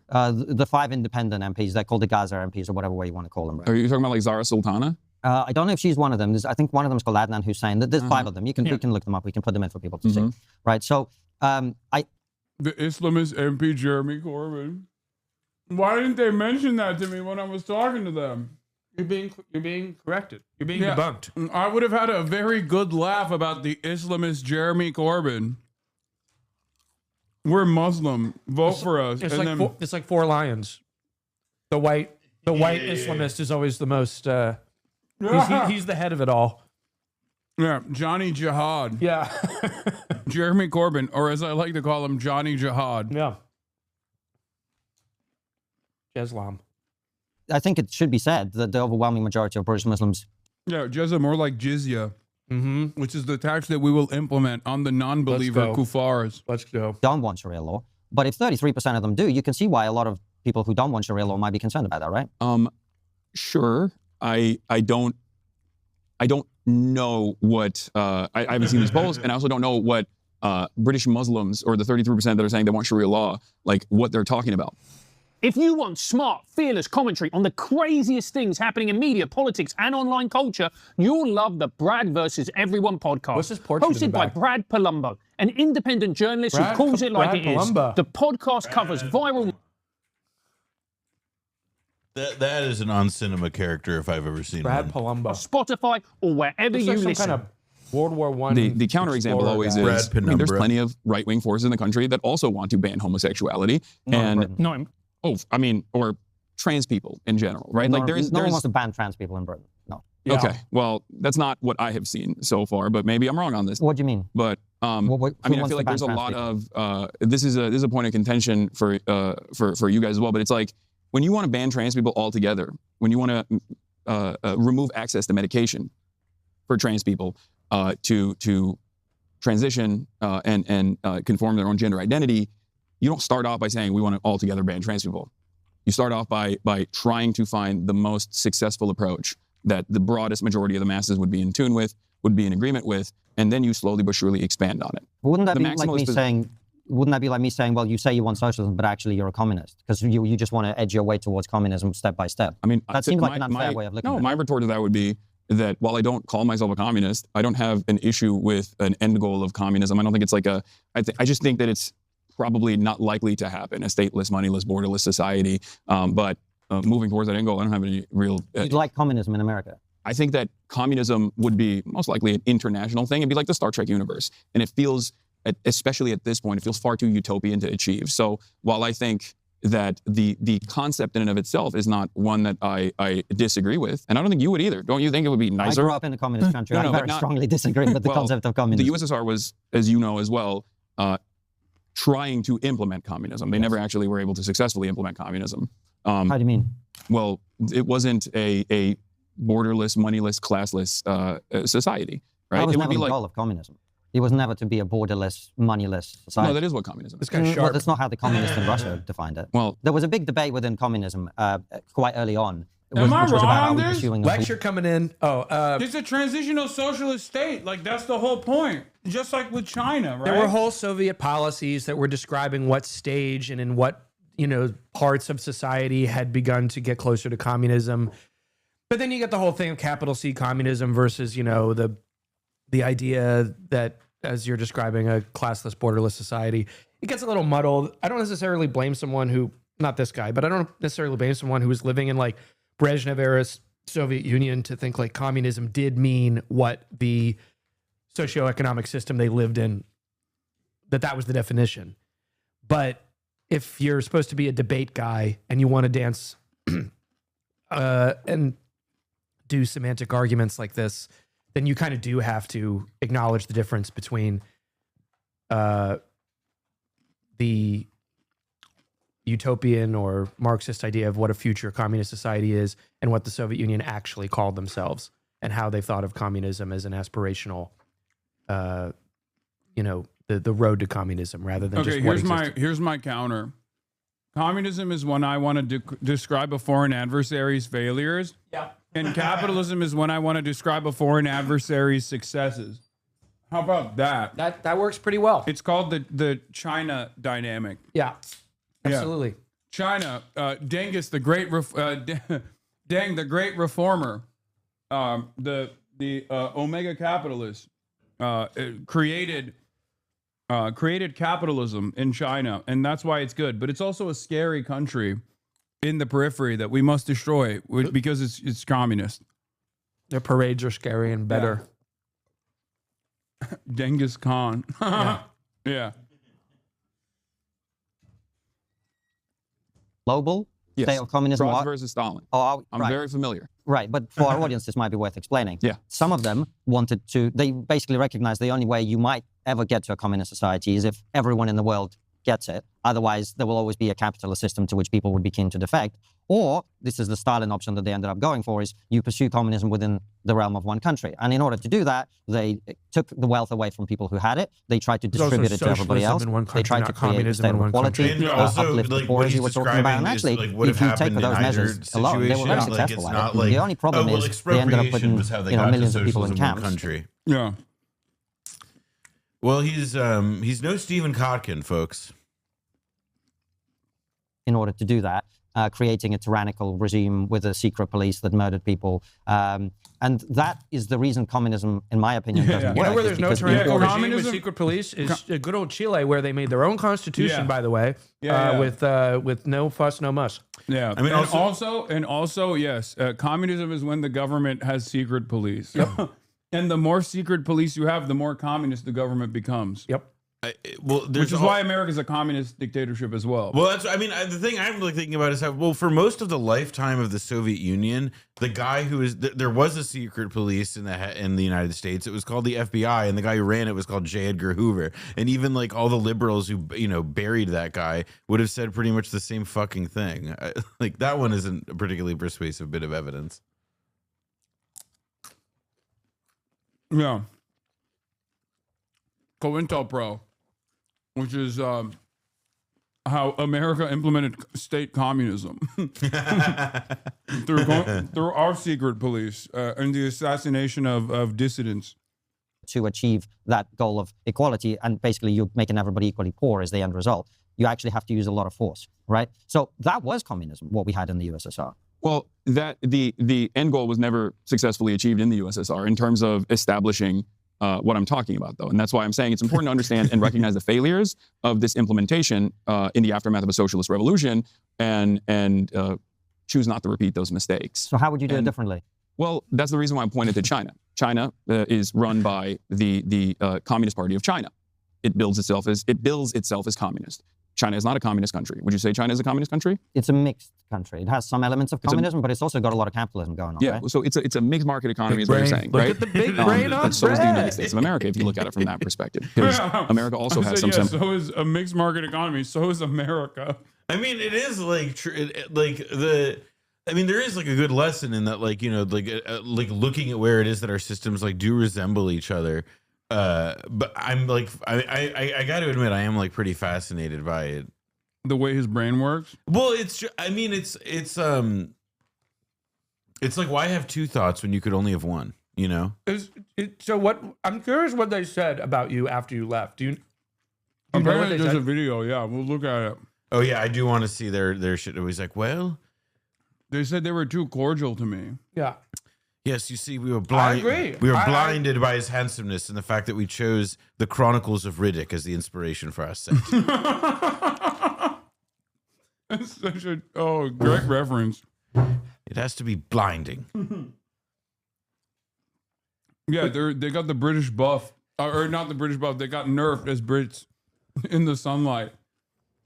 With some social safety nets. The UK also has some social safety nets, some state-run enterprises, especially pre-Margaret Thatcher, I would say, versus private enterprises as well. Venezuela at its peak, I think, had more privatization and more private enterprise in its economy than France did, as a matter of fact. I believe there was like a report at around 2012, maybe, where they were talking about how like Venezuela is not socialist. It's like when these sorts of countries, and you're not wrong, it's a mixture of both, right? It exists. Social safety nets exist. Some extrapolation initiatives exist. Like when you think about Norway, for example, the entirety of the extraction industry in Norway is actually nationalized from the forestry all the way down to the oil and gas industry.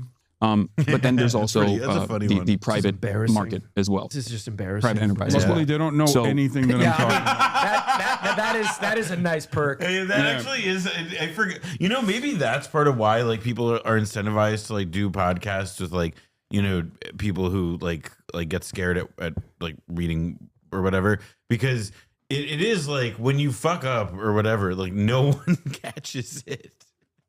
I mean, we caught that they were like, see source or whatever, and they just like didn't put it in. A 10-year-old poll from a dubious. No. Well, I think the Henry Jackson's, but they made sure that the Guardian 9-year-old article was there too. Right. No, they have multiple sources. They own me on that postmortem ownage. Yeah, well, it's because I think the only way they can get one over on anybody is if the other person died.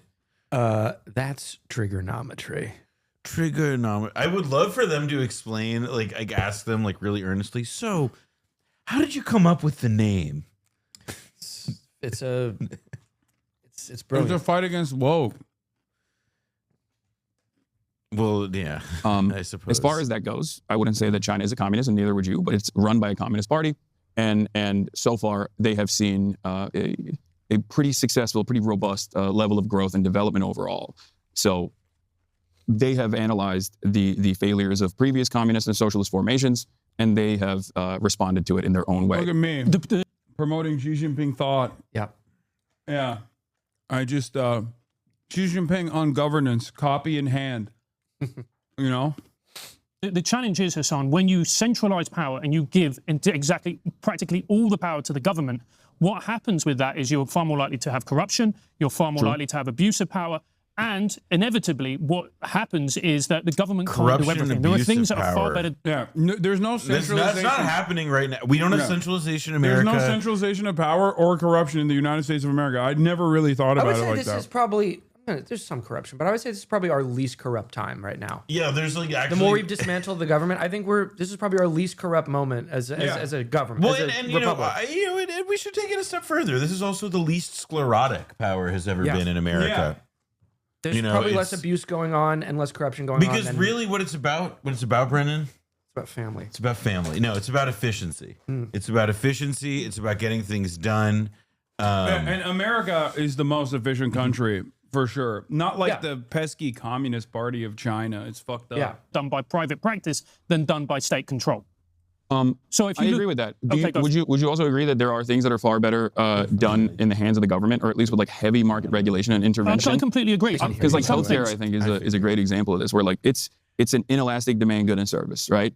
If you don't have healthcare, you die. So you will pay whatever price you have to pay for healthcare.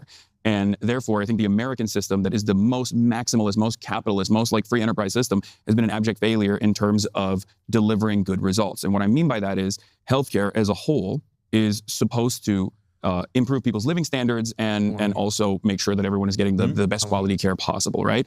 And and in the United States of America, we don't have that. We do have nicer hospitals that resemble hotels as I'll be opposed to honest like. with you, it'd be difficult not to have a nicer hospital than the UK, mate. Yeah, no, but I understand that. I'm from Turkey. I've seen the Turkish public hospitals, but I would rather try to focus on the diminished quality of service and try to improve that in a socialized system than to altogether limit healthcare at the point of being able to pay for it in the way that we have in the United States of America. And I think this is a major issue with America in general, is that we are so invested in improving our GDP. We're so invested in leaning into the forces of capital that in this sector and in many others, corruption still I didn't get that far, but we have it in the form of corporate consolidation here in the United States of America. Because in the absence of any sort of government intervention, trust busting, and heavy regulatory intervention, all corporations end up trying to seize one another and become a force, a monopolistic force, and if not, an oligopoly. Right? And many sectors have seen this.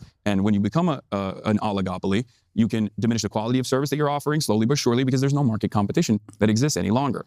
I noticed that there's a pattern here where I like end up describing stuff. You're just explaining how stuff works to them. It's fucking crazy. And they just like kind of keep quiet throughout the process, waiting for their, waiting for an opportune moment to come in and just be like, well, Venezuela. Well, or see, the USSR was communism. If you centralize power, then what you do with the power is you put it all in one place. And if you put everything in one place, right, it's easy to steal. You can steal that power. Well, that was certainly true in Russia. Yeah. I was about to say, like, I'm glad this guy who, let's be generous, the guy from the USSR, like, I'm glad he did leave right before the Soviet Union probably fell, and then didn't have to withstand the decade plus of malnourishment and alcoholism and preventable death that racked the country. Also in the hands of many. Yes. One could say that was a successful decentralization of power. Yes. And one government, many oligarchs. And people were rid of the horrible burden of a publicly run set of safety nets and guarantees. And it was given to the incredibly efficient Russian oligarchs and their American friends. So I am glad he got out of there before that happened.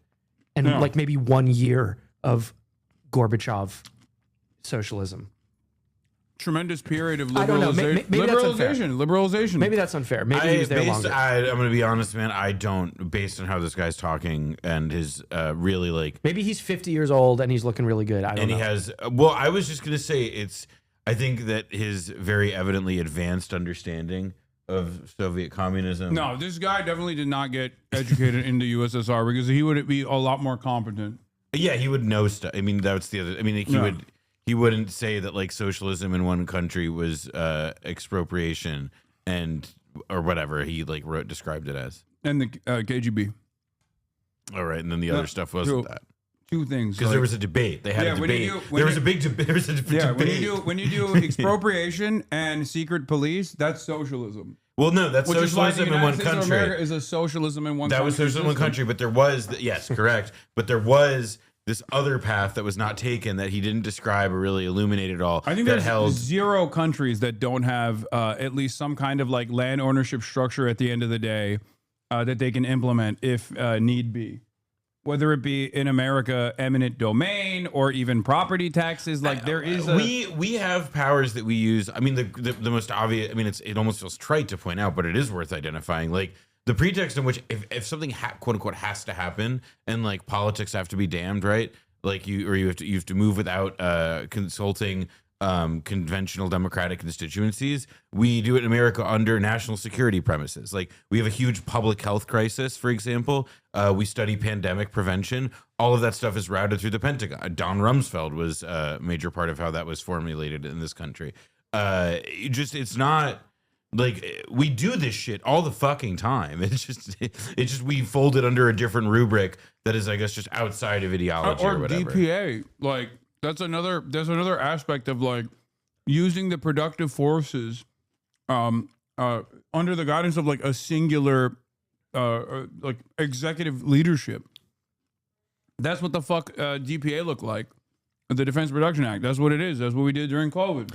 It's what we used in the Korean War. I mean, that's I mean, there's also something to be said for how a lot of the like structures that we would need to or that people would want to resurrect in American life or things like it, like to control inflation, for example.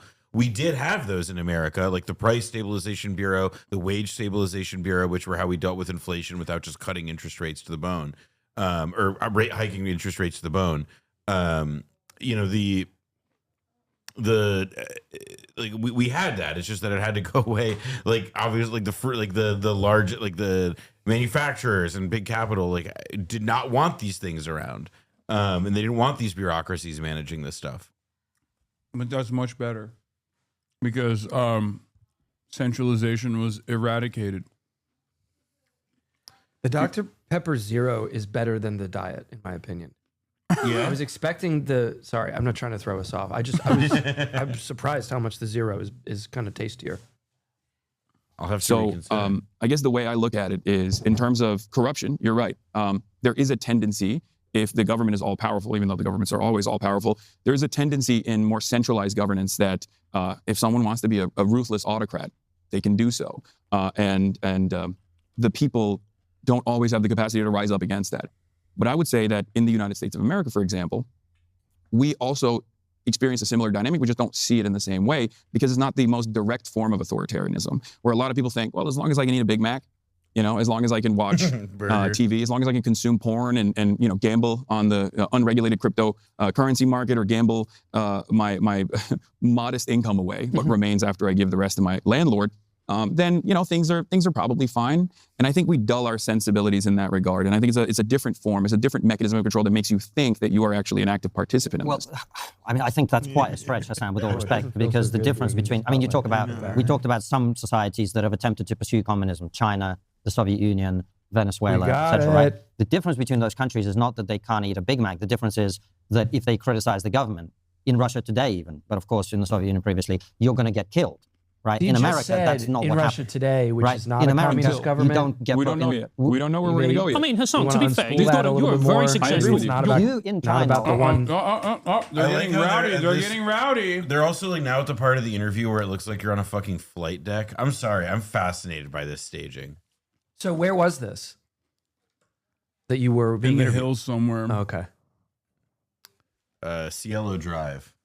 They rented out like a nice... I thought they lived together here at this place and just kind of hung out. They live in the UK, I think. Oh, okay. I mean, that's clearly why they will end their daywalkers.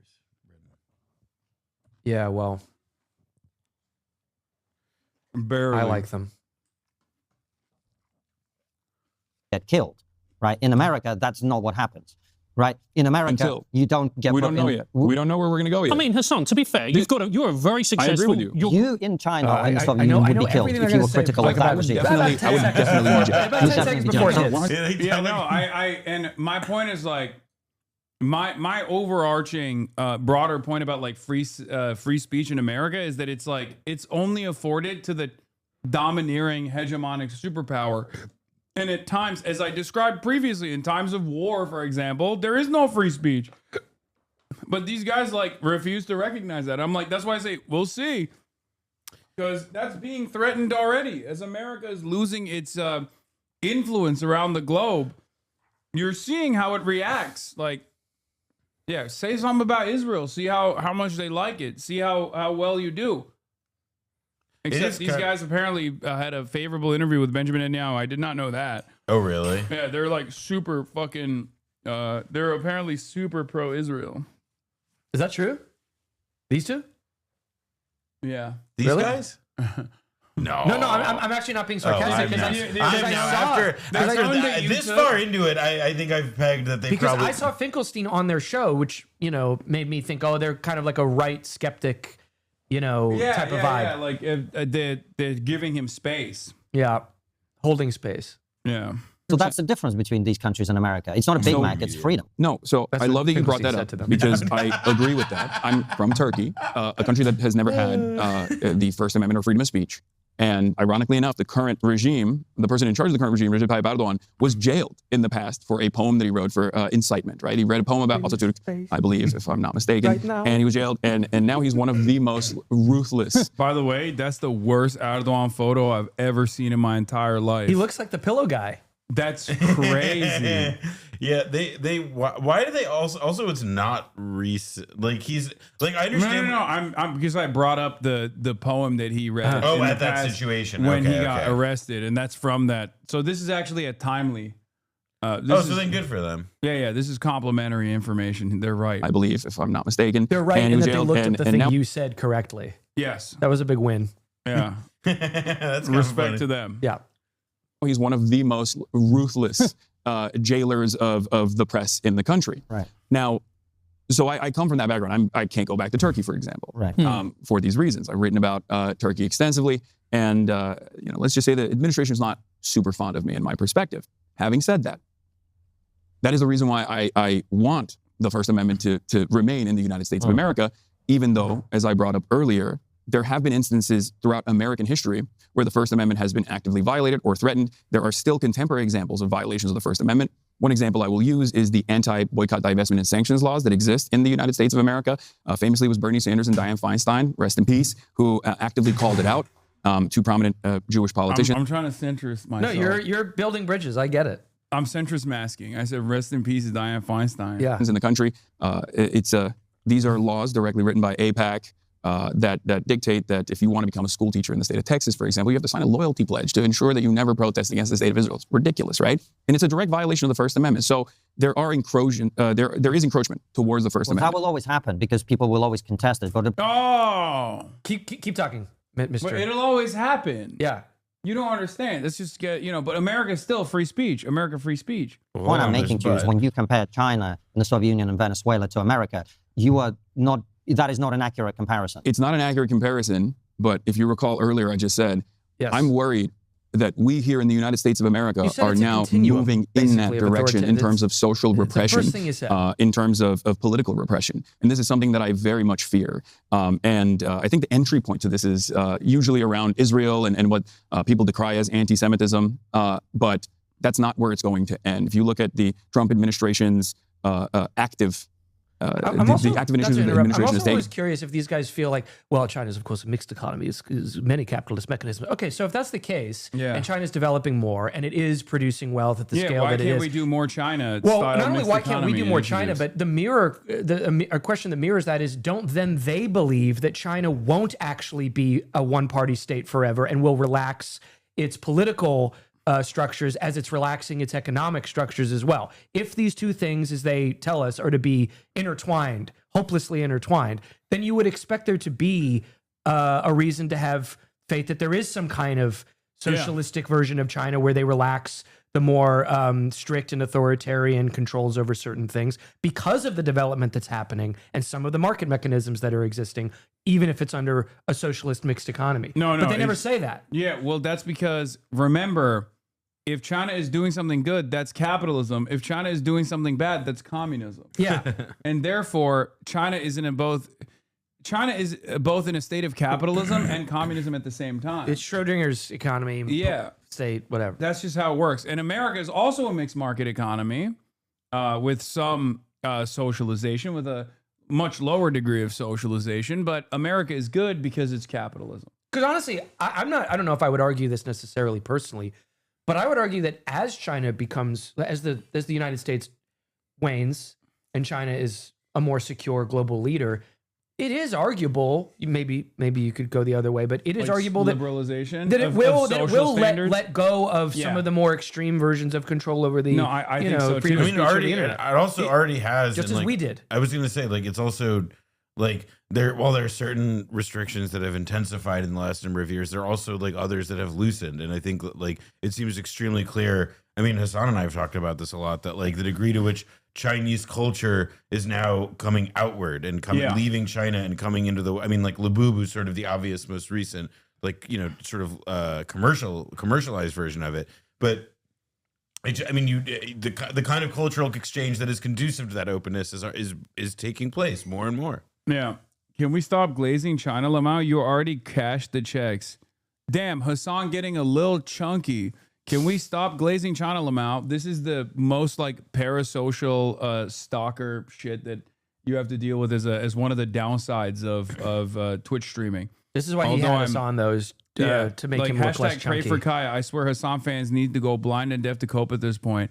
Hasan, any wrongdoing challenge, impossible. Like, think about how much this guy has tuned in since August 26, 2022, specifically to talk shit, like non-fucking stop. I always think of, Jesse Farrar, what your Kickstarter sucks. Yeah, YKS, Jesse. He's always, his line is like, if you're watching every episode of like Hawk Tuah Lady or Hasan or whatever, and you think you're, whatever, putting them in their place. No, you're a fan. If you watch every episode or every broadcast of something, whatever you're telling yourself, you are a fan. That's what fans do. Like, look, yeah, I mean, yeah, I'd be in a bad mood too if I was on a day 13 of a trip that flopped keg W. Like, this dude obsessively tunes in every single time. That's the new talking point. After you yelled at that one chatter about your weight, a bunch of first timers are coming in talking about your weight. I know. You wish you look like this, chatter. I'm gonna keep it $150 with you. Sorry. Sorry to hear that from the guy that you despise, but I think you probably wouldn't be behaving in the way that you're doing online if you looked chunky like I do. Your mother seems to like this extra cushion for the pushing. All right. Yeah, I know. They went from, oh, you wouldn't have any audiences if you weren't hot, to like, actually, we've decided that you're fat now. We've actually decided, okay, well, the new meta I is still that you're retain the fat. same audience, so I guess it was my brilliance that got people in here, from the start, and not my devilish good looks. Oh, wait, now talk about devilish good looks. Yeah, well, so this is where they talk about how actually we wish we went harder on him. Okay. Yeah. Well, let me hear what else he had to say here, because I haven't seen this at all. Other than yesterday, my participating friend Kat in it. Albuxale, who used to be a reporter who's now running in Illinois for Congress, was indicted. She was indicted because she participated in the protest against ICE outside of an ICE facility. And there are videos of her getting slammed to the ground in the concrete with this militarized, masked federal police force, right? Not only did they beat her up, which was already ridiculous to begin with, but then they also chose to indict her. There are examples of students writing for their student newspaper. And the CPC endorsed someone else today? What do you mean? Are you talking about how they endorsed me? Did you see that? No. Yeah, they retweeted the Chinese embassy Twitter account retweeted Hasan's interview. Yeah, with the eyes. I didn't know that. I didn't know. Yeah, and then it's emoji. Liu Pengyu, the spokesperson of Chinese embassy in the U.S., tweeted out my interview with CGTN, and then the Chinese embassy hit that. I'm trying to get a 10-year visa, man. Give me a 10-year visa. We got to get in on this kind of thing. I know. Sooner rather than later. Yeah, and then Laura Loomer came out and was like, the Chinese embassy in the U.S., which openly supports CCP, is promoting Hasan Piker. By the way, wait, the embassy supports the Chinese Communist Party? Yeah, dude, that was the That's best fucked part. up. That's the best part. The Chinese embassy in the U.S., which openly supports CCP. I've been following the embassy for a long time. I consider myself a fan. I had no idea that they I will be actually- withdrawing my endorsement of the Chinese embassy in the U.S. now that is I know. fucked. Oh wait, this is what I wondered about. What is the red-green axis? Dude, I think What it's is green? Islamic Islamic communism. Islamo-Gauchism. Yeah. Yeah. I remember when we started Blowback, there were people who, Chapo, didn't like us or me. and they said there was one guy who was particularly angry, and he called it a red brown fash cast. Oh yeah. Oh, no, I know exactly. It wasn't a guy. It was a lady. Oh well, I mean, there might have been multiple people. I think it was the anarchists that were mad. Oh, I'm sure that was. Oh, that was Gwen. What's her? We don't have to say her full name, but no, I remember that one. I think that it was a guy that was talking to me. I went back and forth, but maybe there was marching orders. It's cool that like International. That throughout my career, I've had so many people be like, Hasan is betraying the MLs. Like, he's not real. He's not a real Marxist. He's a fucking liberal, whatever. And then all of those people slowly but surely have become like MAGA communists, or just become like MAGA, because that's like it's boring to have the same opinion for like more than 6 months. You got to shake it up. Yeah, but they all were like, "Oh, Hasan is actually like fake. He's phony." My position's never changed, but those people's positions changed. So what does that say about them? Yeah, it's like the religious, the people who are like hopelessly, zealot, who are hopeless zealots for religion. That, you're Ross Douthat. Well, Ross Douthat interviewed you, so I'll be nice to him. But like you're, no, you don't have to be. What's the guy? Rod. Oh, Rod Dreher. He's been like he may be Baha'i right now. I don't know. Yeah, but I love guys like that. Though. Orthodox, the people who are like, Catholic. I was a Maoist when I was 13. You see the photo of him going around today? I don't know if I want to.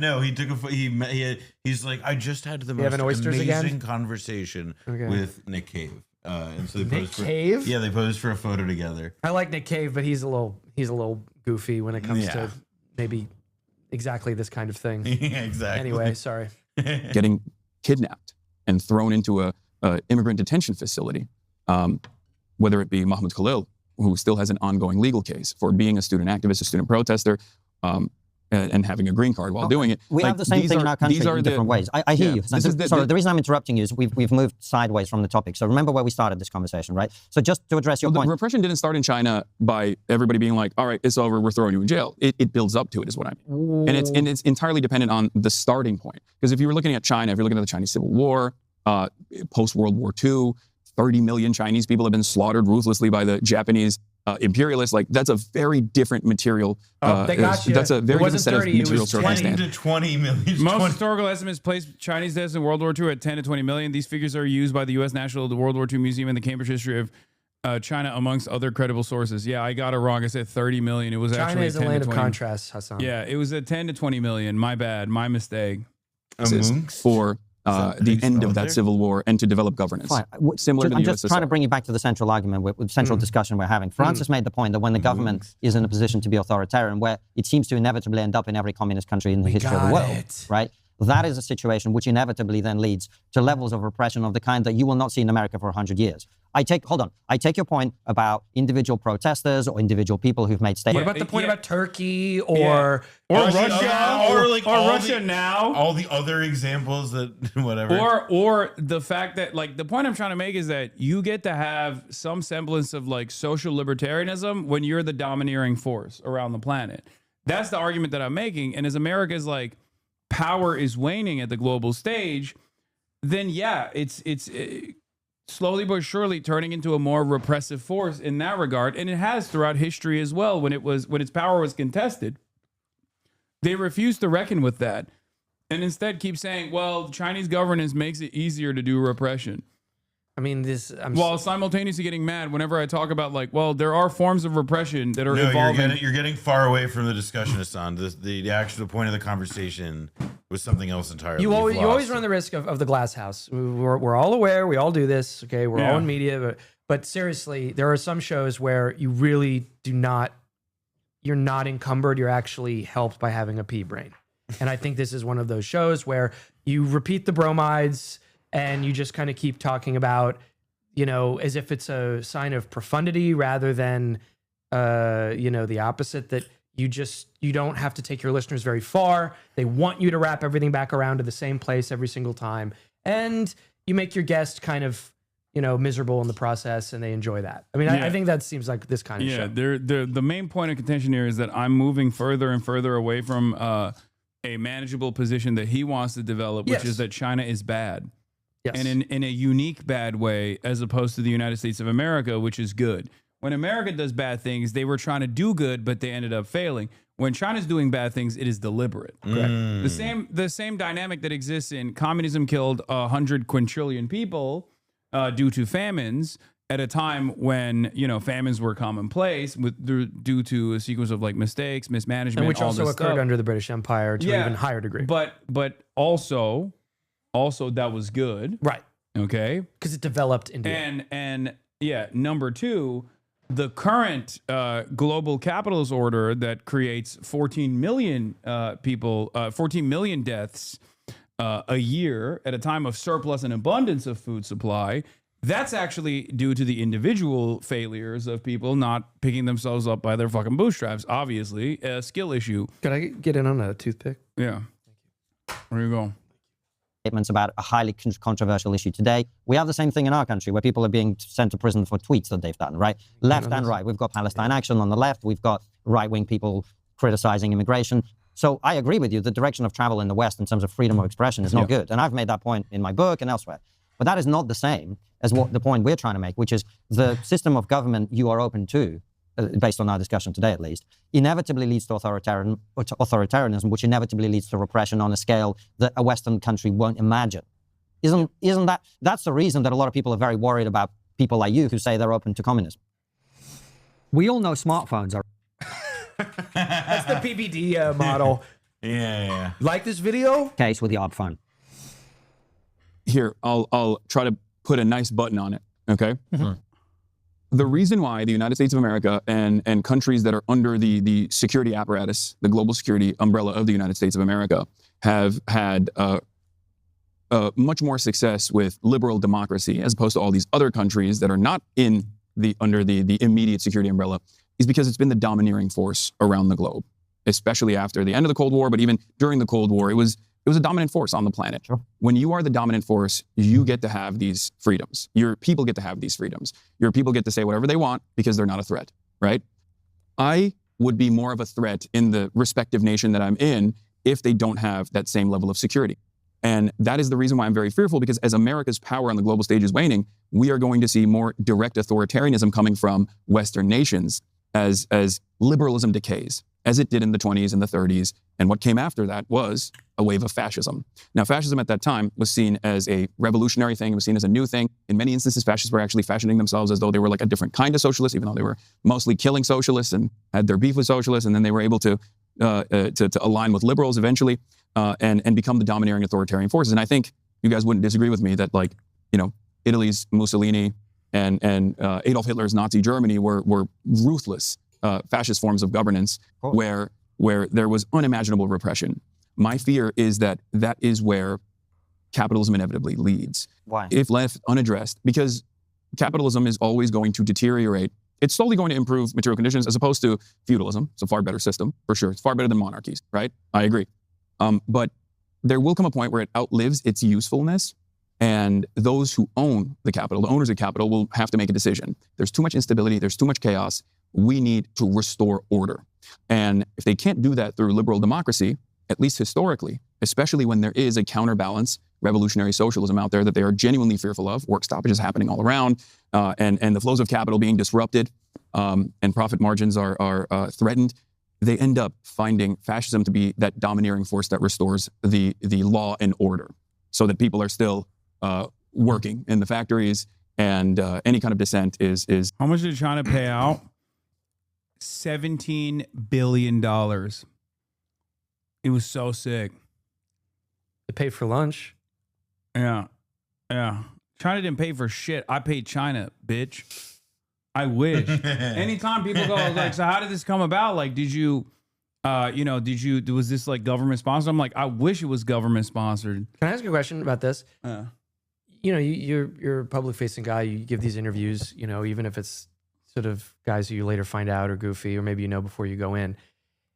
This is very patient to me. Like, I could not have the same conversation over and over. They're coming back. What I'm saying is that this government will ultimately lead to authoritarian. Like, he says this every question, every time. You get it in the first question. You don't need 45 more minutes of it. At least I don't. Do you feel tried or tested? Do you try to find a way to, like, I don't know, make it interesting for yourself, or no, what? Because I this chat has conditioned me into constantly repeating myself without without getting, because like these That's guys, what everyone's saying. It's really funny. Chat trained him. No, it's autism. No, but it is literally because like these guys are endlessly forgiving in comparison to the average anonymous chatter that comes in here to be like, I have identified that these are your weakness points after watching you for approximately 2,500 hours over the course of the last couple of years. Yeah. And now I'm going to try to exploit that by coming into the chat and trying to push your buttons over and over again, while simultaneously making it seem as though I'm actually coming from a place of like constructive criticism. So I've seen like the worst of the worst, where I will still turn around, take a deep breath, and try to explain to all of those people how they're wrong or whatever. So this conversation is pleasant in comparison to that. I gotcha. You know? Yeah. I just can't directly and indirectly suppressed. And I fear that is where we're moving in the United States of America, as America's global superpower status is threatened by the rise of China. So your thesis is that as country, if a different country was dominant, was a global hegemon, they would have more freedom for their citizens. Yeah. So you think the Chinese Communist Party would allow criticism of them if they were the dominant country in the West? I think with respect to where they were in terms of like, I mean, the most maximalist position is the Cultural Revolution, right? Like if you look at the Cultural Revolution versus where China is now in terms of dissent, it's in comparison to the United States of America. Yes, there's still heavy control over that sort of stuff. There's a lot of surveillance. Having said that, it has become far more tolerant as material conditions have improved. And that's my main thesis, is that countries... Do you think that's a decent way to analyze the situation? Saying that like even like the Chinese form of Chinese governance has actually become much less aggressive and much less heavy-handed in many instances over the course of the last couple of decades, especially. Well, and also like where it's gotten most touchy is like directly tied to the geopolitical competition that our country is currently engaged with their country. And that's like one of the, like, I think it's directly related to your point about material conditions improving and that laying the foundations for, an improvement in public, in like, loosened controls and discourse. Like, I would also say that, yeah, the other piece of it is lessening the stakes of like world competition. And not making it this like existential this existential issue. It would absolutely also help free that space up. You're a massive liberal, Hasan. You don't explain shit when you have to deal with actual leftists. You start to get heated to gaslight viewers that take meaningful logical extension of what you advocate through your aesthetics. Yes. This is a revolutionary. Absolutely. I don't even, that's word salad to me, but I'm just going to. No. This is 100% a guy who's like, his name is Jakob's greatest soldier. So it's like, right. Most likely a fan of Bad Empanada, who is the real Maoist. Right. The one true Maoist in the chat. This sarcasm is your coping mechanism. Yes, you are right. You have thoroughly destroyed my worldview. You and the 8 friends that you have actually created the Marxist-Leninist revolutionary vanguard. You are ready for an armed takeover of the American government. You are going to literally walk in to the nearest military base right now with your AR-15s and overtake it. And I know you're going to do that. And Godspeed, soldier. The straw man is crazy. Okay. I guess you're a pussy then. That's what it seems like to me. This is why we release a show with 10 episodes per year. Yeah, where there's no comments. There's no like literally. At least that's why I will never open it up beyond that personally. Yeah, you can be a leftist without giving your ass to the Democrats, but what if they throw dick around so good? Have you thought about that? I like that you said the straw man is crazy, and then you turned around and did an ad hominem. Ad hominem. What's your argument? Ad hominem. Anyway. I was going to say I gave up on constructive criticism after your third racist outburst, but somebody else built me to being hyperbolic. This is also the other reason why being a leftist is the most annoying thing on the fucking planet, especially in this medium. Because there's always critique to be had. Is Enfant Door mean child of Jimmy Dore? Yeah. Door kid. Yeah. That's what that translates to. Jimmy Dore's child. Yeah. A secret Cold War project. Regardless of their individual forms of governance, as long as they are advancing the material needs of the broadest subsect of the masses, will and become like a domineering force on their own and have full sovereignty and full autonomy, they will inevitably become more tolerant to this kind of freedom, because this is the most successful way, I think, of making sure that the masses feel satisfied. Civil liberties is the most successful way that I think neoliberalism has become a hegemonic power beyond the endless militarism and whatnot. I think that is the reason why people feel the way that they do in the United States of America, in spite of all of the alarm bells that are ringing about how economic devastation is imminent, seemingly, or there's so much poverty and so much instability, and people still go, well, at least I got some freedoms, right? As opposed to not having those freedoms elsewhere. So that's my main thesis, is that if they improve material conditions, they have to inevitably allow more civil liberties, more social liberties. So it's interesting what you've been saying about America, and that, it's losing its power on the global stage. That is then reflected in more and more, shall we say, imbalanced chaos in the actual society itself. And we've kind of seen that in a way with the assassination of Charlie Kirk, with Luigi Mangione.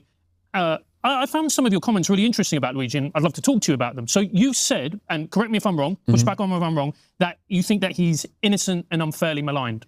The rest of this entire part is just me being like, yeah, like innocent until proven guilty. It's a joke, all this stuff. And he's like, well, explain the joke. What do you mean by the joke? And it's like, it's probably the least productive back and forth of all time. Whenever you go, explain the joke, and then you have to sit there and explain what a joke is. It's like, okay, good luck. How did you come to that position, if I'm correct? Well, I mean, that's a meme for the most part. But, okay. But what does it mean? It's a meme. Yeah, look, what does that mean? What do you mean? It's a meme. Some people don't think he did it. I mean, they could have that. They could talk about that, I guess. What is this? By the way, your Kirk debate is still scheduled. That's one person waiting. Scheduled for September 25th, 2025. Oh, yeah, sorry. I meant to log out of that. Yeah, I That's don't pretty funny. think he's... Also, what is that photo of you? We're gonna get really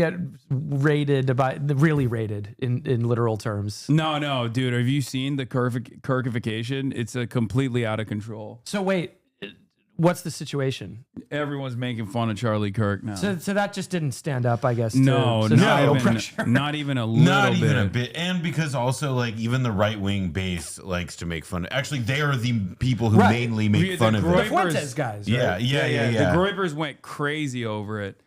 But also, I think it was like so heavy-handed and so fake.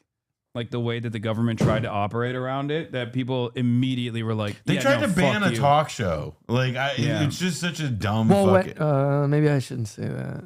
I'm pre-Bidening myself and saying I shouldn't say that. I'm going to keep that one to myself. It's this guy waiting. When was the last time you even publicly debated anyone? You even canceled one because of them dying. Should do it out of irony. Wait, what? Oh, I see what that's kind of a funny take. Yeah. He doesn't debate. He just yells, cries, and blames Israel for everything, including his own abuse of his dog. I know Muslims find dogs dirty, but why even adopt if you're Hasan? Gonna abuse it? Insanity. Why do they always get like weirdly racialized with their fucking commentary? I can't imagine why. It's a mystery to me. It's tough to say. Yeah, 23 follower, one following guy. Yuck foo. Definitely a real guy. Like every pro-Israel account will be like, oh, this guy blames Israel for everything. Tuned in from Tel Aviv, Unit 8200, with like 7,000 different bots. Anyway, yeah, the rest of it is just like, I mean, it looks Luigi Mangione. But this is their thoughts. This is their where they come clean about the real thoughts on Hasan Piker. Down with Hasan Piker. Now, it was early in the trip, so we weren't able, I think, because we hadn't spent as much time communicating with him, we did not go as hard at him. Mm-hmm. What is what? What's the look on the guy in the? John Oliver. I know, but it's like I guess split screen. Okay, because the effect was a little. It does much. look like he's. Thank you. Like, Yeah, I got you. I got you. It looks a little funny. Like he's distracted by something tasty in the corner. Exactly. Like it just looks, but it's like, oh. You were supposed to trigger him. You were only supposed to blow the bloody doors off. As we did with Dave, and I wish, in many ways, Hasan came after Dave, because I think we probably would have handled that in a more robust way. But still, we had an interesting conversation in which he basically he didn't say the words, I'm a communist, but he's currently in China celebrating being given Mao's little red book. And he did say in our interview, I don't have a problem being called a communist or something like that. Okay. I don't understand why these guys think that, like, So did they catch you or not? saying I'm a communist is like a scary thing. Like, is that really a thing in America? If you say you're a communist, people go, whoa, chill. I don't know this ecosystem. I also don't understand it because And they're not American. I also don't understand it because it's like, first of all, in America, they say Nancy Pelosi's a communist. Yeah. And secondly, why are you making this distinction between socialism and communism where, like, you're fine with like, it almost feels like they're fine with someone saying they're a socialist, but they're like, communism is the same as, like, basically being a fascist. Right? Like, this is where I check out. Yeah, same. This is. I am trying to understand it, but, like, I don't know. This is like, I mean, I think part of it is that they had this conversation with you. There was no dramatic arc to the conversation. You essentially explained, you unburdened your political positions to them, etc. But, like, then they, I guess, like, didn't feel like, I guess they need to come up with an explanation for why it wasn't them owning you. And this is what they've aligned And they upon. kind of wanted to make it seem like they caught you, or they kind of like wrung it out of you that you're secretly a communist, even though they also said that you're currently publicly broadcasting from China. Also, like, you volunteer, like, you, it's like which they also said was a mixed economy and not a communist society. So I don't really know so, what like, they think they're that, doing. But none of that makes sense. No. It doesn't. I don't understand it. So that was pretty intense. And then that happened. Did you bet $4,000 on a horse, Hasan? No. 1,000 Hong Kong dollars is what I bet, which I don't know what it comes to US dollars, but I won 4,000 US dollars in the process. You did make money from Dear. We went to San Francisco. I did. Well, Hong Kong, two systems, one country, two systems. Yeah. So technically, it was Hong Kong where I made the money. Yeah. Go. And we recorded a very, very That good fires conversation with Owen McCabe, who runs one of their companies there. That's it. There's nothing else. Okay. They just said, like, oh, we should have gone harder on Hasan, but we didn't. But it was early in the trip. We were jet lagged, and we were also recording the interview on the surface of the sun. Yeah. To mention, but we interviewed Hasan Because our Piker. location right? scout, He basically is says in the blind. episode, he doesn't say it in terms, but he's like, Equal opportunity I sort of employees. say, well, people call you a communist, isn't that? And he's like, yeah, I've got no problem. Like, when we interviewed him, we pushed back on stuff he said, because communism is a horrific ideology. And we talked. Not really. He's really going for it. What is this memory of this? Did we? That's what I mean. This is why I kind of thought, oh, these guys are going to be like skeptic right wingers who are really just focused on the debate aspect. Like they want to do the kind of back and forth exchange marketplace of ideas. Because the way they're talking about communism, a horrific ideology, and all that. I mean, I'm sure people still feel this way, but it feels very 1994. You know. Also, what I mean? what the fuck are they recording? Dad's study? Like, Okay, this is a much less bright environment, though. To I be mean, fair. I agree. No, I mean, it's better lit. It's a better lit environment. It's better lit, and it has like every reference book ever invented. Like Well, it's also funny because it's on their side of the room. Like they have all the knowledge. they could walk over to any one of those books and recite it, or not even have to open it. And then the poor guest is just. Yeah. Well, you actually pull one of the books back and it swivels. Yeah. And then you've been triggered. Well, they talked about enter the our realm of family's technology. experiences and whatever. So my point is, comparing him to a kind of soft socialist who says, you know, we shouldn't cancel comedians, we should focus on healthcare. No, but he's not a soft socialist. So, okay, we're learning the distinctions that they've made. They're saying soft socialism is canceling comedians, whereas I'm a hard communist because I don't know. I guess I want a mixed market economy of China. It's such a weird little project, you know, to just have to keep making these little distinctions and repeat them. But it's. Wait, what does Dave Smith have to say? But I'm curious what another person what a human does when they hear this. Wait, hold on. He said no. He's not a soft socialist. I don't know who this soft is. Socialist. Dave Smith is like comedian. Dave Smith. I guess all of these guys are technically comedian. Wait, comedian. What? Yeah. That's They're what they were saying. These comedians? guys are apparently comedians. That's real alt comedy. I think this is about I think this is about platforming Nick Fuentes. Oh, okay. Well, let's see. So my point is, comparing him to a kind of soft socialist who says, you know, we shouldn't cancel comedians, we should focus on healthcare. No, but he's not a soft socialist. I mean, he's a hardcore, I would consider him a communist. He literally argues that private businesses should be abolished. and that it should all be, every business should be run democratically. But does he like admire that. Stalin? Does he said what we need No, is no, no. Stalin Probably policies in not. America? Probably not, to So be that's fair. the difference, Okay, right? fair enough. Wow. I'm a hard communist that does not admire Stalin. I mean, there's things that were admirable about Stalin, like what he did with the Nazis. I think that was pretty good. Won a war. Yeah, that was pretty admirable. Great book, Stalin's Wars by Jeffrey Roberts. Yeah. Listen, you might disagree with Trotsky, but you can still admire all the goyim he slaughtered. You know what I mean? Sure. The what is it? 100 million Christian whites in Russia, or whatever the fuck people say. Those are the glory years. Yeah, Lev Bronstein got one over on you guys, fucking losers. Yeah. Then you end up in front of the House Un-American Activities Committee. Yeah, that's not so fun. Yeah, you can fall from grace. Not so nice. Not so good. Trotsky used to be a very, very good, brave general, but now he's fallen out of favor. Before the International is not looking so good. Let's just say that. They used to say very nasty things about me. Not so much anymore, though. Many people are using his writing to create formative anti-communist text in the Western world. Social chauvinism, been saying it for a very long time, actually. He died like a dog. Trotsky died. He was a big fat mess. Trotsky was a big fat mess. Oh, I did a pro Maoist Trump impression when I was in China. This is similar. I bet that was a hit. Yeah, the longest march, good march, great general. There's never been a longer one, folks. People keep saying there's never been a longer march. Died like a dog in Mexico. Trotsky. Never cared for Lin Biao. Yeah, you could go places with that. Yeah, no, Maoist Trump is great. I think Mao would have been deeply entertained by Trump meeting I mean, Trump. JD Pandon is still one of my favorite pet names for him. Mao would make a joke like that. He'd be like, "Oh, you're doing it for us." Yes, yeah. You're doing it for us. Yes, yeah. There's already a Chinese Trump, yeah, but he doesn't do like the Maoist Trump. He just does like regular. He does a great Trump impersonation.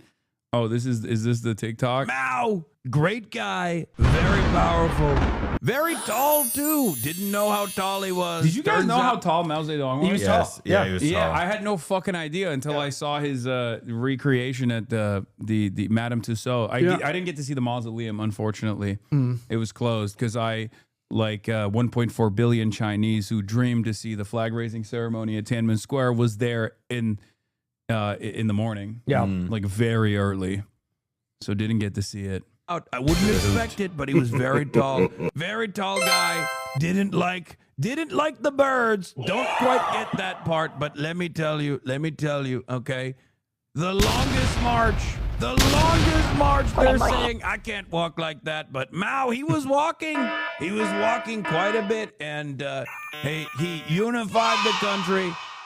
Mao. I do like that Trump when he's like talks about like, I'm not so skinny anymore. I'm not skinny. Yeah. He's you getting wouldn't very want confessional. you wouldn't want to see my legs. Very confessional these days. Yeah, well, you also saw the outfit that he wore outside talking to the press. He had like a scarf on. It was weird. A scarf? Yeah, or like a red, like it was a thing. It was a whole thing, man. It was strange. I can't actually. No, I can't picture it. He's like becoming, more like the old gay man he was meant to be right before our very eyes. Sure. So this is it. This is what we got. It seems. What a journey. I've got What a no road problem it's with been. communism, Hasan Piker. Mm-hmm. And yeah. Do you think that if you were in the Batman library that they were in the other interview, I think it would have been better. Do you think it would have gone a little bit they better? would have owned me harder, I think. Well, because the brain waves getting in touch with the books behind them would have started to absorb even more kind of facts to spit at you.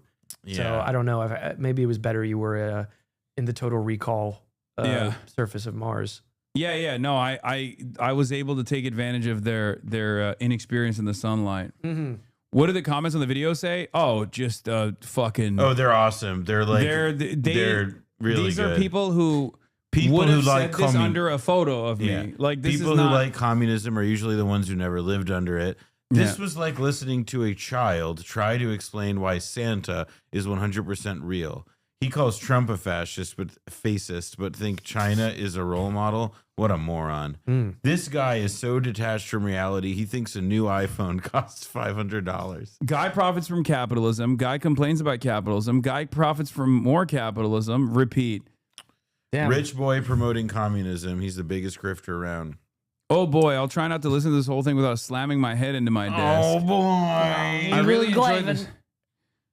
I really enjoy this one. It seems that Constantine and Francis gently and politely put a noose around Hasan's neck, invited him to stand on a trapdoor and said, just pull that lever when you're ready. And he did. Yeah, this posted from the United Kingdom. From the fridge to the TV, Kai will be free. I have a special loathing for people who advocate for policies that lead to terrible consequences for everyone but themselves. It's a special loathing. Nobody else has that loathing. Yeah, also, like, what does that even fucking mean? If I'm rich and I'm advocating for communism, like, how am I surviving this? Oh, I love this one. As a Norwegian, it makes me vomit when Americans say Scandinavian countries are socialist. We are capitalist economies with social security policies. That's pretty much what everyone said in the video. But literally what, surprised how Glad you had on Piker. Surprised at how uninformed he is and all the subjects he's engaging. His empathy is juvenile. His ignorance is unforgivable. Unforgivable? That he gets that he gets any attention at all is confounding. Well, be mad at your boys then. They had him on. Yeah.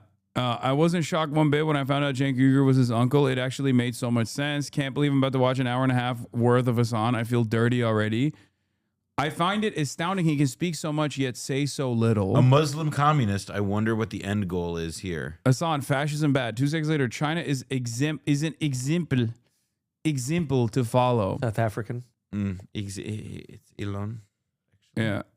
There's one comment. I like how none of you commenters want to talk about the most pressing issues. Healthcare, for example. Hasan makes a powerful argument that these jokers can't deal with. That's right, Noah 123 or whatever. Only one fucking guy. The famous Islamist Jeremy Corbyn. Okay, someone else you saw got a that. couple other. Yeah, now it's starting to get to the base. Yeah. Hates capitalism in America, refuses to leave, insults old Asian lady who fled communism in America, demands she go back. I have no idea what this is. I didn't get that. I didn't see that part. Yeah, I don't know. I don't know what this is in reference to, but I suspect once again it has nothing to do with the video and everything to do with whatever they have. Like a lot of these are fucking talking points, right? Yeah. Yeonmi Park. Oh, they're referencing Yeonmi Park. The North Korean lady? Yeah. Oh, wait, she's old. She's an old. Did they say old lady? Yeah, I don't think she's an old lady. That might not be who they're talking about. That can't be Yeonmi Park. No, no. The clip is about some South Vietnamese lady who is pro-Trump. Who gives a shit? Old clip about old lady from Vietnam. There was a what is it? There was a Korean California Republican rep too. Damn, you pissed off a lot of old Asian women. It sounds like you got some Lucy. You got some splaining to do. Yeah. What's your journey? What's been your journey through life? My rich daddy paid for everything. Then my rich uncle Cenk gave me a job. Now I'm here with you. It's true. Well, I did start the interview by saying I'm a nepotism. Yeah, you recipient. kind of like that one is a little bit hard when you are pretty you're explicitly saying that, not like Yeah. hiding Also, it. I financially take care of my dad, and I've been independent since 2020. Did anyone else notice the way he diverts every time he gets cornered? They ask about immigration, he starts talking about trans issues. They ask about Kirk, and he diverts to national security. Totally disingenuous as always. Oh, you're saying Charlie Kirk's death was not a matter of national security? Hold on. Wait. Totally disingenuous as always from Palpatine. Look at the normal commentary chiming in. Oh, Prime subscriber. You're a fucking loser, you fucking piece of shit, and you have friends today. Lamau, fucking losers too. Fuck you, Hasan. I like to. They're a subscriber? No. Yeah, well, isn't that what the blue crown means? No, that just means that they have Prime, but they haven't used it here. I don't think. Usually, like people that say this stuff, I like to think that I'm saving their life by responding to them, because otherwise they literally have a gun in their mouth while they're typing with one hand. You know what I mean? And they're like, if he notices me, I'm not going to pull the trigger. So I notice them on purpose so that, I extend. Yeah. It's a 5-head move. I'm extending their torment and suffering on God's green earth for at least like another week. I always thought it was really impressive that somebody could put a gun in their mouth and post on the internet at the same time. Yeah. Well, this guy's doing it. Tell us how it's done. Haha, fucking loser, keep tagging me. Tag me. Suck Hasan's dick more. Slurp up Hasan's dick. You're who definitely are they talking to? I think Us? to all of us. Yeah. No, everyone here knows this guy is the cool one for doing this. Yeah. Everyone thinks you're fucking awesome. It's the well-adjusted behavior. Yeah. No, everyone always looks at a guy with like a anonymous account on the internet, typing that stuff out in all caps and goes, "That's the fucking guy that I want to date." God, I wish that were me. Yeah. That's what I'm thinking, really. I'm like, fuck, man. I hate the position that I'm in. I hate the position that you guys are in. You could be like him right now. I feel like shit. Yeah. After seeing that. Yeah, that guy has a robust social life. I'm gonna find out what it feels like to be on the internet and hold a gun in my mouth now, because I have no other choice. Yeah, you're socializing the chaos in their life to extend it. Yeah, no, it's good. Anyway, most attention in his life he's ever gotten. Oh, I wanted to talk to you guys about this. Zohran Mamdani did an interview with the Majority Report earlier this morning. And it's where he talked about the Hakeem Jeffries stuff and why he said don't vote for Chi. Keep giving this rich fucking douchebag your money. HasanAbi, you're a fucking loser, but congrats on making people stupid and giving you money. The Piker Broadcasting Service is sponsored by you, the viewers, for you, the viewers. I maintain my editorial independence with your subscriptions. I don't run any ads. And you can subscribe to support the show for $8 or for free with a Twitch Prime. Thank you. Give us money too, by the way. I agree with everything this Blowback chatter Podcast. Blowback. Flora's my God. Thank you for the 5 gifted subs. I love giving you money. If you want, again, if you like that kind of thing, blowback.show. Blowback.show. If you're into that. Saporis, thank you for the 5 gifted. Ian, thank you for the 10 gifted. Thank you, Clyde Inside. About to pull a Clyde Inside for the additional revenue that reminded me to do a call to action for subscriptions. They're completely voluntary.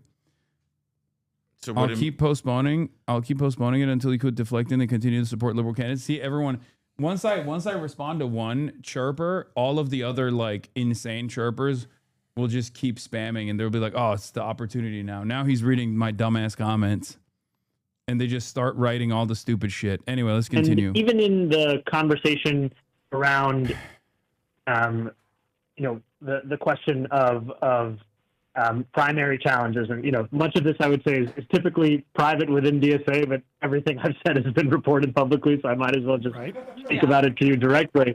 I went to the endorsement forum that was considering whether or not to endorse C in that primary challenge, and what I said there is that this is not a question of the ballot box of who you would rather vote for. This is a question of how you want to spend the next year.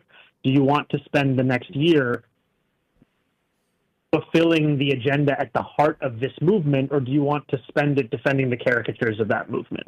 And the decision that I made, and the one that I shared with other members that night as they were considering how to participate in that democratic process, is to maximize every chance we have to fulfill the promises we made door after door, call after call, with many New Yorkers who had otherwise lost faith in politics years ago, so that we can tell them that success isn't just measured in the election we've already had, but also in our fulfillment of the agenda at the heart of that election. Well, and yes. I think that this... Oh, sorry. Go on. Well, I don't know. And I was just going to say that I don't ever presume that everyone will come to the same conclusion as me. I don't think that dissent or critique is something that I'm above in sharing these decisions, but they do come from this as my framework, and I think it's honestly helpful to be able to share it with people. No, I appreciate that, and I'm just eager to ask you these things because we have you for such a limited time. Really, is one is it your kind of belief basically that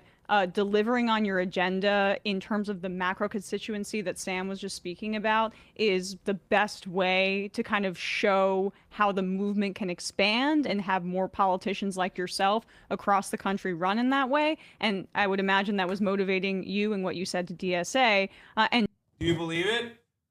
Believe what? Is it valid?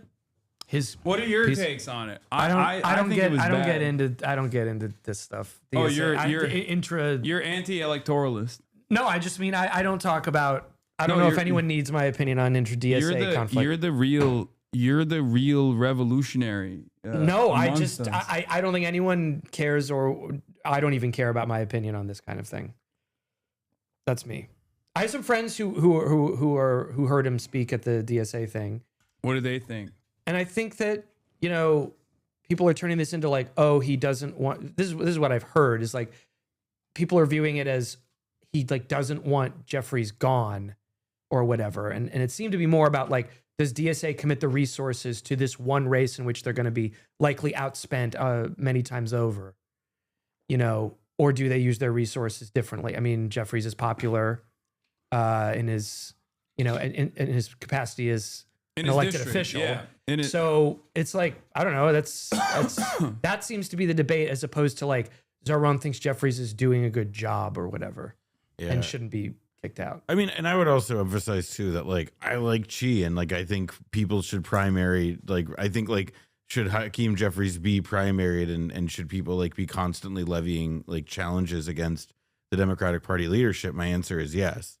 I also like, I get the DSA argument. I also think in like Zoran's case, he has like a particular needle to thread with, like, you know, there's a world where next year Hakeem Jeffries becomes Speaker of the House, and he's like not easily, if like almost certainly not possibly dislodged in a primary process at this moment. And if Zoran wants to do stuff, and he's like trying to also court Hochul and do this like deliver stuff, you know, a deliver agenda in the next year, then again, like I see that argument. Could you go up a little bit to someone who's just, they responded?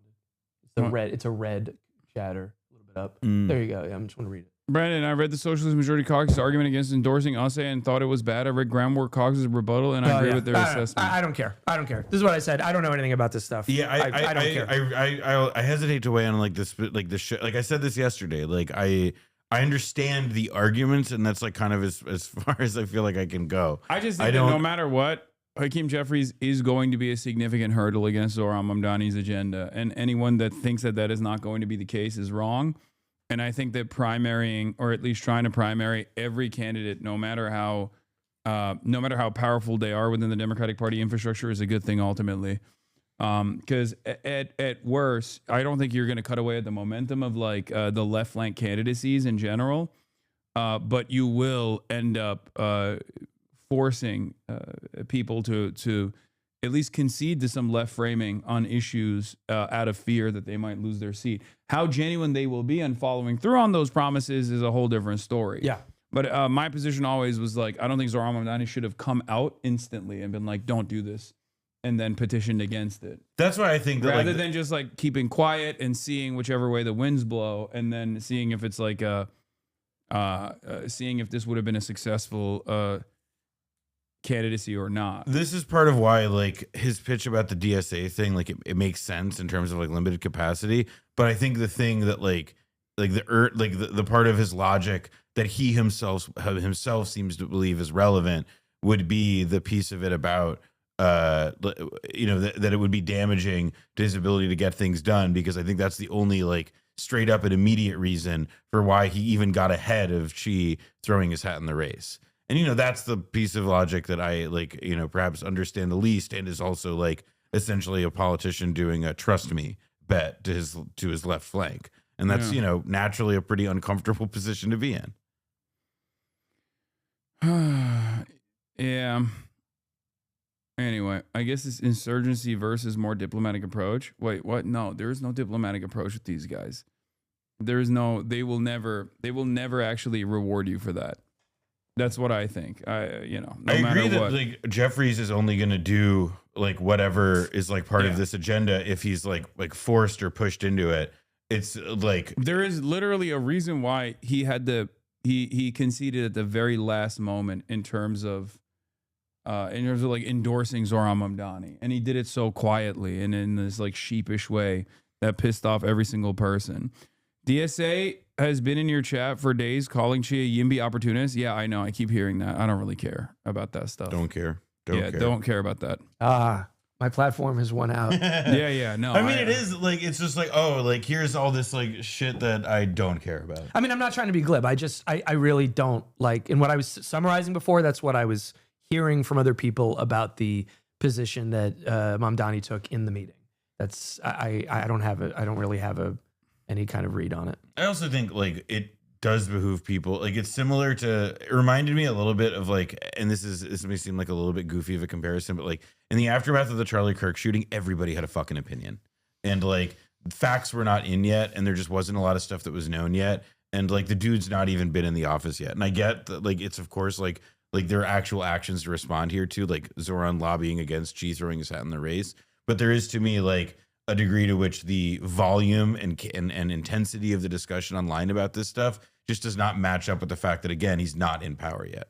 I can feel myself rolling my eyes at myself for saying this, because it sounds so like I don't know, I'm getting old. Yeah. Before my time. But even with the Mamdani Trump meeting, like everyone kind of came out and they were like, Mamdani walked him like a dog, and then other people were like, oh, he's a fascist now or whatever. I mean, I just kind of don't think a ton is established yet just because the meeting happened. You know, you can have a take, I guess, but I'm more curious about what happens now that this is something that is, you know, a public event that occurred, and what they'll actually do and how they'll, you know, do this dance with each other. You're missing, as Jakob's greatest soldier is spitting game right Okay. now. Oh, he gone. A Vanguard party.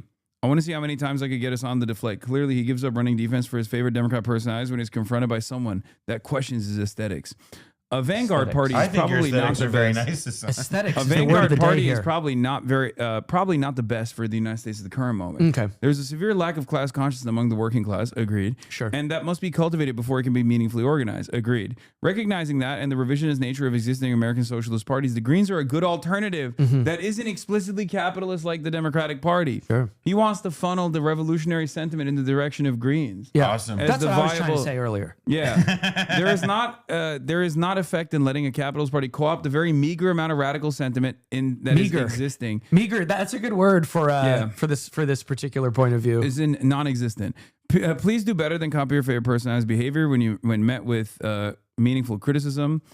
There are multiple leftists that have criticized him in the chat. I am not the only one, and I do not think I'm more deserving of this attention. I just want him to be at least drop the radical aesthetics if he wants to be a Democrat. Drop the radical aesthetics so you can support the Green Party. Yeah, what are the radical aesthetics? The Green Party, you know, the font of American political radicalism, the Green Party. But also, what are the radical aesthetics I have? Like, what do you mean? You are calling me a lib. There are plenty of Marxist-Leninists out there with hammer and sickle in their fucking Twitter bios that also call me a lib. You claim to be a socialist. Okay, there's socialists of many different varying flavors, okay? Maybe I'm the liberal kind. I mean, that's it. Okay, there you go. You're calling me a liberal anyway. Am I a radical? Am I danger? I could never do this. No, you would like fucking die. You would get bored. I think you would like. I'm not bored being here with you. I'm just bored of these. I do not claim the Greens to be a radical party. I claim that it is a non-capitalist party that may be an effective tool. Okay. Oh, got it. Well, Roger. that fires out, folks. Yeah. Maybe an effective tool. Good. Yeah. We'll evaluate the size of the school bus we can fit into that maybe. I love that at least he's attempting to offer an alternative, which immediately shows. I mean, that's a lot fucking better than like the people who are just that like, oh, well, actually, what I want you to do, Mr. Amerifat, is listen closely, lay down on the road in front of a bus and die. Like, this is the very rare moment where someone will actually present their alternative, and it then shows how silly the alternative actually looks like as well. In most circumstances, people basically will say, I'm adopting radical aesthetics, but simultaneously they themselves are like, they have no demands whatsoever. Their demand is just do not participate in electoralism no matter what you do. I'm just confused by the 69th International thing, if that's a pivot to a joke. I think it's a little joke. I just don't think you should support the Dems to placate people. I don't support the Democrats to placate people. I support running left flank candidates in the Democratic Party because of the thing that you also admitted right here, where there is no like self-described socialism that amounts to any significant movement in this country. And as long as there is a viable electoral mechanism that gets the word out there, it's one attempt. I don't think it's the most successful attempt, but it's just one that we have at our disposal. This is where the masses are. So you have to go where the masses are. If the masses are self-described liberals that consider themselves to be in the Democratic Party orientation of liberalism. You have to go to where they're at and work amongst them, work within the confines of their understanding. It is what it is. That's it. It's not to say that like the Democratic Party is magically going to no longer be like a bourgeois liberal party that defends capitalism. I'm not saying that at all. I'm saying that I look to the successes of Bernie Sanders' failed primary run in 2016 in terms of like creating more self-identifying socialists, and I want to replicate that to the best of my ability. That's it. I'm pretty open about that. If that's going to be ultimately successful, who knows? It's just what my methods are. You might disagree with them, but in the absence of any viable alternative,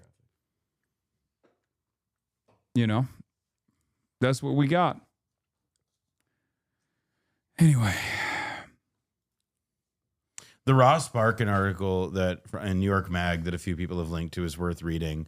Zoran was Ross Barkan's campaign manager when Ross Barkan ran for elected office, and it's like a good. I believe that Ross Barkan's account of Zoran's logic is probably like an accurate representation of what Team Zoran is thinking, whether you agree with it or not. So I think it's worth reading that article to get the straight dope there.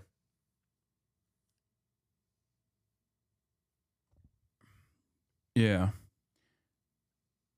I thought the trigonometry Brits called you a communist, which is it? I'm anything and everything at the same time. As mayor-elect, one of Zoran Mamdani's first acts was to squelch an insurgent leftist political campaign. If this, like Mamdani's chummy meeting with Donald Trump, was obviously jarring, it carried a certain logic. He had been open about the fact that he did not want Chiose, a popular leftist 27-year-old city council member, to undertake a primary challenge against House Minority Leader Hakeem Jeffries next year. To make his point subtly, he had disinvited Osei from his victory party. Then, to make it more bluntly, he showed up at a meeting of the Democratic Socialists of America and told everybody not to endorse Osei. Ultimately, DSA listened to its mayor. Why has Mamdani been acting this way? Why does he seem to be forsaking another young leftist who is attempting in some form to do exactly what Mamdani just did? Shock the world by defeating a heavily favored creature of the Democratic establishment. And it is because he's worried about, having the wind of socialism knocked out of its sails before it actually takes root. And Barkan makes the specific comparison or the specific link that that like essentially Hochul does not want Jeffries primaried, and that there is a certain amount of placating her specifically that is a part of like trying to get pieces of his agenda through. But I that's the major tactical decision that I vehemently disagree with, because the DSA is inevitably going to endorse a challenger to Kathy Hochul, at which point Zoran is going to do what? Well, that's my governor. She's offering me funds, so I have to defend her. Or is he going to go for, is he going to go for the kill shot? And even with that kill shot, I think like a primary challenger for Kathy Hochul will keep her more pliant with Zohran Mamdani's agenda anyway, in an effort to ensure that she does not get challenged. I mean, you're seeing that already with her going back and forth on whether or not she will turn around and add an additional tax to the super wealthy in New York City, right? Something only she can do at New York State, right? I mean, I agree. Like, I think it's to me, this is part of why I don't like weighing in, because it's just like the facts are that like he's making a bet. I don't like I don't like Hakeem Jeffries. I don't like Kathy Hochul. I'm also not the mayor. I don't have to be in the position. Like to me, it's a bet. It's a hard one to swallow, and I'm not sure I would, but that's the logic. Yeah, my point is, downside is easy. Hochul and Jeffries are close allies. Zoran needs Hochul to get childcare and free buses done. That's politics.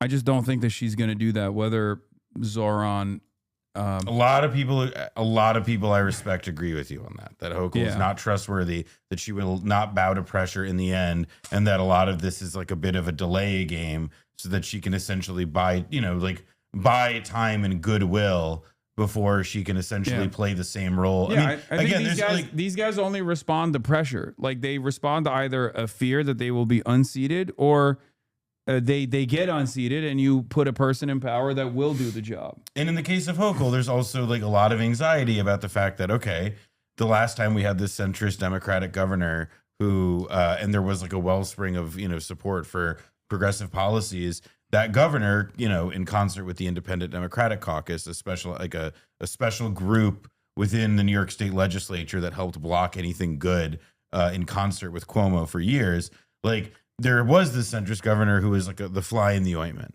And so I think it just comes down to Zoran says, this is how you preempt that. Win flies, I guess, with honey, suppose, but I don't know, or whatever the fucking metaphor is. Point though, honey. Yeah, I think so. It's not. It's my contribution. Yeah. I just don't. Then with vinegar. And then with vinegar. That was the polarity I couldn't figure out there. Look, I'm skeptical that Hochul will bend, in our direction on this. Yeah. And I like G. And 2, does that mean that you're ruling out supporting primary challenges broadly throughout the city? No, that I've made no sweeping decision on something at like a larger level as that. And to your first question, I think often about what Bernie said at our rally, which was that what our opponents in the campaign feared the most was the power of example. And that example is not of just winning the election. That's the example of delivering a rent freeze, of fast and free buses, of universal childcare, because those are things you can hold on to. Those are things that you can actually feel and see in your life. And so much of politics is this game of translation where a politician says something and then you have to jump through 10 hoops to understand how it relates to you, or if you're eligible, or if you hit the threshold. And these are not things that require that kind of a translation. These are things that are direct to our lives. And I think that it's, I remember when I was running for assembly, a friend of mine, Kara McCurdy, who's an incredible photographer who works on our campaign, I gave her the palm card that we had just designed with Anish, who actually created the logo for this mayoral campaign. And I thought it was the best palm card we'd ever made. And she looked at it and she said, what do these words mean? And we were just using a language that speaks only to a very specific set of people. And I think it just comes back to that you need to speak directly to people, you need to speak about policies that are also direct to their lives, and it all needs to be without translation. And so to me, once we succeed in the fulfillment of any part of this agenda, it becomes an example of why New Yorkers made the right decision to believe that politics could be more than this, as opposed to that they were wrong to have hope again. I don't want... And please give bro a better mic. Yeah, I mean, it's leftist audio. It's leftist video, leftist audio. It's dog shit. That's how you know it's real. Net agreement with socialism, 18 to 24 plus 31%, 25 to 44 plus 22%. That's actually crazy numbers, I think. 25 to 44. Sorry, -3, only -3 for 45 to 64. That's fucking crazy. Yeah. Democrats with a plus 28%. Republicans at only -6%. Republicans are more favorable towards socialism than independents? It's all generational in this country, man. It's also so fucking segmented by age. It's so insane. What the fuck? No, it's not agree.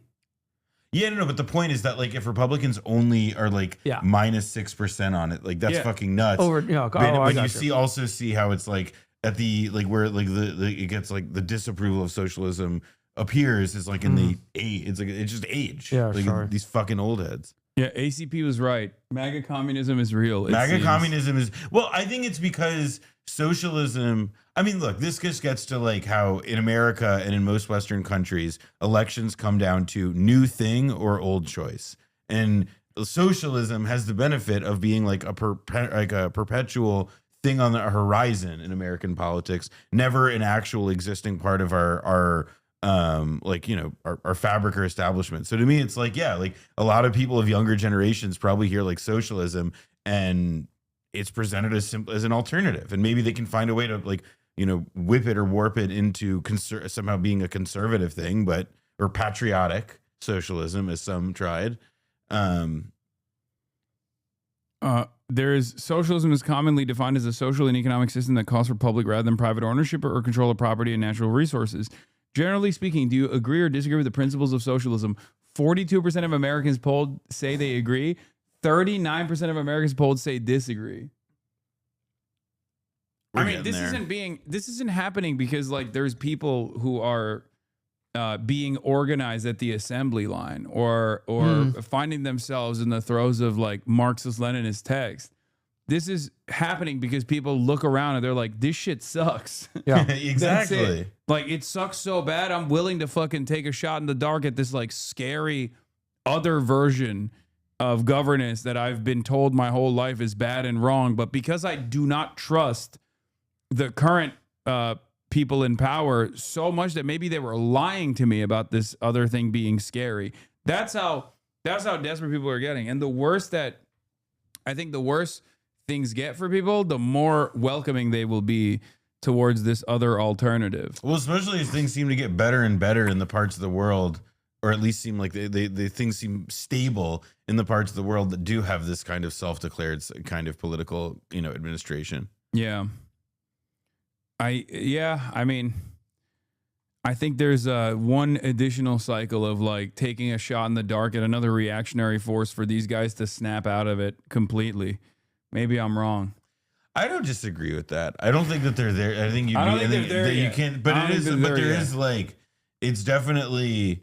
I mean, there's certainly a lot. I mean, I think it's. To me, it's of a piece with how like so many of the MSNBC crowd are like at this stage, and certainly we're not 4 years ago, but definitely, or 5 years ago, but definitely are now like ready to see like the Supreme Court like essentially be abolished.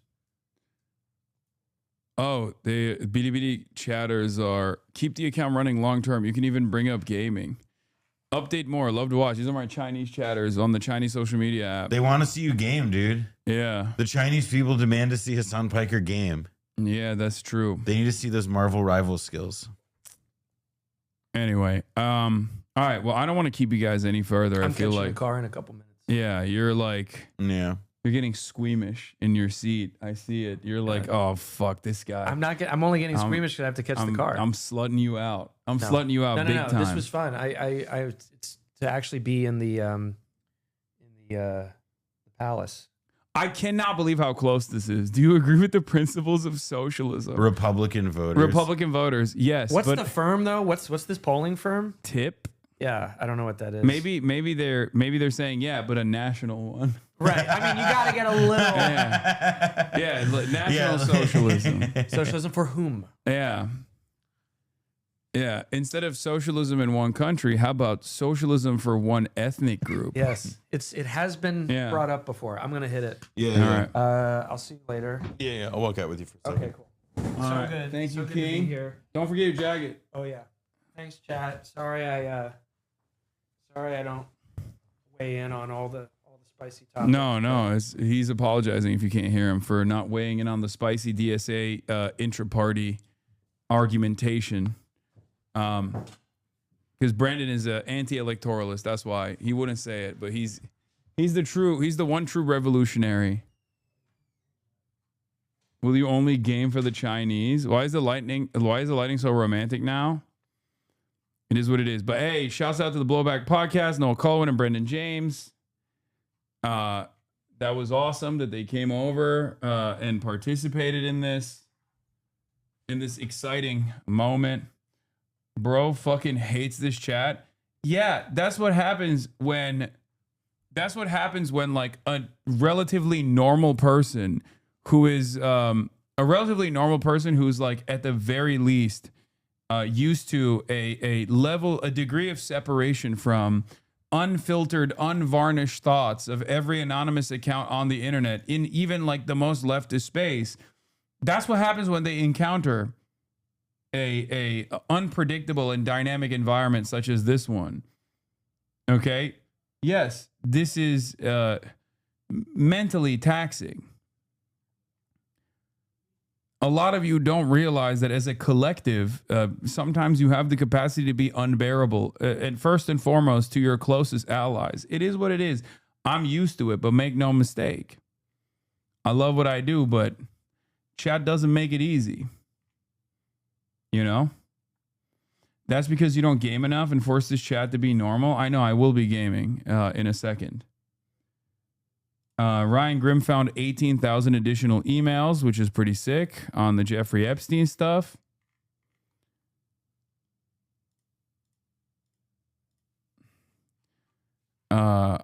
Yes, we have access to another 18,000 emails. We'll be rolling stories out on them. We're also uploading them and others from court filings and elsewhere to Gmail. Have to redact names of victims and photos and such before making them public, he says. You are the one highlighting haters, mate. Oh yeah, no, it's my fault. You were right. I never thought about it like that. Thank you.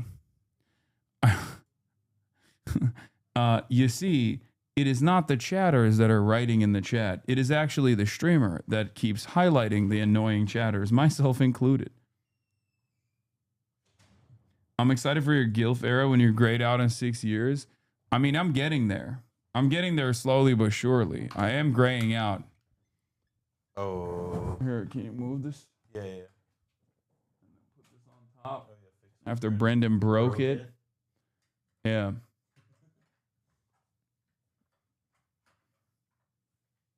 You're also a chatter? That's true. Who do you drag at the public square? Exactly. This is how it's supposed to be. Blind Boy Pod in Ireland? I don't know who they are, but sure.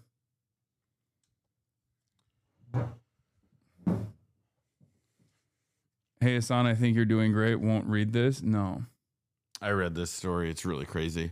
I'm going to leave, guys. It's the stream now. You get Hasan. Yeah. Solo. Uninterrupted. No disruptions. Noah Colwyn, Brendan James, Blowback Podcast.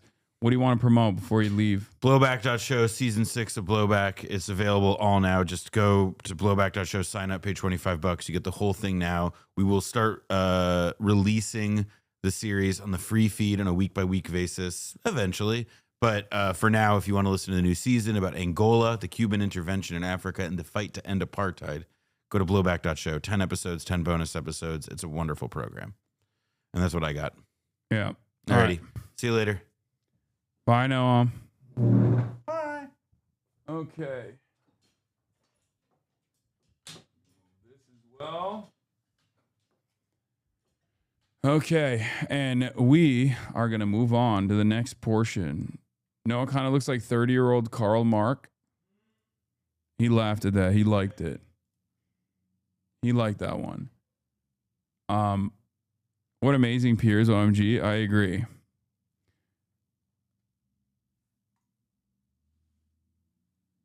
I believe Carl Dent is also living in Ireland. I am going to be in Ireland next week. If you know anybody that that I should be linking up with, let me know. I mean, Kneecap, obviously, I'm gonna be linking up with when I'm out there. Look how far your view count has come since COVID when you first started your gaming streams. I mean, just wait till I click on dispatch real quick to see what happens to the view count in general. Yes, promises made, promises kept. I said I was going to game, and I will be keeping that promise. We're playing dispatch today. I don't know where to put my camera, but I've heard really good things about this game.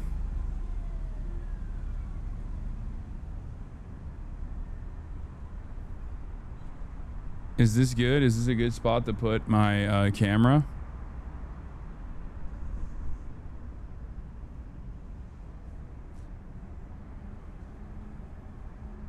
As a tried and true HasanAbi head, is my duty to now leave whenever he has started gaming? Of course. GD Nerd, thank you for the 10 gift of subs. Put your camera over the boobs, please. I will never do that to you. Are you kidding me? Why would I ever do that? I would never, ever in a million years do that. How dare you?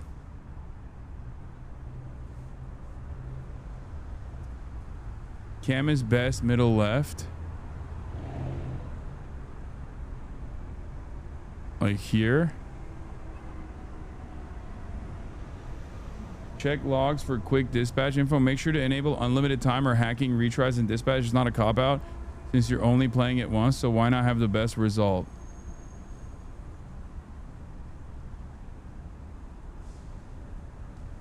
Instead of primarying Hakeem Jeffries, HasanAbi is focusing his first term on gaming to be an example for the future of this movement.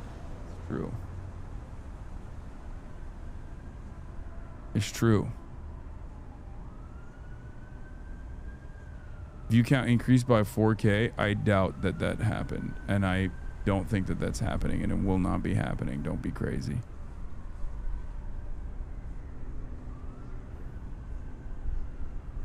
Press anything. Okay, let's do settings first.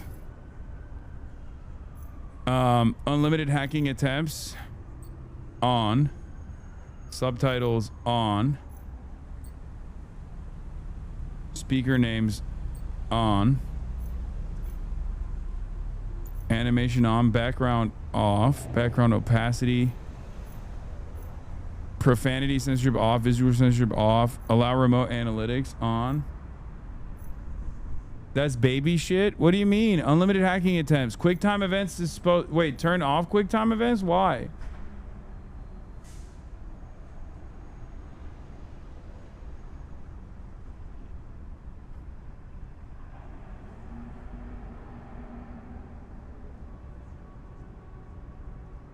Zoom in on your face, please.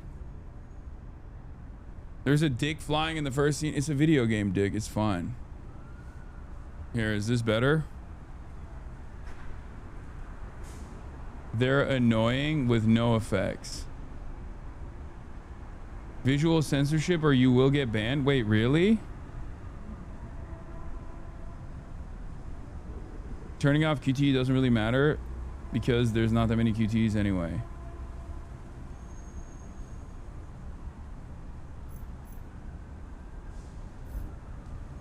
All right. Let's get into it.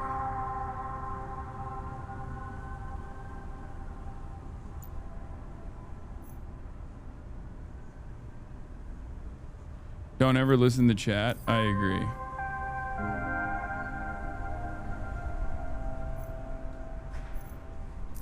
I can't believe you can turn off profanity. What is this? QuickTime events can be cinematic or interactive. I think I'm gonna go with interactive. Be part of the action includes QuickTime events. Cinematic, sit back and relax. Okay, I'll do interactive. How many episodes are you playing? I don't know how long the episodes are, but it's time. If it marks as a fail if you turn it off, but only matters if you care about your stats against other players. Stats seem broken anyways. Wait, hold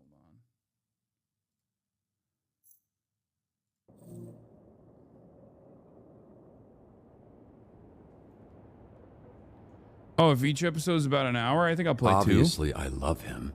He's my dad. What does that mean? Just say what you want to say.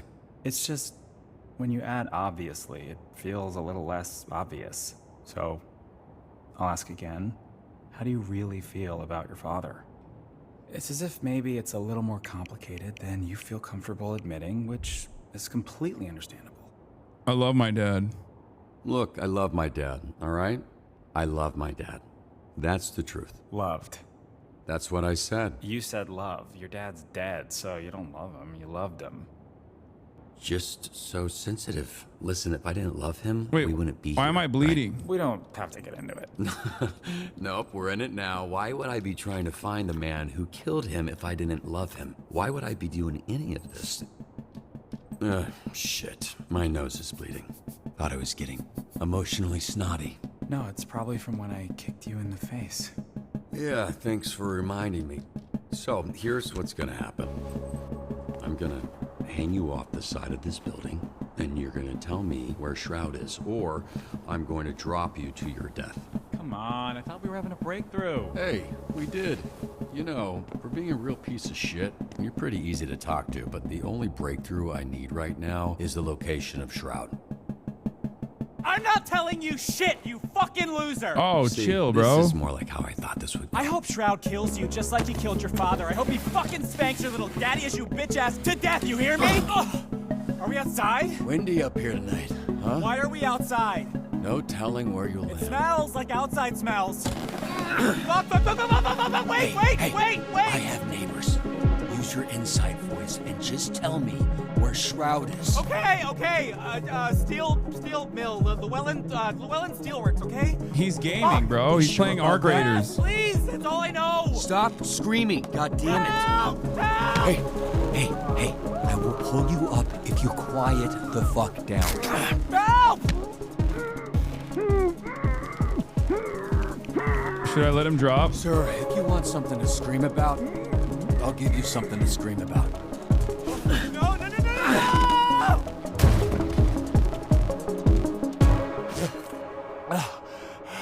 You piece of shit! Hey, I ruined a perfectly good mattress to make sure you didn't die, okay? You're welcome. I tried to murder him, but it didn't work. Wait, that's the QTE? What the fuck are these QuickTime events, dude?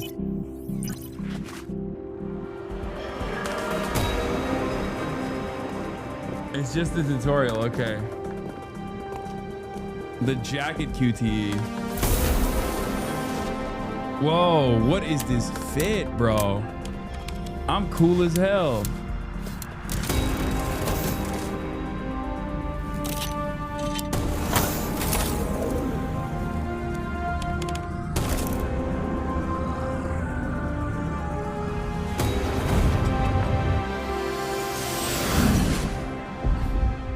Oh no, it's a mecha anime.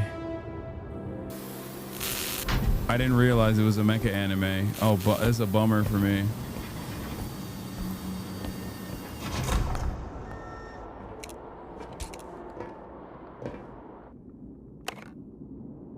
This is I'm done. I'm done playing this as a mecha. Chill on Peak.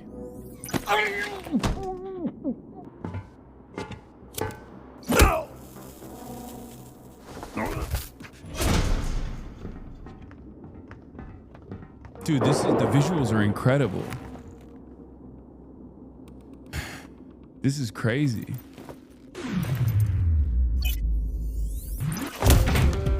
Oh shit, he's here!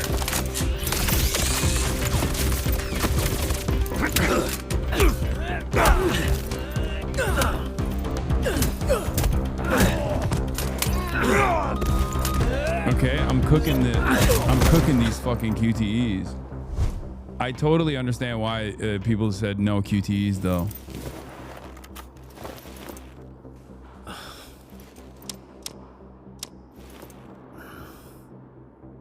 Broke it.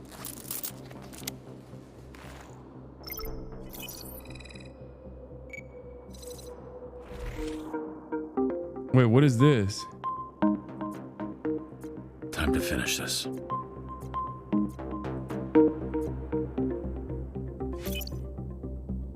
Input code to activate mode. Wait, I'm so confused by how this works, but I guess it's like normally it's going to be with a time constraint, right?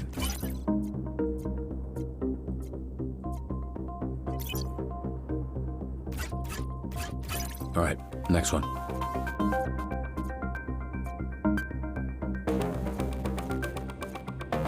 Wait, what the fuck?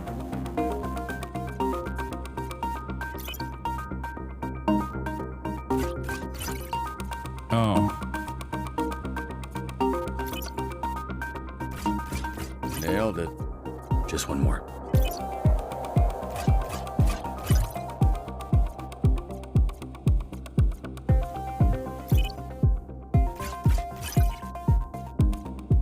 I'm hacker manning so freaking hard right now. All right, got it. Guide avatar downwards towards complete infiltration. I'm hackermans. He's him.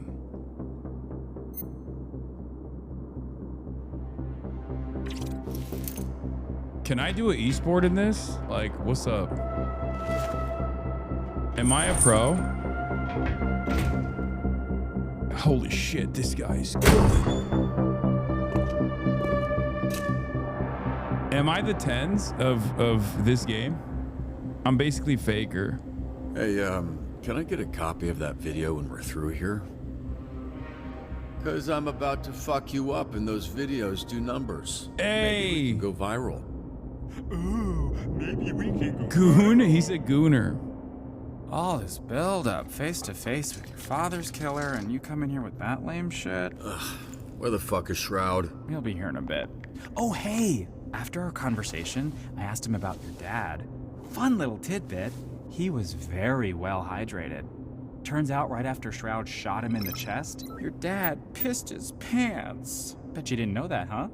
So after that bullet tore through his insides, he still had enough time to know how absolutely fucked he was and just pissed himself like a little bitch. It was like so much piss. Because your dad was wearing shorts, so it just kept...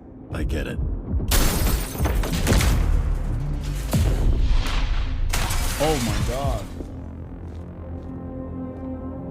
This guy's cooking us? No, he's not. He just got punted like a football.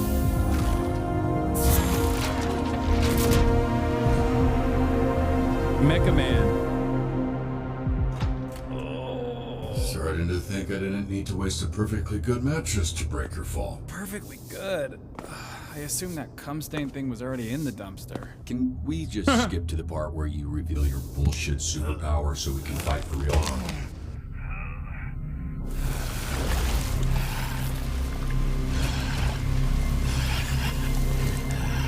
He's Toxic Sludge Man? Booger Man. Cool dick.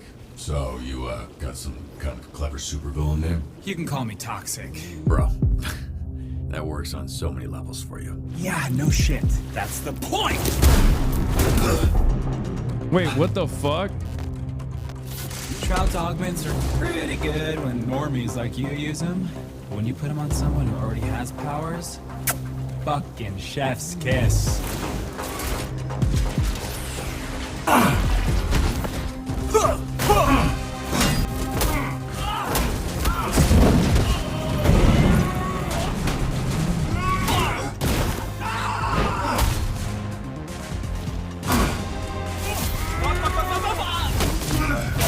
I fucked up.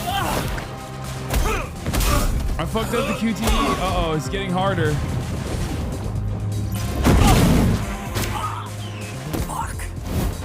That's crazy. He's just slinging dick, bro. What kind of dick are we working with, chat? Ah!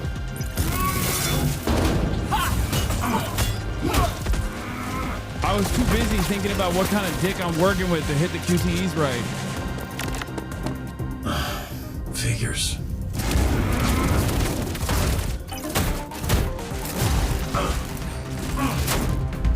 Lock in? I know. I can't take advantage of the cinematics though when I'm locked in on the QTE.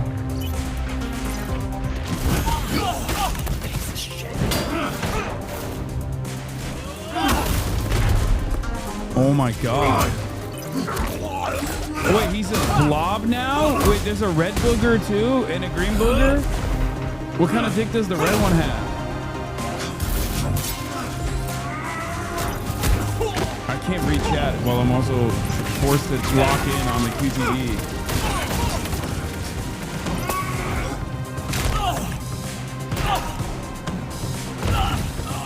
Dude, what the hell? Oh god.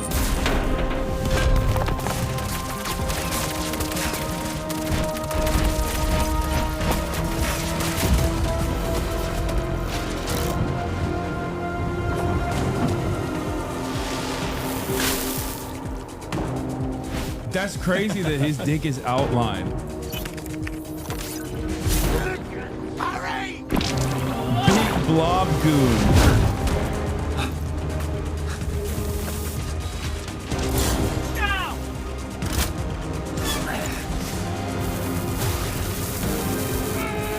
Why are you staring? Bro, his cock is out. What am I supposed to do? Not look?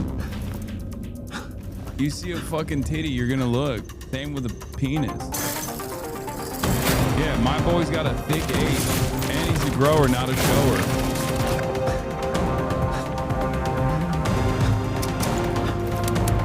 They jumping you? I know. It's disrespectful. They got their dicks out and their pussies out and they're jumping my ass. Wait, I had that the whole time? Why didn't I use this? Meat Gazer is a superhero name.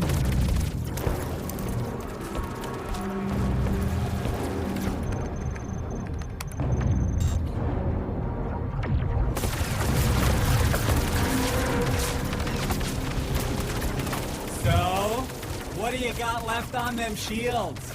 I said 40%, but Boss Man says you're down to 28. And he is not wrong about these things. Good news, buddy. Shroud says he just wants the Astro Pulse, which we all know isn't really yours anyway.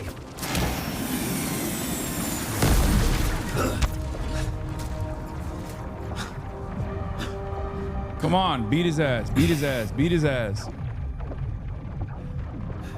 System check. Calculate the damage per second hitting shields. Then tell me how many seconds I need to divert Astral Pulse energy to rocket boosters. 12.89 seconds of damage before critical. Oh hey, Boss Man says if you're planning on diverting pulse power to the boosters, it won't work. This is a limited time offer, dude. What's up? You were so fucking talkative earlier. I'm just the messenger here.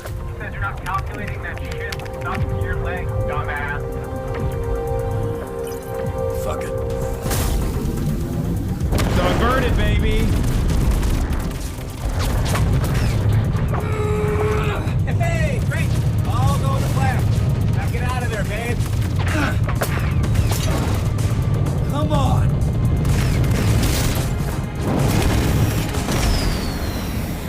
Okay, I ran away, but it's the tactical retreat. Tactical retreat. That wasn't an L. If you put 2 L's together like this, it turns into a W.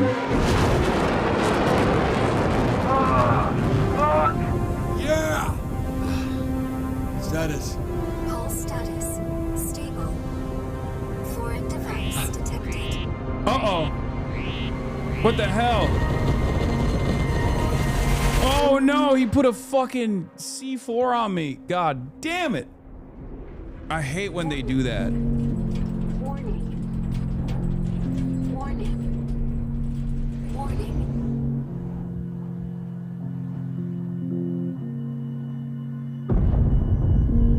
Put a fucking pipe bomb on my asshole, dude. I guess this is the end of the game. All right, GG's. That was fun. I fucked it up. Wait a minute. It was just over 4 months ago that images like this were recorded across the Southland. What? Videos flooded social media and our newsroom, showing what many thought to be the death of Mecha Man. Again. For nearly 50 years, a Mecha Man has protected Los Angeles. Built by an ordinary civilian with no superpowers. This first suit was dubbed by some fans as Mecha Man Prime. More like MAGA Man. Generations of pilot, their identities kept secret, have given everything to protect this community, including their lives. After the tragic passing of Prime, the next Mecha Man, known as Astral, teamed up with a star-studded superhero group known as the Brave Brigade. The Brave Brigade. An unprecedented period of peace in the Southland. After years of loyal service, tragedy struck again when Shroud, a former Brave Brigade member turned villain, killed the pilot of Mecha Man in cold blood. Oh, that was my dad. But yet again, as hope was lost, a third generation of Mecha Man emerged. A Mecha Man for the modern era. A bulwark against organized crime in the greater Los Angeles area.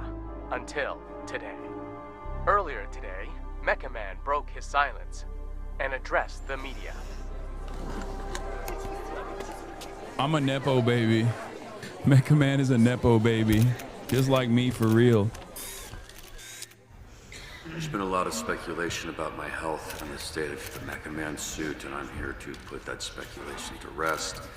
The suit has been damaged beyond my ability to repair, so I will be stepping back from superhero work, effective immediately.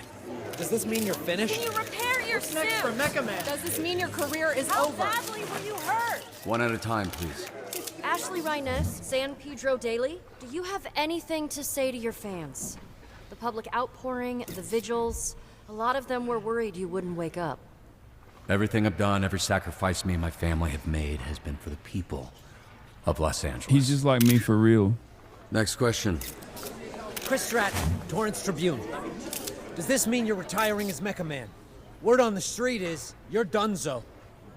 Are you 100 years old? Why are you talking like that? Answer the question, buddy boy. Are you retiring? My readers need the skinny, and I aim to deliver. Let's get it on the record. Look, I'm not retiring. Not yet, at least. Any idea what you can do without the Mecha Man suit?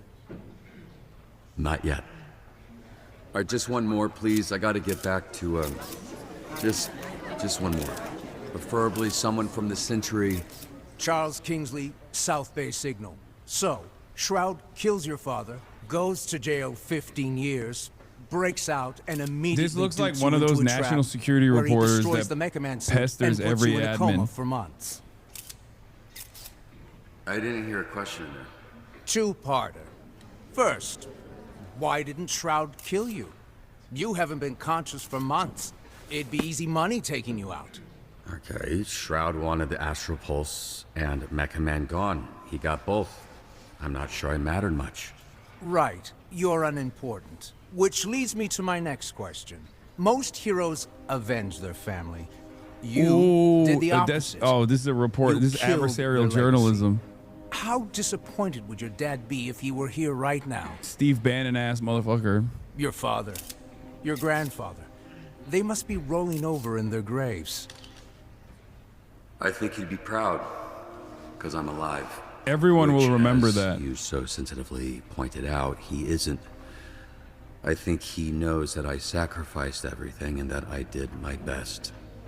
Being Mecha Man, protecting my community, was the greatest honor I'll ever have. Respond us on you, Skip. No, I didn't. I have to live knowing that. Thank you for coming. Redo and beat his ass? Wait, what? No. I'm a class act, dude. Up next. I'm classy Is Mecha sassy. Man a mecha quitter? Yeah, I mean, it seemed like it'd be better if he died than be a mecha coward, you know? What kind Whoa! of example is he setting? Stay tuned to find out. Fucking haters, man. All right, you know what? I'm letting these guys steal stuff. Fuck it. This is how Los Angeles is because of woke, by the way. This is like real time. Hey, assholes.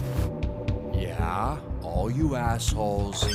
I was fucking watching that. Hey, who you calling assholes, asshole? I'll handle this idiot. Keep loading. We're out of here in 30. And who the fuck are you? Yeah, you. Go fucking hobo ranger? Who the fuck are you? Right now, I'm someone with nothing to lose, which is probably bad news for you.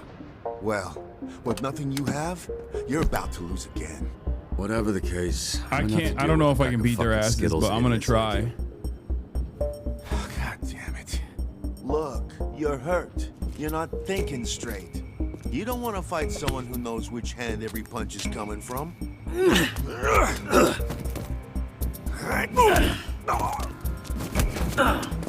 No, they beat my ass, bro. Oh no.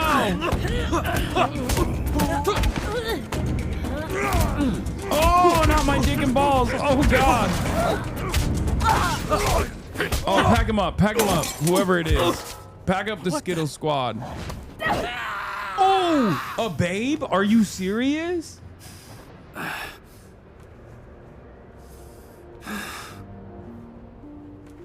That guy I threw, he landed on the roof, right? Oh my Phew. god. Hi, I'm What Rob is Blazer. this, bro? I What work is over at this? Superhero Dispatch Network. Hey, hi, yeah, I know who you are. You're like famous. A muscle Oh, mommy? This I is don't the know greatest about game that. of all time. I'm just a corporate hero for hire. There's digital You're the cooch real in this deal. game? Oh, You're the fuck. famous one. Right, I don't think infamous is the same as famous, but... Oh God, your arm. Fuck. Oh yeah, that's gross. Yeah, you look like some kind of mime DJ. Let me see it. I'll help you. Usually dislocates the other way. Okay, but have you done this before? Because maybe... Oh, that hurts so good. That's, from mommy. That's okay. Thank you. One of them is on that roof. Oh, that hurts so you good. look like you could use a drink. Or 10. What makes you say that?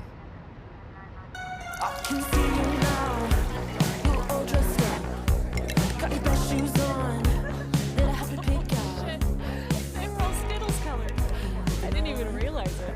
Yeah, well, you know what? They can taste the rainbow in jail. What do you mean? Like different colored dicks? Oh, she's funny Sorry. too. Oh, I'm Sorry. smitten. I actually didn't know what I meant, but you know what? It should have been that. I'm a little buzzed. I don't really make jokes like that. Hold on. I realize that I'm like literally causing you guys not to see everything on screen. If I like, and by that I mean boobs for the most part. I have to make my screens, my image smaller on camera. I'm sorry for the gooners. You know what I mean? That's, you know, I got you, fam.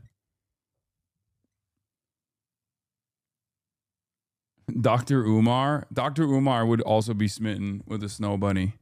Snow bunny mind control. This is a Christian stream? Oh, no, it's not. Not anymore. Okay, I have to pee real quick.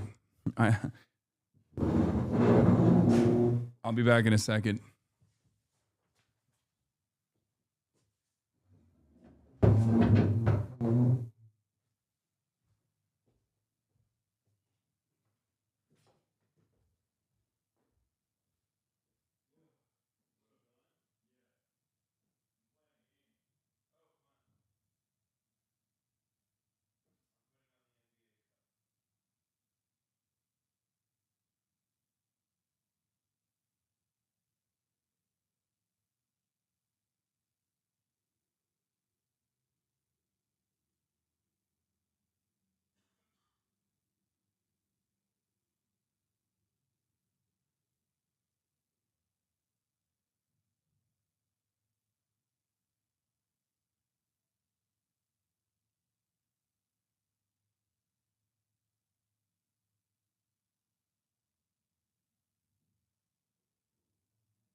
I peed glue.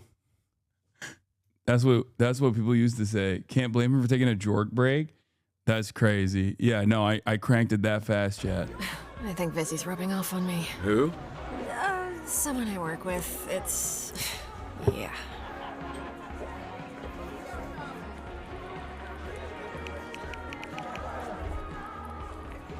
I don't even know what she said.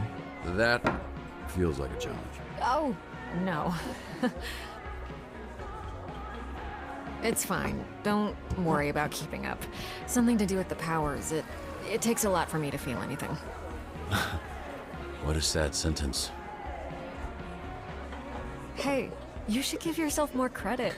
To do what you did for as long as you did. Especially without superpowers. Not true. What do you call this? I can fix that one for you, too. No thanks, I like this one. Thank you. Bro, I'm so weak. How did you afford all that? You must have spent hundreds of thousands of... Millions. So you'll understand when the check comes. You're serious? Millions. Yeah, I basically burned through my entire inheritance keeping it going. The last couple of years have just been duct tape and sheer determination. Why did you do it? Do what? Sacrifice everything to be a superhero to the point of financial... So I can have a blonde I was babe gonna say hardship, as my but superhero ruin was girlfriend. the first word that came to mind, yeah. You must be completely broke at this point. I don't know. I guess I just like helping people. Blonde Blazer will remember that. Are you drunk yet or what? Yeah, I should probably switch into water. Good, because I was hoping, after some drinks to loosen you up, I could learn a little more about you. What? And, if all Yo, that went she's well, trying to Sekisu. present you with a proposition. Oh my god. Oh my god. Sex? A proposition? Yes. Yeah, I'm just trying to figure out if this is a fit or not, you know? Then it's just a matter of picking the right moment. Okay. Hopefully it's nothing too scandalous. That's actually not water. God, this is like pure alcohol. It's not like alcohol, it is alcohol. I know because you spit it directly into my open mouth. That's water. That, see how it has ice in it? You drink hard liquor from a pint glass? Actually, I usually just drink it straight from the bottle, but I thought that would be embarrassing. Oh my god, she's the best. I'm gonna go clean up. I'm so sorry. No, it's fine. I will be right back. I hate to see you go, but I love to watch you leave. Oh my god. Hey, bitch! Hey, I'm talking to you, bitch. Alright, just so you know, I only turned around because someone yelled, not because I'm a bitch or anything. Don't you watch the news? This is a superhero bar. Oh, wow, are you a superhero? That's so cool. Is this your power? You're like, tell people obvious shit guy? Well, you're really going to act like you don't remember me. Wait, it's coming back to me. Hold on. Yeah, it's coming back to me. Oh, wait. You know what? You are Mr. Wet Ponytail. Your superpower is then obviously your ponytail, which, aside from being disgusting, has the ability to never not be wet. In battle, you whip it around and anyone it touches fucking kills himself. Shit. That is... Damn. You good? Sorry, I choked on my spit. No, like a bitch. I control the fire. The fire? And the flame. And my skin does not burn. I am flambe. And you... Wait, oh shit, I do remember you. You're that shitty villain I busted up. Not anymore, mecha dick.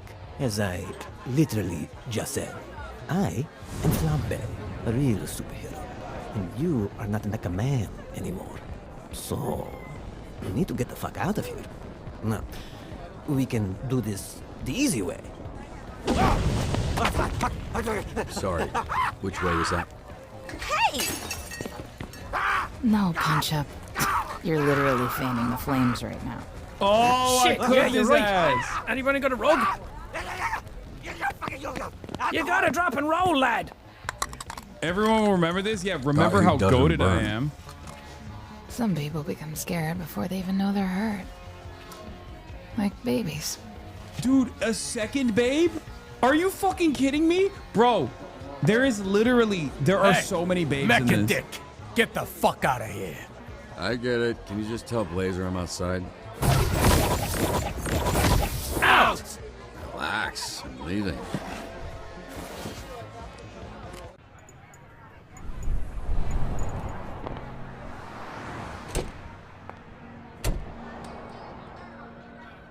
Hey, I couldn't find you. It's cool. I was just admiring the art on this dumpster. Can't tell why anyone would put those words together. Why are you holding drinks? Nightcap? You're in trouble. Actually, according to the bartender, that's exactly what you are. What happened in there? I walk out and the bartender's pissed. The whole energy is awkward. And why'd it smell like burnt hair? I got a little fired up with the guy, but he ran off before anything happened, so... Oh, you got fired up? Yeah? Does that not sound convincing enough? Hold these. Yo, why is she rizzing me up so much? I'm a little sus. It's a little out there. Easier if we fly. Oh my gosh, she's gonna fly me to the moon. Oh my god, fly me to the moon. Are you fucking kidding me? Dude, this is the greatest game of all time. This is like superhero babe fantasies. I totally understand why everyone wanted me to fucking play this game. She's about to ruin your life. I'm ready. I'm ready to have my life ruined. She's giving me uppies. If she's a Russian spy, call me Jackson Hinkle, okay? The way I'm actually offering my loyalty to the Russian Federation. Fuck me up.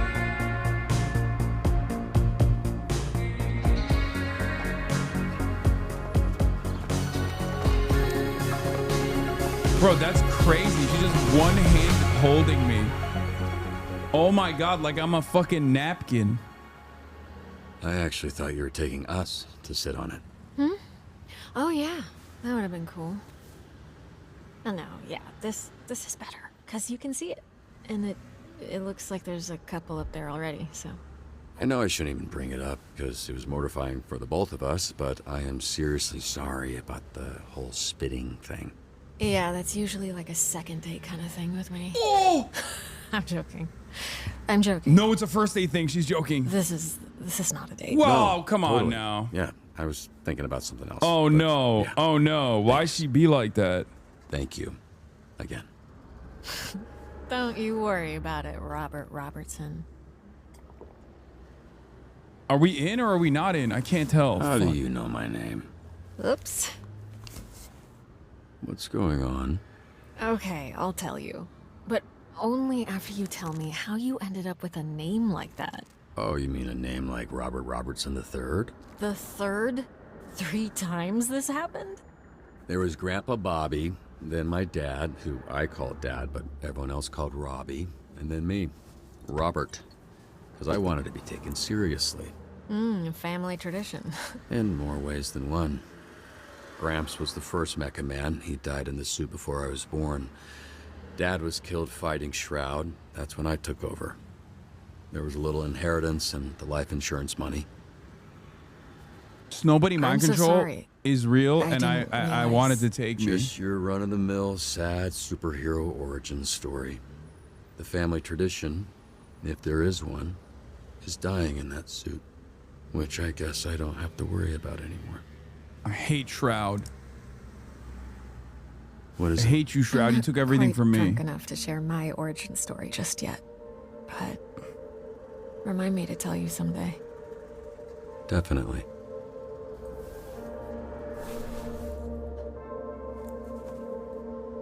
Lol, she doesn't even riz you that bad. You're all starving.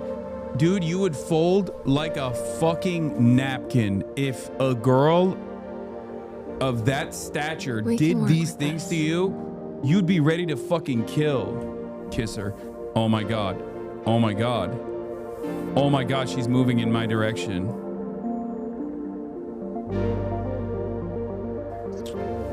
Oh! No, this. What? I'm sorry if I gave Hey, the wrong impression. yo! It's my fault. I'm so sorry. I totally misread that. You didn't. I mean, you did. But I definitely. The way I You went fucked about it? things tonight. I'm sorry. Restart the game. I blew it. Bad ending. I pre-fired. 199. Wait. Generational fumble. Last save 2 minutes ago. Should I quit and then restart? Should I? I will quit and restart. I will quit and restart. Until the lips touch is crazy. Restart or unfollow. You're still in. You're good to go. Failed social cue. Okay. I don't want to hear from a bunch of shut-in neurodivergent chatters about failing to fucking read social cues, okay? I'm sorry, but that's crazy. She was throwing fucking daggers my way, okay?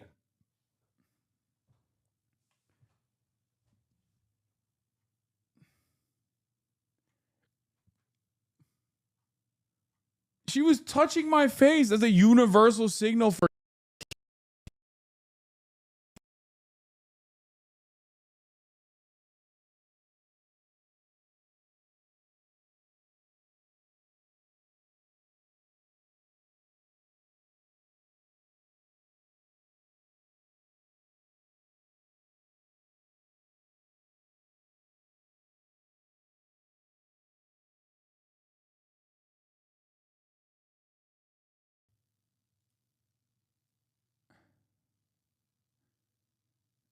Hello?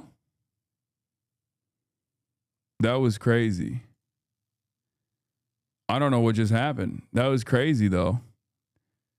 Did y'all see that? That was almost a that was a Spectrum fumble. What the hell, dude? We're back though. We're back. Bro fumbled so hard the stream effed. No, you don't even need to refresh in that situation. It's just like we're fine. Like I'm here. What the fuck? Don't restart, you're good. Okay, well, I'm not going to restart. Okay. All my losses are lessons. It's obviously trying to cover your tracks after that embarrassing moment. I don't know what happened. My stream effed for no reason. But like I was saying, it's a universal sign. You take the mask off, you fly, you get flown around by sexy muscle mommy.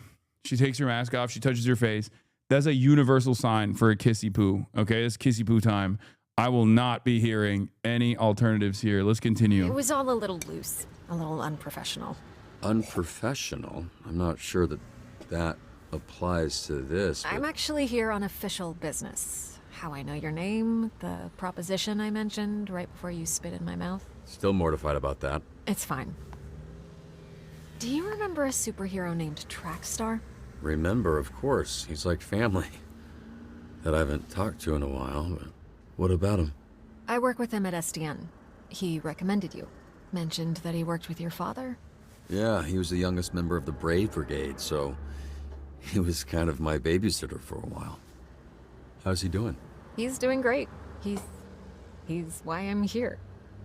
Robert, I would like to make you an offer.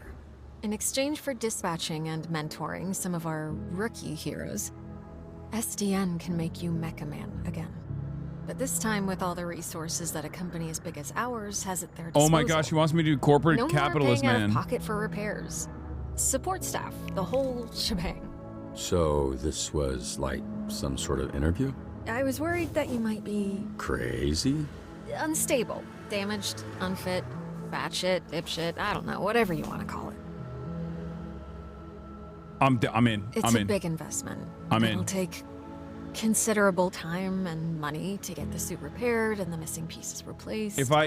Plenty of time to learn how to dispatch. If I get to be around her, level up I'm some so of the in. I don't heroes give a on our shit roster. if they make me a cop for Your hire. experience, your work ethic, your perspective, it's all invaluable. Share it, Robert. You have a lot left to give. And what if I say no? Then I'll hate you forever. And I'll push you off this billboard. Wow. Yeah. And no one will suspect a thing. Nope, not a one. Wait, so you want me dispatching? What's that even mean? Oh, right. I was supposed to test you at the bar. Here. Drunk people shouldn't be throwing things at drunk people. Noted. Am I waiting or are you waiting? What's going It on? was supposed to open up when I threw it to you. Okay, there. Pop it on. This is part of the assessment. And don't move too much in there. You're sitting on the edge of the billboard. Greetings and welcome to this training Who the simulation. fuck is this clown, bro? We may be superheroes, but we're nothing without SDN's real hero, the Dispatcher. So, Dispatcher, where do we start? Well, it appears we've got our first call from a subscriber. Subscriber. I saw some scary, suspicious men last night leaving the old movie theater. You'll receive requirements to help Strike the you Devil's determine fortified- which heroes to send. Such an array of brave heroes to choose from. How could you possibly pick just one? Phenomena Man? This graph will show you what a hero does well and not so well. This motherfucker maxed out in the combat. Fuck this guy. A hero with a knack for vigor and combat looks right for the job. That sounds like me, Phenomena Man. Now that at least one hero is being dispatched, It's time to get to work.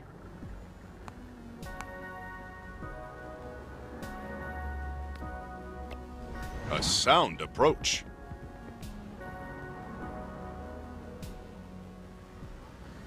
I will now return to SDN. Yellow text matters When a for hero staff. returns to SDN, they'll need some much-needed R&R. That stands for rest and relaxation.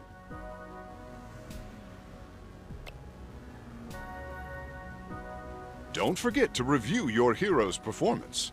They won't be sent out again until you do.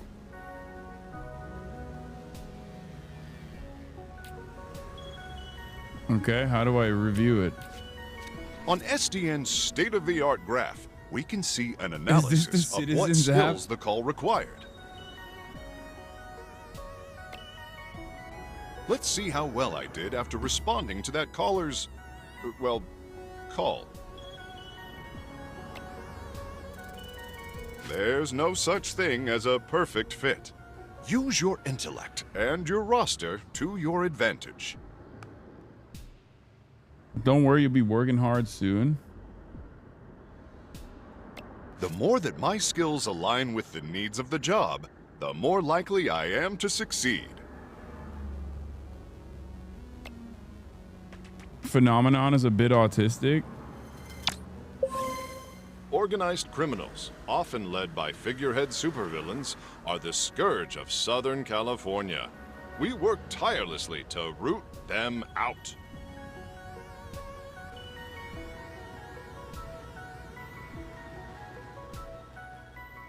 Hideout shut down. Escape close.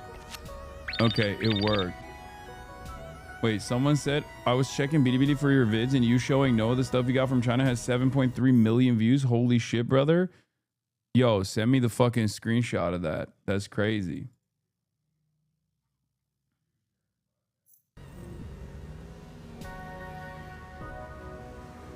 We've got a potential villain hideout on the college campus. Sometimes the solution is brains, not brawn.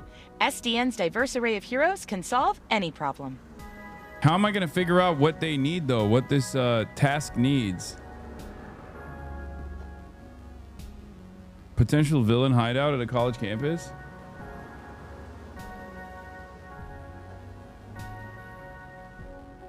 Use your brain? Like by clicking on intellect? Investigate potential villain hideout. Decode the mysterious clues to identify the cryptic criminal. Okay, so we need someone who's smart. Okay, all these guys are dumbasses except for Brain Book. Let's make history. And then we need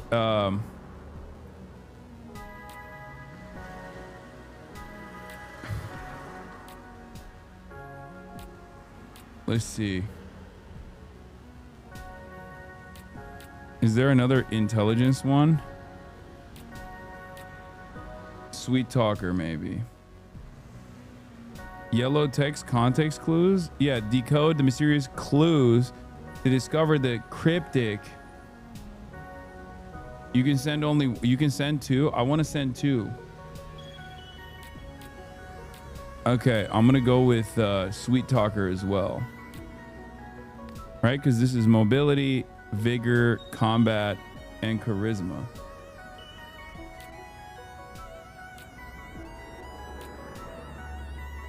Yeah, I'm gonna stack him with a Sweet Talker. You look lovely today, by the way. Knowledge is power.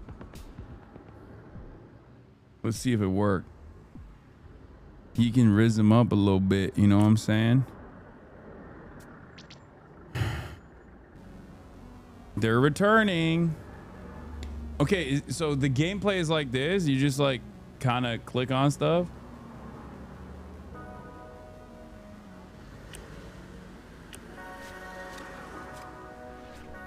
Oh, I was right. 100%ed it. What can I say? A lot, actually. God damn.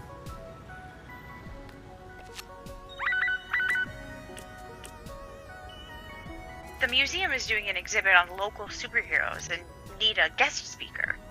Okay, well, that's gonna be sweet talker for sure. Will get you everywhere. Incorporate your unique perspective as a superhero.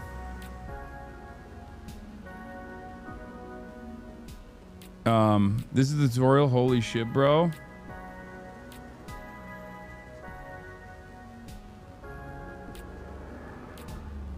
Okay. Exactly right. Fuck it. I'm sending 2. One of your heroes needs you. Wait, what? Disrupted? As their leader, your heroes will look to you. Make choices and follow where they lead. Sprinkle in jokes.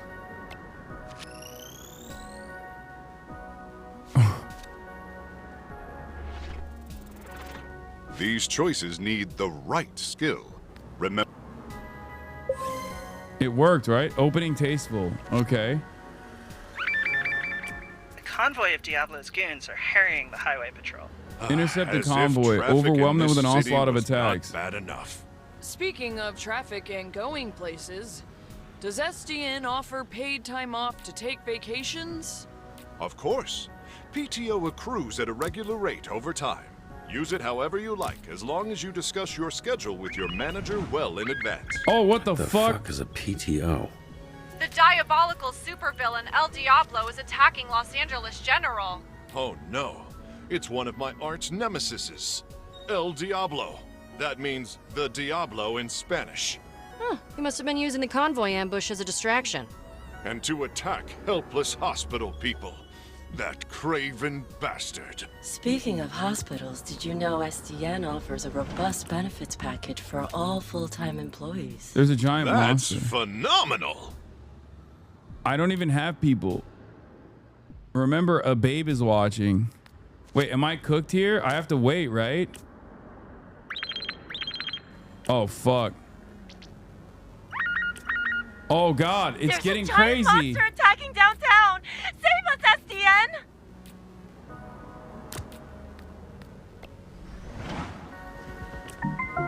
Oh, God. SDN values work-life balance. When the bell rings, your shift will end very soon. Oh, God, I'm getting cooked. I'm getting cooked. On God, I'm getting cooked.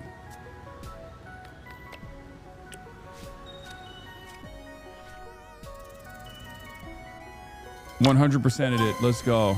Yes. Now I Tens get why across the people were board. saying don't use both. Sometimes a hero can use their talents to tip the scales. They are superheroes after all. Bust through the walls to make an exit. Walls busted. I mean, she could bust my walls. You know what I'm saying?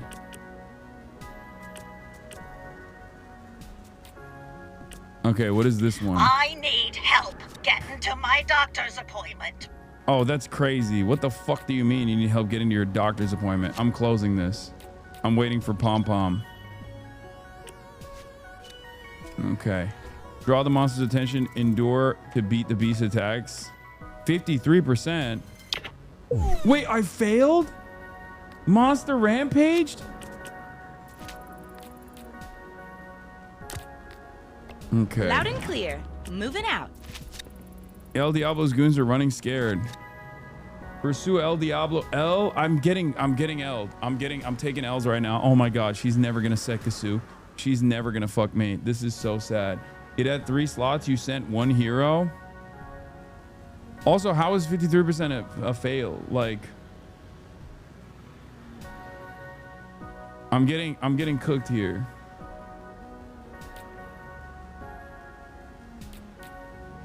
On my way, citizens. For you, baby, anything. It's got 4 slots, so I'm just gonna hit with the 3. All right, whatever. This 2 should be fine. I am on the way. Oh, God. No.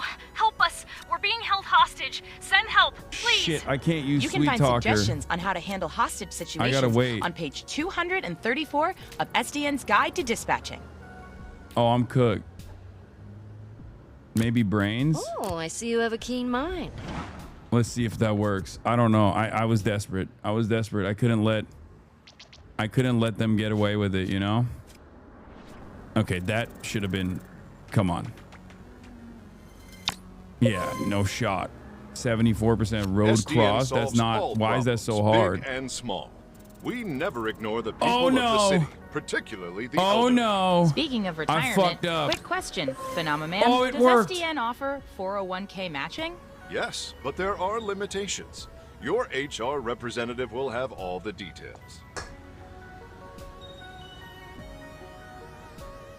Okay, that helped. Wait, that worked too? There's no way that works. 84%? I don't know how I cooked Folks, that. call me Justice. Oh my god, I'm the greatest. Our I'm shift literally is the done fucking now. It is time for lunch. greatest superhero We couldn't have done it without dispatcher you, of all dispatcher. time. Too Even true. though my job I'm is the going to enhance wackest my job of break all time time, it with some of the seems. snack offerings in our break room vending machines. Great idea. Thank you again, dispatcher. I hope to be seeing a lot more of you. Goodbye for now, and don't forget to be Chair hero? phenomenal. Did he just say phenomenal? Well, looks like I'm great at this, so that's gonna be bad for your negotiating position. Expect a lengthy... Oh my god. Did I drool on you? I don't think so. Well, you see why we thought of... Well, why Trackstar thought of you. It makes sense, yeah. No, I'm still going. Bilmiyorum kaçta yemek? Meet me at the SDN offices tomorrow. I'm I'm not it's done 6. saving you yet. Okay, Mom, I'm playing a video game.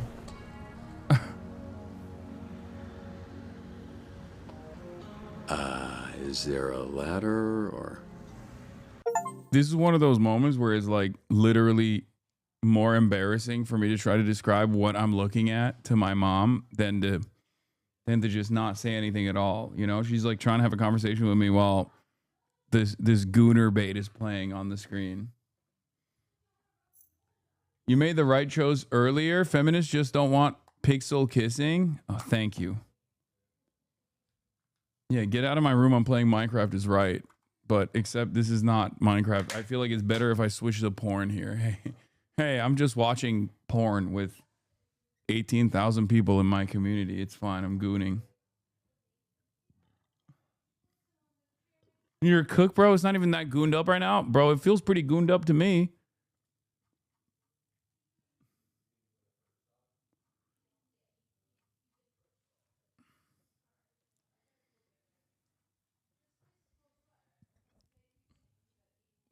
It gets more gooned up. I love this game. This is the greatest game of all time.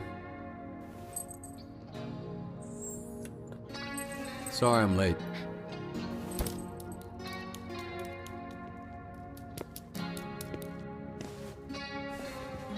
Just gooning with my closest 18,000 friends.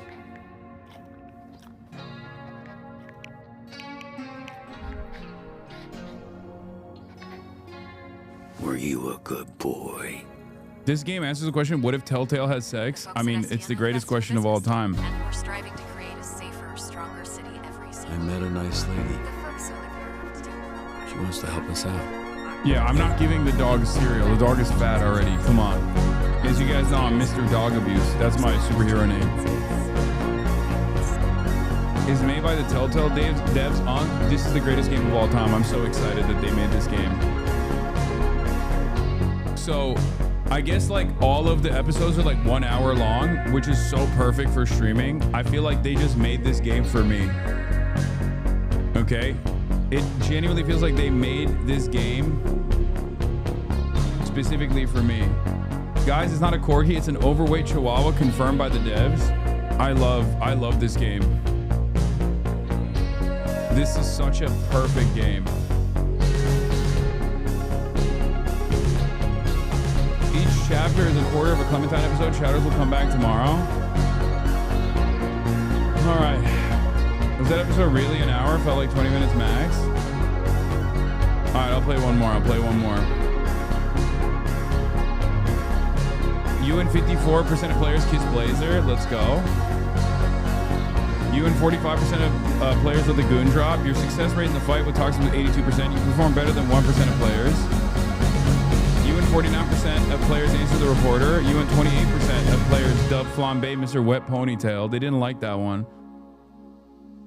You and 54% of players ace SDN's tutorial shift. Dude, I'm the greatest gamer of all time. This says these stats all say I'm goated. Only 1% seems cooked.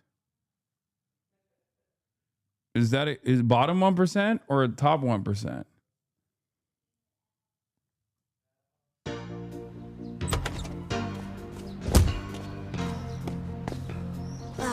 Dang it! I'm gonna be late for band practice. Unexpected things happen every day. Phenomenon! Can SDN help me out with this? It's blocking the driveway. I hate this guy already. You can count on SDN to help lift the burdens life throws at us. Let SDN be your rock, so you can rock. SDN is not an insurance company and does not cover damages to property, persons, or animals. She's definitely not making it to band practice. Yeah, well, yeah. Wait, what's that? No, just the commercial. It was weird. Weird. Yeah, right. That guy's literally you. I know, but I'm seeing myself as an He's Aaron like a Paul rock character star. right now. I'm putting myself in the mindset of Mecha Man. It's, I'm joking, because of the rock and the roll. Cool. Cool commercial. I'm a fan, you might say. You could say that. I hate to break it to you. I heard he's a jerk in real life. Most big heroes are. What? Jerk? No. I don't think so. God. Yep, that's not right. That is not right. That is, yep. Yeah. Okay, let me help you. Oh, no, with no, not necessary. I'm sure I... It's soaked. You nervous? Big job interview? No, I mean, yes, but yes is more... My powers make everything... I love Waterboy. I need to tie him down naked to a vibrator on his tip until he is crying.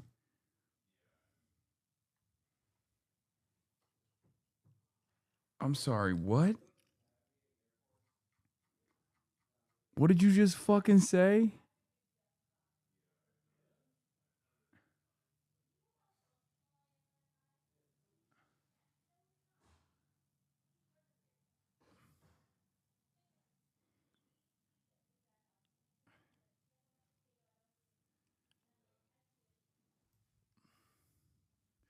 This chatter gets it. Don't worry. We might need to condemn this chat. Like, we might need to jail chat. Gay people rise up. Who let this chatter out of his cage? I don't know. I've been asked, do you think he whimpers? Oh my God. Oh my God. This chat is... We found the person making that Waterboy NSFW art on DeviantArt. That's crazy. Wet, moist. Water boy is how they call me, but yes, I am. Oh, not this fucking loser again.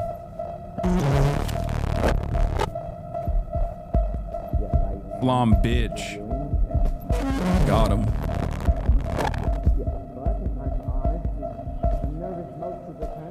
Oh, okay. Oh. Now that your face is next to a side of my face, I see that I know you, of you. You're Mecha Man. You're dead, I thought. Just on the inside. You, look small or different in person. Never meet your heroes, kid. Oh, wasn't sure you'd show up. Oh, wow! Laser, Lon, real hero. Oh, sorry, but I need him for something. Follow me.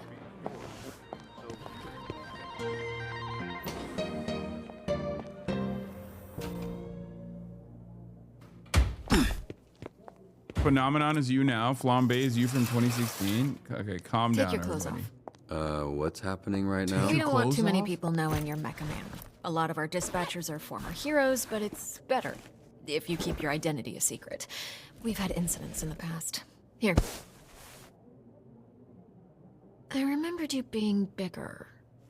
Oh. I was a little drunk. Listen, it's gonna be great. I've never felt silly wearing this. No. Until now. Yeah, I was trying to Wait, play that with what the silence. the fuck? It worked. Bro, I thought they were gonna they were gonna rebuild my mecha so I could have a fat dick mecha. What? This is brutal. She fucking persuaded me with her sensual ways to get me to do dispatch work. This sucks. Oh god damn it. I'm on desk duty, bro. This shit sucks ass. What are you gonna do with a mech suit at a desk job? I didn't realize I was gonna do a desk job. I thought the dispatch stuff was just like a test to see how great I can navigate other superheroes. I thought they were gonna make me the literal leader of the pack instantly, like from day one. The game is called Dispatch. Oh my gosh, she duped me. I mean, I'm fine. Hey, peace, brother. Yeah. Noah's leaving. The game is called Dispatch, not Superhero. I mean, for her, I'll do it. I'll do this job. As long as I get to see, as long as I get to be around her, you know what I mean? As long as I get to be around her, it's fine. Maybe one day she'll look my way. Bro, she said it's going to take a while to make your suit. The fuck you think you were going to do? I don't know. Have sex while I wait for the suit to be made? And then the rest is history. You know what I mean? I wasn't really thinking. I'm not going to lie. I was just kind of amazed that this beautiful lady was paying attention to me after I was such a fucking loser for so long and in public and in broad daylight.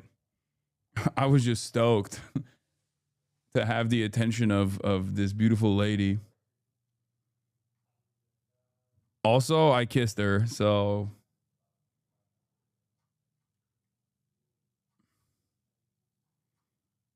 let's continue. Get dressed.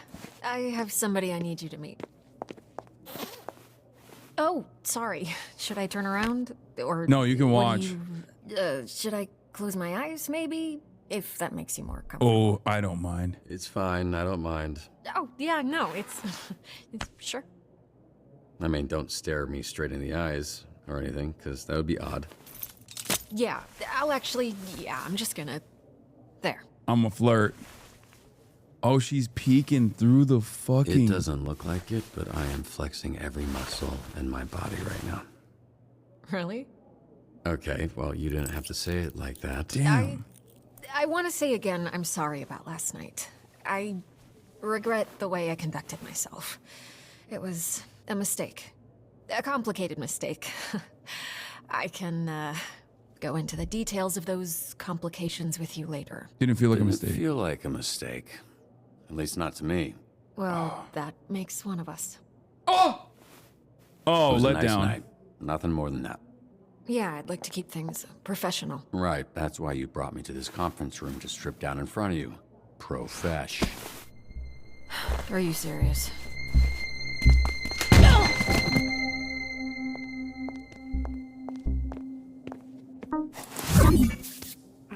Who locks a conference room?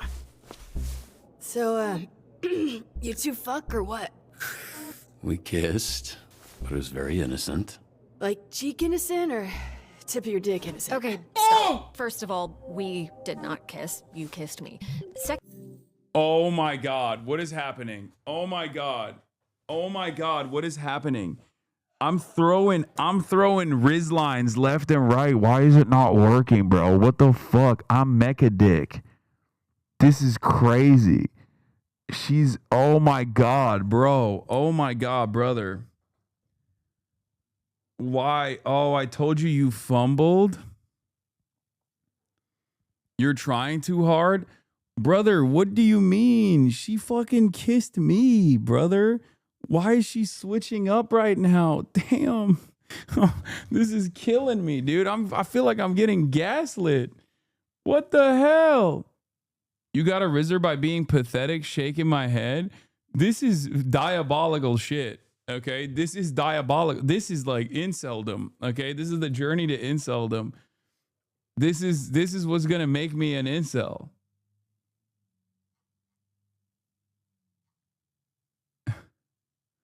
The H and HR violation is Hasan? That's crazy. Bro, you actually fucked up by romancing Blazer? Are you serious? You gotta stop, it didn't work?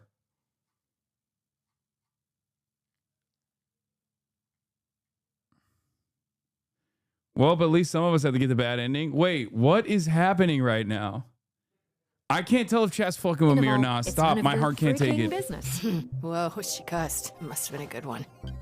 Robert, this is Invisigal. She is part of the Phoenix program. We take former supervillains, such as herself, and rehabilitate them to re-enter society to use their powers for... Are those my earrings? Well, they look better on me. Invisigal, this is Robert. He'll be your team's dispatcher. A washed-up dad bod superhero with no superpowers. Can't wait. His identity, all of this, that's staying between us. He's still Mecha Man, but that can't get out. And if it does, I'll know who it came from. You think I want to tell people our dispatcher's a fucking loser? Look, I'm here to help. It's what I do.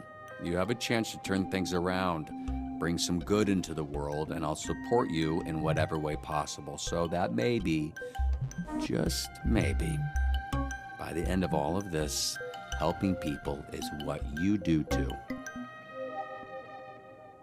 Well, I'm wet. I see why you like him. Look at that trip. What does that look? Best Buy Fight Club? Fucking hot.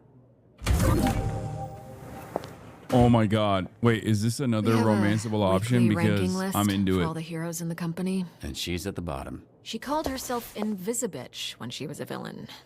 We're trying to rebrand her. Yeah, I thought Invisigal felt... Love a lady with raspy voice and asthma. Okay, chronic asthma. Kind of corny for her. Oh yeah? The name was my idea. Just get your shirt on, Dad Bod. Dad bod? Okay, just kill me. Fucking throw me off the goddamn Hollywood sign, dude. Are you fucking serious? Are you for real? This is no longer playing hard to get. She wants me to kill myself. This is SDN. How can we help you? We're not the highest profile branch in the network, but we've got what makes the real difference. Great people. Some of them aren't even people, and they're still great. One of the 3 copiers on this floor. Fax, scan, does literally everything. Documentation, one of the 3 Ds at SDN. There tends to be a healthy amount of paperwork. I used to call it triple Ds, but I was informed that had a different connotation. What kind of heroes end up here? Oh, all sorts. Some that are tired of doing it themselves, some heroes who prefer teams. And some that used to be called Invisibitch. Quite the eclectic roster. Yep. We're all about diversity. Lana works in the mailroom, from a different galaxy altogether.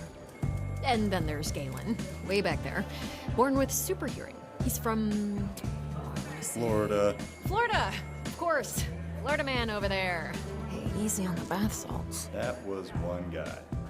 Hey, speaking of bath, where is the, Oh, need a bio break? Excuse me?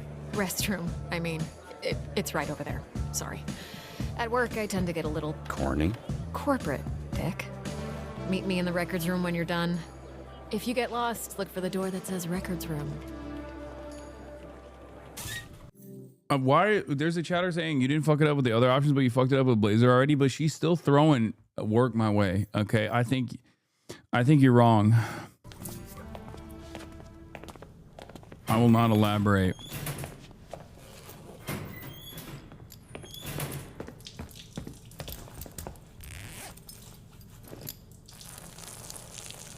Oh, bruh, I almost went in my pants. Hey, you this Robert people talking about? What's up, brother? My auntie named me Roy, but people call me Royd. All right. Good to meet you, bruh. Likewise.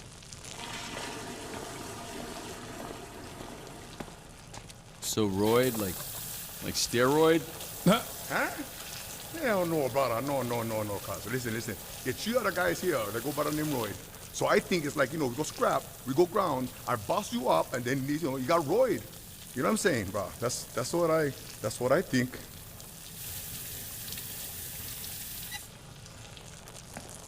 Hey, you think that's why they call me Roy? Bro, like he's I'm still on steroids. pissing. Cause they think I'm some kind of a juice head. They think I'm not natty, bro. They think Roy's not natty. No, I'm just kidding, man. Just making jokes about your name and the shitter. Whatever. I no care. Yeah, Nokia is probably best. Nice meeting you, Royd, even if it was while we were both holding our dicks. You one funny bugger, Mecha Man.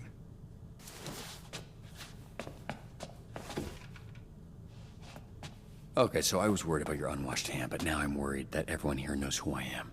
Nah, brother, it's Kapu. Need to know basis, and Roy need to know. I don't want to come pick up your soup or fix them for the SDN. Cool. You gonna wash before you do that? Nah, bro, I never touch nothing. Just touch my pants and underwear only. Even for Respect, shake, I do the like same. This.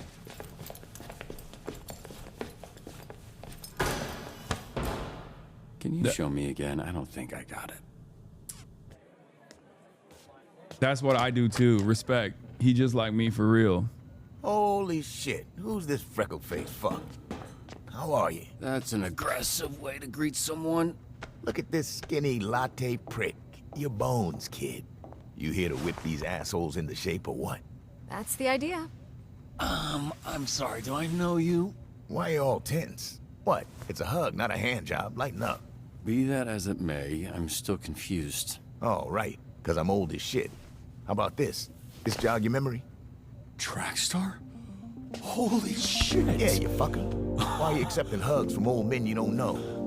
Oh, and hey, they call me Chase around here, so keep it, you know. Sure, right. Yeah, Chase. It's been what, 10, 15 years? Has it really been that long? Yeah, I reached out to this little pissant when his dad passed. Then he got to ducking me like he owed me money. I was in a weird place. I understand, kid. It was tough on all of us, so I can't imagine what you went through. Yeah, so what's up? You gonna tell me why you look like Black Einstein? Sorry.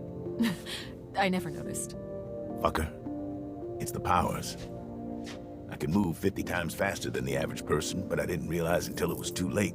And I was aging 50 times faster when I used my powers. No. Nowadays, I'm moving slower than frozen piss to keep the old ticker from popping on me. Then how old are you really? I turned 39 a few months ago, but went to Dave & Buster's, shit was lit. So I guess this means you're the one person I can't complain to about losing my suit. You better not.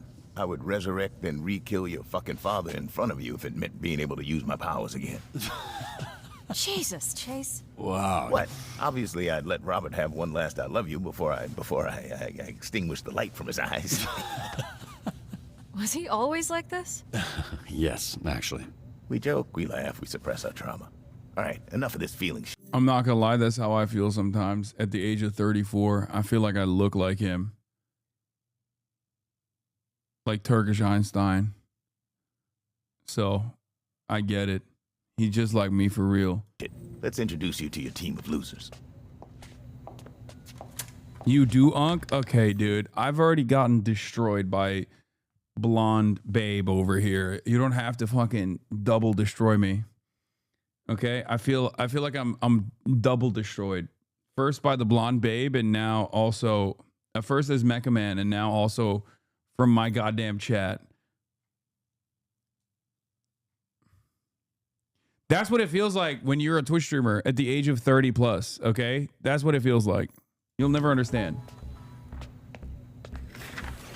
Now, if I'm being honest, I thought and still think we should have canned these tunas months ago. And you might get your wish.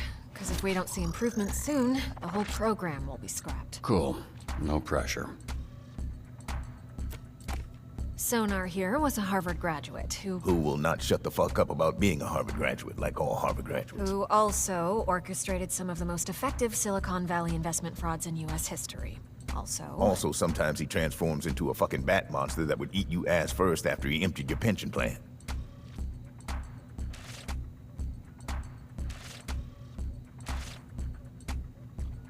He's intellectual hybrid. When he's Mega Bat, he's a beast mode and he's fast.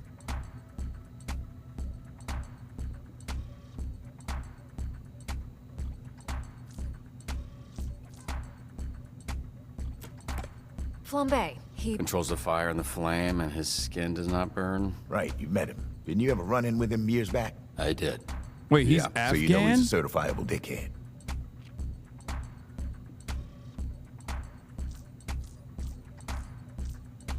He's 36 years old and he's 6'4". Me in 2 years. Invisigal, who you met. Turned herself in a few months ago and entered the program on the condition we didn't ask questions. That's a little suspicious, no? Suspicious? Really? Of a criminal that turns invisible and doesn't like to answer questions? What tipped you off, Sherlock? I thought he was Latino. The flambe guy. Here we have coupe, which I recently learned is a French ballet term that means to cut, hence the knives. That's very clever. Yeah, but it sounds dumb to say, so everybody calls her Coop. She was an assassin for the mob, then went independent. Hot. Because you're racist? Yeah. Worldwide Latino belt? Yeah, he's a part of the global Latino belt. Punch up. Carnival strongman who made a deal with a sorceress. She gave him the strength of 10 men. His muscles grew, but his body shrunk. He's got all the charm and brains of a greasy bowling ball.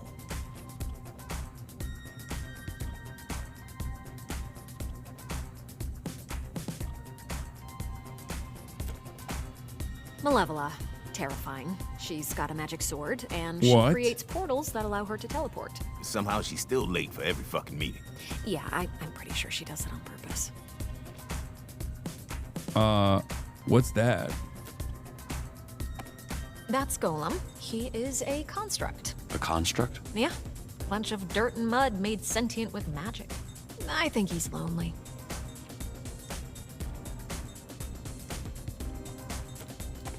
Prism, Michigan born and raised. Her power is weird. She weaponizes light rays or some shit. A lot of this stuff is a guess. Why does she dress like a pop star? She's actually super talented. Wait, so the Z team, my team, their Phoenix program? That is correct. Your own motley crew of dangerous fuck-ups. We're not looking for miracles, but we'd love one if we could get it. Can you show him his desk? Sure. What's that arm squeeze about? You want one? Here. Fuck off. This is you. Pretty sparse, but feel free to decorate.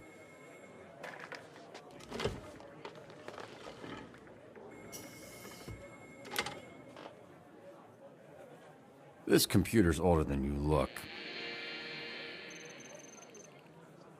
Wait, so we're doing this? I haven't even met the team yet. We did the slideshow. First of all, that wasn't a slideshow. Look, we like to start slow. Most people don't make it past the first dispatch. And this is better for everybody's safety. What do you mean, safety? You'll be fine. And this here is our little slice of the Southland. Whenever there's a crisis in the area, we get a call, and guess who answers? Me. Exactly. Now put your headset on and introduce yourself to these pricks. This is call center simulator? In between Hey Sekusu? team, this is your dispatcher, Robert Robertson. I'm starting my first shift. Tell me that's not your real fucking name, bitch. You can't be this shook on your first day. Come on. Can we clear the channel, please? There's a lot of overlapping on this. I saw him in his underwear. Who? Roberto's son? I saw him in his underwear. He back in mine. No, but he's got a lot of bruises, which I'm into. She said I'm not packing. Clear the channel. Get it, your email. Shut the fuck up.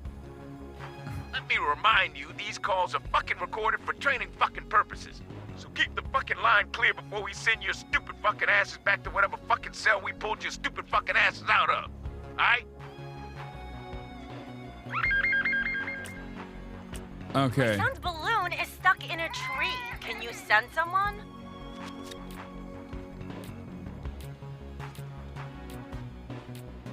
What is this again? Charisma, intellect, combat, vigor, mobility. All right, I need a mobility hero. All right, I'll send Coupe or Invisigal.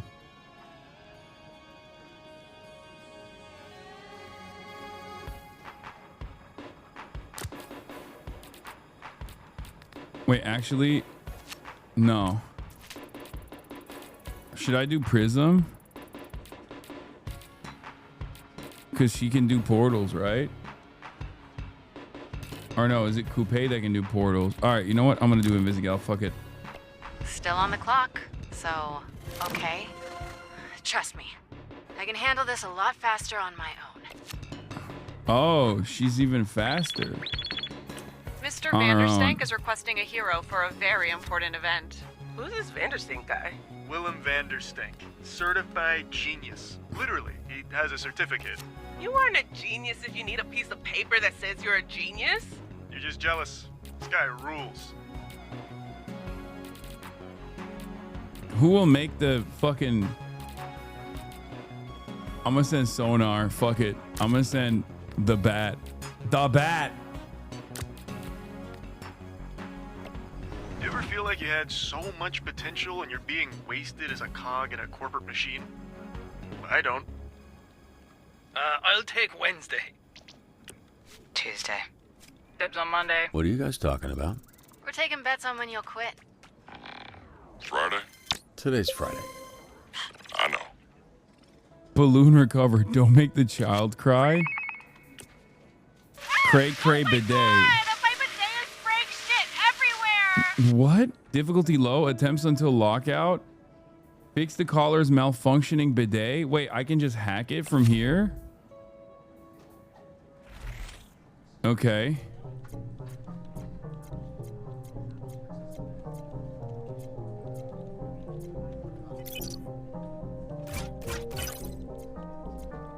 Let's see if I can do this.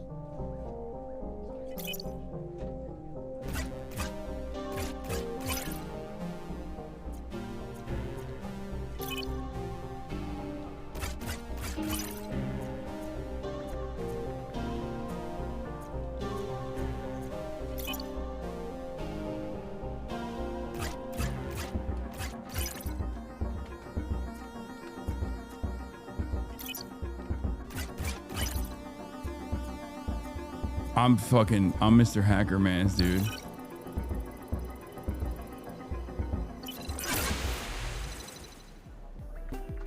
Hack the world. Didn't even need to do nothing on that one.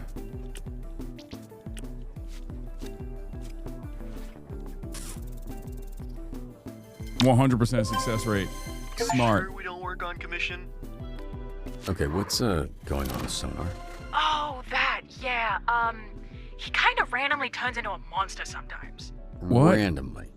We are working on controlling it. Wait, so he just gets back from a mission and turns into a different behemoth? Get these idiots out of my bar before they destroy it. And don't send the flaming asshole. Wait, why not? Two heroes are fighting each other. Break up the brawl diplomatically. And he kicked Flambe's ass. Okay. That little shit did not kick my ass. You did, though. Yeah, I think I heard about that. No, you didn't. Because it didn't happen, Bob. So we're all going to shut up about it. Yeah? Okay. Punch Up? Why? Punch Up is a talker too. And he can... I guess he's a talker more than he's a fighter. On it.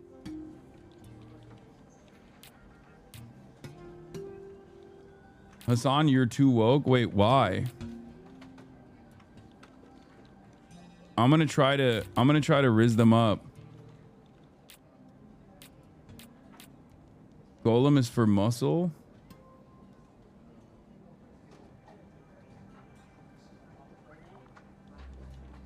I think I go with Prism, and then we hit. Another backup dancer. Stop. When assigned to a call, Prism duplicates the hero to her left, placing their illusion in an empty slot with half their stats. I don't even understand what that means. I haven't walloped anything all damn day. Boat robbery in progress at the yacht club. Pursue the boat.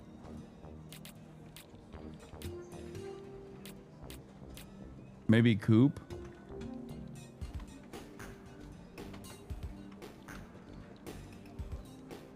That one's busted.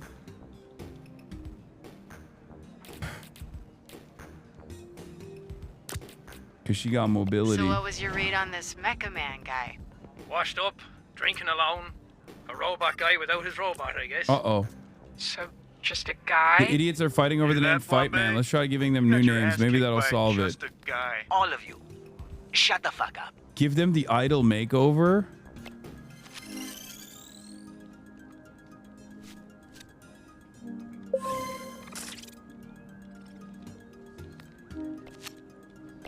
Flambe, you're off route. What? Where is he going? Why is he fucking busy? Where the hell did he go? Fire at a local park has gotten out of control. Wait, did he just... Did you start that fire? No. The fire that's burning 2 blocks from where you're standing. You didn't start that. Yeah, I mean, I don't know what you're talking about. I'm on break, so how could I know? Flambe, stop fucking around. I've got enough problems without you making new ones. You fucking asshole. I literally have rocks for brains. That's crazy. 63%. Let's go. Come on. Easy. Easy. Okay. That's a lock. Boat return. Good job, Koo. Hey, someone's robbing the museum. I don't know what you do, man. I just started today. Security system has been taken over. Avoid motion sensors to apprehend the thieves. Is that a mobility play? I feel like that's a mobility play, right?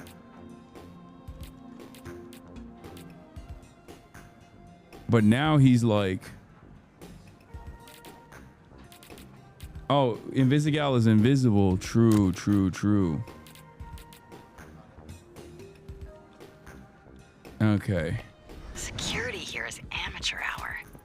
Danny the Bone Zone Diaz here. Today's topic is all about SDN hiring criminals to protect us. Educate the Bone Zone on SDN's Phoenix program. Prove him wrong about the Z team. Okay, this seems... You decide too slow? Okay, calm down, dude. I'm trying to make this happen. Fucker said I was pregnant. Hell no. How should we get around the sensors? Hack into the system?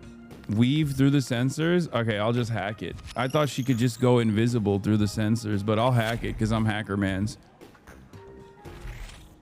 SDN is a paramilitary unit made of corporate superheroes. What does this do?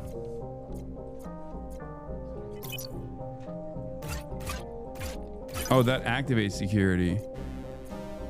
Did I fuck that up?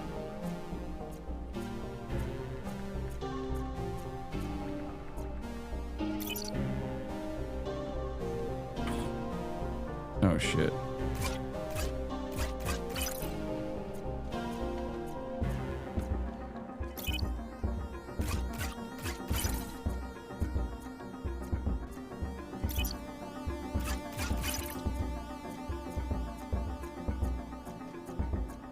It's a hacking minigame. I know, but...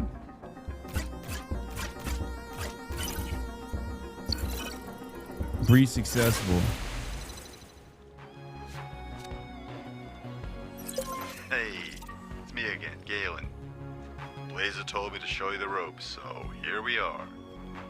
Hey, a hero ranked up. Good job. Go check that hero. Whoa.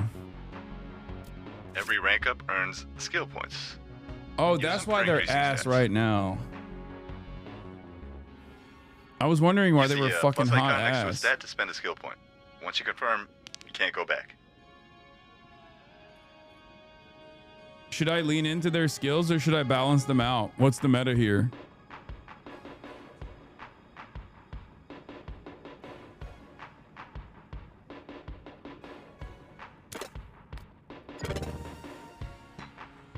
All right, she's gonna be a mobility play. Nice.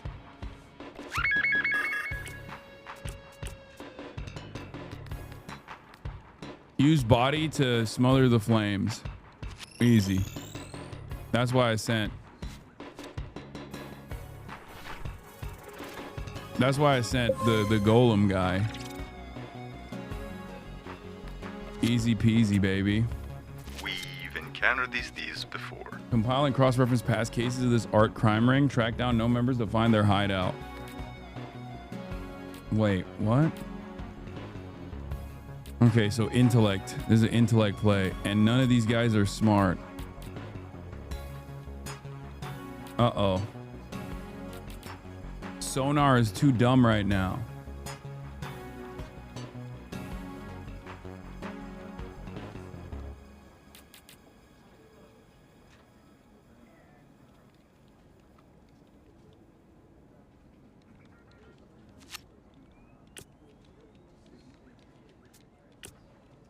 Okay, well, I have to cook it. Right?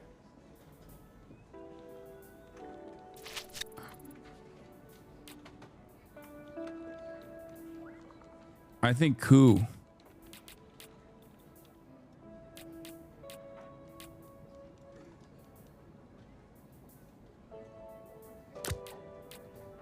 Swift as the knife, sharp as my knife. On calls of 2 slots, coup gains +1 combat if placed in the first slot and mobility if placed in the second.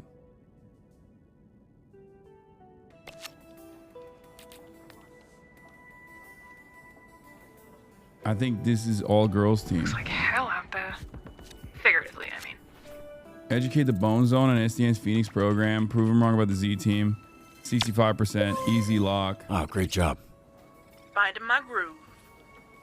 Proving him wrong, baby. Wait. Oh, she got upgrade time. Upgrade time. Upgrade time. Charisma, chat, or combat? What do we think? I think charisma, right? 'Cause I feel like everyone's got like decent combat skills. Rizmaxing. Dude, I'm cooking right now. I'm doing pretty good.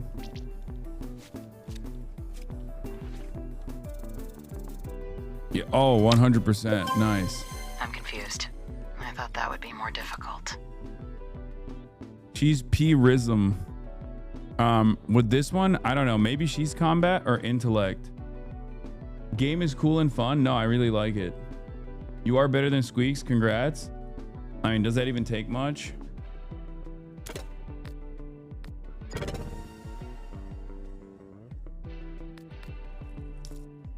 Like, let's be real. Rude. I feel like Squeaks is only good for Super Mario or whatever. Not Pookie. Yeah, Pookie's only good at Super Mario speedrunning, okay? Hey, Bobby. Here, William Vanderstink needs a security detail. Is it cool if I go? I've been wanting to pitch him some stuff I've been working on. Yeah, pretty sure that's exactly what he's trying to avoid. For some situations, you can only choose one solution. Wait, what? I'm a high-ranking Vanderstanker. It would mean a lot. Let Sonar meet his hero, Willem Vanderstank, and pitch him ideas. We're going to need you to protect Mr. Vanderstank from the Vanderstanker fan club. Send literally anyone else. Send Sonar security.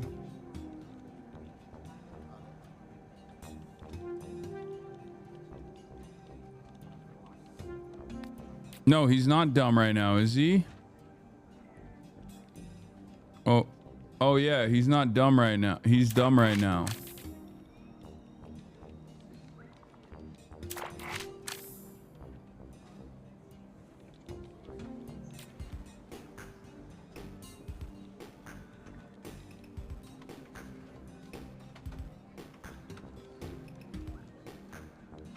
You know what? Fuck it. Sure. Go ahead. Thanks, man. You will not regret this. Well, I didn't think I would until you said that. A kid just robbed me. That little shit, I want him behind bars. Track the pickpocket and encourage him to turn his life around. Punch up, right? Or Prism. Prism probably better. Kid's a hustler. I get it. Uh-oh. The nerves are hitting Sonar as he's second-guessing his human meat alternative pitch. How should we approach it? What? Stick with your guts. Be yourself. Make it relatable. Tell a story. Just wing it. You got this.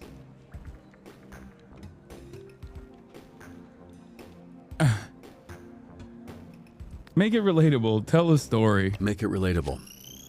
You know, tell a story. I've got a great story. Oh, God. This is gonna fail. It worked? How did that work? Time to freak some fuckers out. All right, I'll snitch. Just cut me a deal, okay? Hideout is well guarded. Stealth and use of surroundings will be key in taking them down. Invisigal for sure. Plus mobility. Or should I even hit that? Hideout is well guarded. Stealth and use of surroundings will be... I think I can send Invisigal on her own. She's faster on her own. Send Golem. You haven't used Flambe yet? Oh shit, I just realized you're right. I have not used Flambe yet. Yeah. Alright, let's just fucking send Flambe. That needs us, that I'm on my way. How long was the last dispatcher here? 2 days. New record. How the fuck did that happen? I set this car on fire. Yeah. Very flammable. Kia sold. He's gonna fuck it up? Okay, well. That chatter just baited.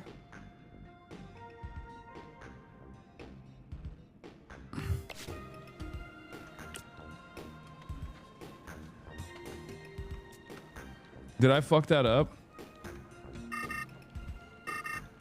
Uh-oh. They caught the kid, but have no idea what to do with a 12-year-old thief. Just, pep talk. You know, give him a pep talk. Oh, sure. I'll give him a pep talk, all right. I'm stacking mad dubs today, baby. Let's go. Easy peasy. There's a lot of thieves in this hideout. How should the... Get the paintings out quietly. Get the paintings out quietly. No promises. I'm a screamer. What? You can't say you're not impressed. You can't. Did she say no promises? I'm a screamer? I'm sorry.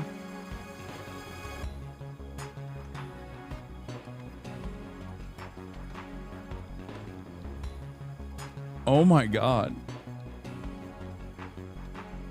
Bro, this game is amazing. What the fuck? This is the greatest game I've ever played, dude. Holy shit. Oh my fucking lord. What the hell? Holy moly.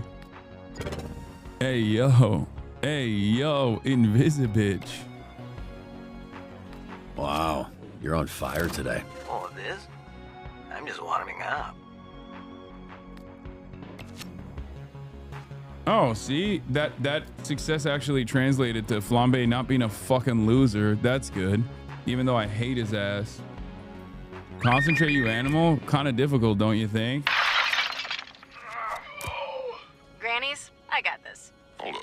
Aren't you banned? Yeah, and I gotta get unbanned.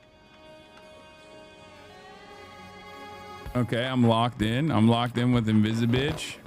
Yeah, nice try, dude. I'm not going anywhere. Except Grannies. Just so you know, I'm not going for you. I'm going because I have to. Can I get ice down here, please? What does that mean? She's asking for a tap-in. We got access to security cams of SDN subscribers all over our territory. Wow, really? Is that legal? Don't ask questions. Just always make sure to read the fine print.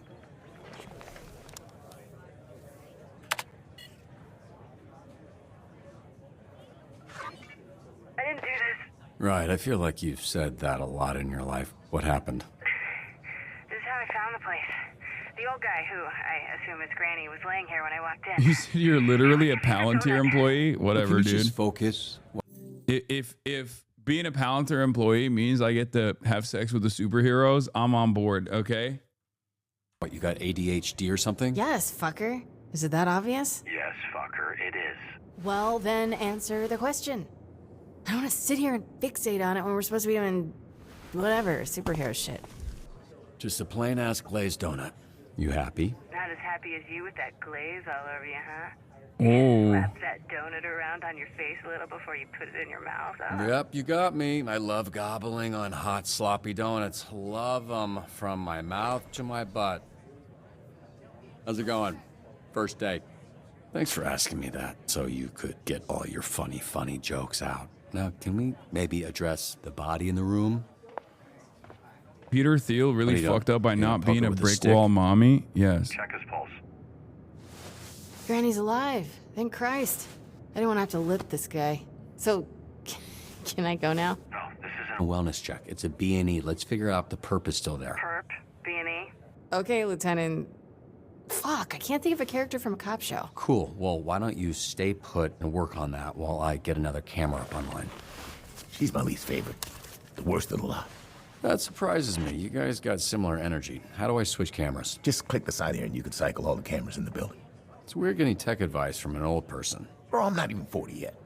Weird hearing bro from an old person. Dan. Lieutenant Dan? Is that a thing? Yes, I am the legless Vietnam vet from Forrest Gump. Sick burn. Am I doing something wrong? Pushing that button just says access denied. Ah, damn it. Sometimes people add extra security. They don't understand it just makes it harder for us to do our job. Hey, what's taking so long? Are you sleeping or something, or are you just bad at your job?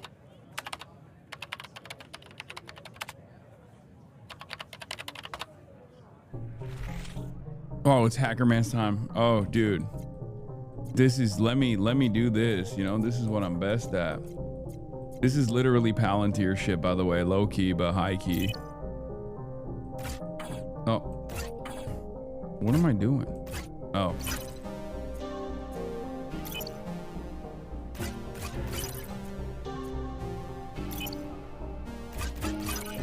Why does a donut shop even need extra security?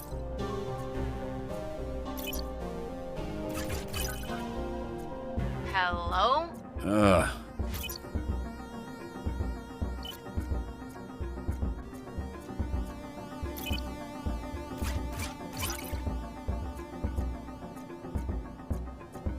This node represents a code to use later. Remember it.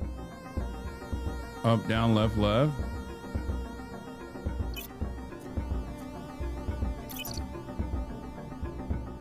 Up, down, left, left.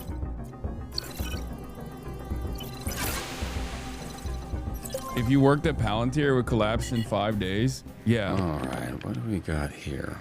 Perp, Beanie, who are you, Lieutenant Dan? Hey, shut up for a sec. You're not alone.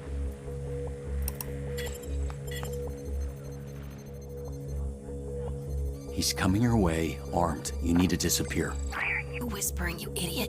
You're in my ear. No. But she can't hold her breath for too long because she got asthma.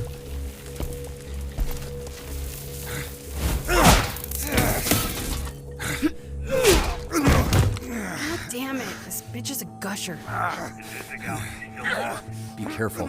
I got this, Lieutenant Dan. Never mind.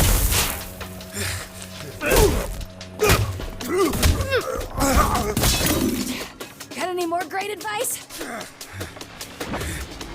Duck!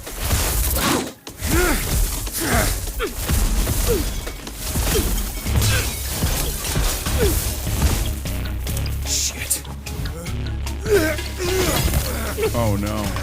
She can't breathe while she's invisible, and she has asthma. She goes invisible by holding her breath. Cool character flaw. Bitch. Invisigal, just hold him off while I find a way to help. I can use the overhead sprinklers to short out his blaster. Oh no. Come on, come on, come on. Oh god. Got him.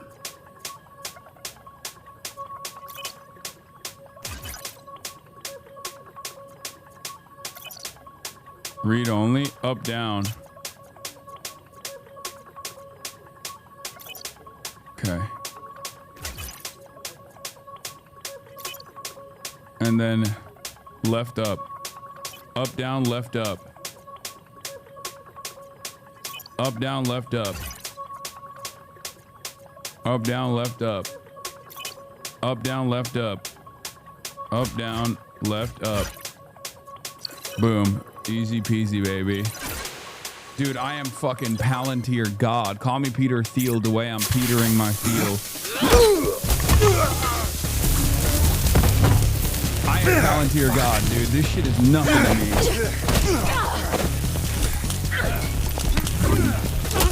Yeah, I'm Mr. Robot, dude. The way he feel my Peter.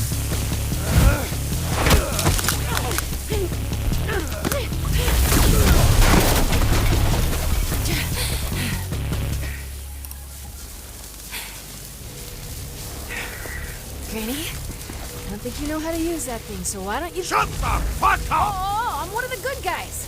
You? Yeah, right. Don't fuck with me, okay? Nobody fucks Granny! Nobody fucks with Granny! Invisigal, stay calm. Great fucking advice, Lieutenant Dan. Granny doesn't even know how to shoot that thing. Take out the thief first. He's the only one with his finger on the trigger. You know what? It's my life on the line. I'm done listening to you. Disarm The Granny, thing's I gonna blow fucked that up. man's Arm off and this whole building with me in it. Fuck off. I'm disarming the device. No, Invisigal, that's a direct order.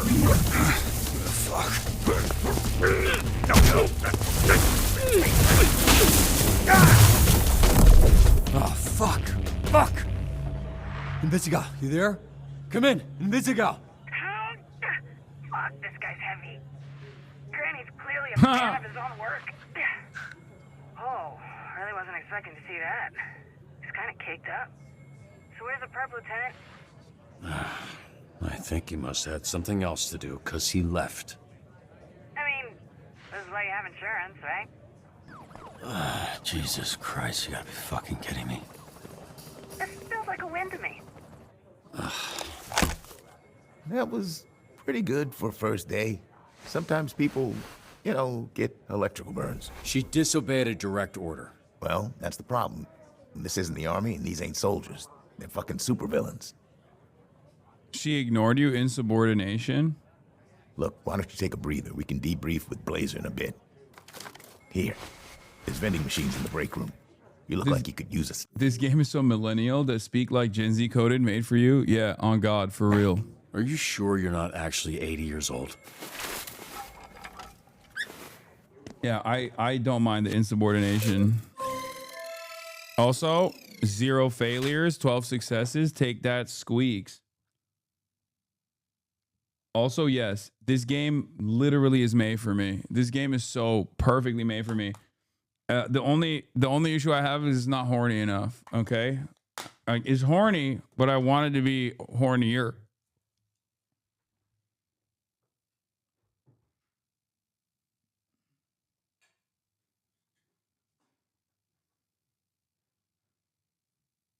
Is Austin fucking spamming Quando lyrics in the chat? That's crazy. This man will not stop with the torment. I swear to God, bro. It wasn't enough that he cooked me while we were in China. He has to do it again. Take a hero out of resting. Pharmacy second win. Nice.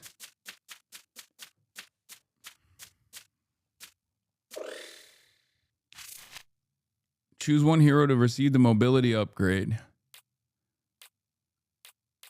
I got to give it to a mobility hero, right? Invisigal or Coupe? Golem. Shouldn't I be hitting like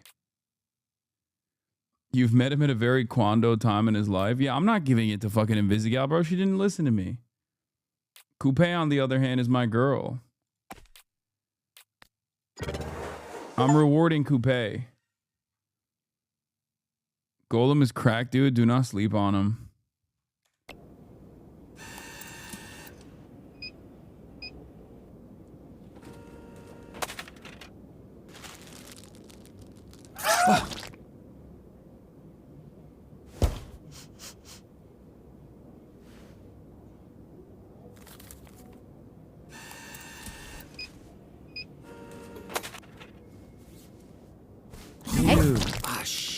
What kind of superhero flinches? I didn't say which superhero. Chill out. If you had people trying to kill you for the last 15 years, you'd be jumpy too. What makes you think my life has been any different? You think growing up surrounded by a bunch of shitbag villains, I didn't need to watch my back? Yeah, well, I guess you should do a better job picking your friends. What the fuck? You can't just go around. Ow! Why does he keep screaming? His name's Sonar. Yeah, I know what sonar means. What's up? Then why are you asking why he keeps screaming? She was just explaining your, you know what? Never mind. Good shift. This guy is weird. Yeah, he is. Look, I actually just came by to celebrate the mission going well. Didn't mean to interrupt your little snack. What, do you need it pre-chewed like a little baby bird, bitch? Look at me. You disobeyed a direct order. How can you think it went well? You trashed the place. The suspect got away. You got the client hurt. You'd think when that guy signed up for SDN that it'd result in the back of his ball sack getting scorched? Because they don't mention that in the commercials. First of all, the place was trashed when I got there. Second, I'm sure Granny would take some crispy nuts over losing his arm. As far as the bad guy, fuck, shit happens.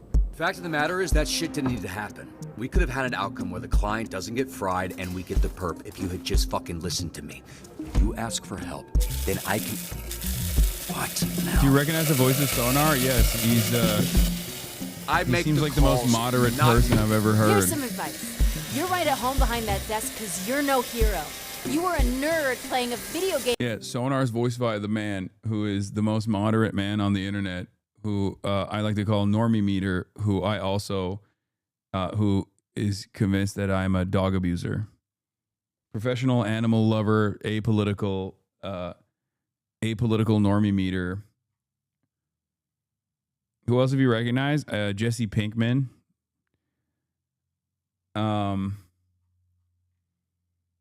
He's actually a really good voice actor, by the way. Moist, low key.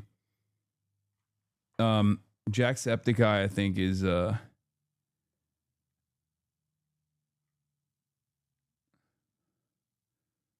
Punch Up is Jacksepticeye. Alana is also voice acting? No way. Which character? Oh, I haven't seen Malevola too much. I don't think I've heard Malevola at all. Guess who Golem is? Young Gravy? Really? Oh my God. Bro, where are you? I don't know. Here at home, gooning to this game instead of actually voicing any of the... This cast is star-studded, dude. It's crazy. In a suit your daddy built. Now you're a twitchy little bitch turtle without its shell. A real hero puts their ass on the line. A real hero can't just press a button and make their problems disappear. The suit isn't what made me a superhero. It was how I did my fucking job that made me Mecha Man. Based on what I saw today, you wouldn't last a day as Mecha Man. Because there isn't a mech suit in the universe that'll keep you from being a selfish fucking asshole. Crypto hustle? Okay, well, this is like, I'm not rizzing her at all. Feel bad. Good. Fuck you. Oh my God. Okay, maybe I am rizzing her. It's like a reverse riz.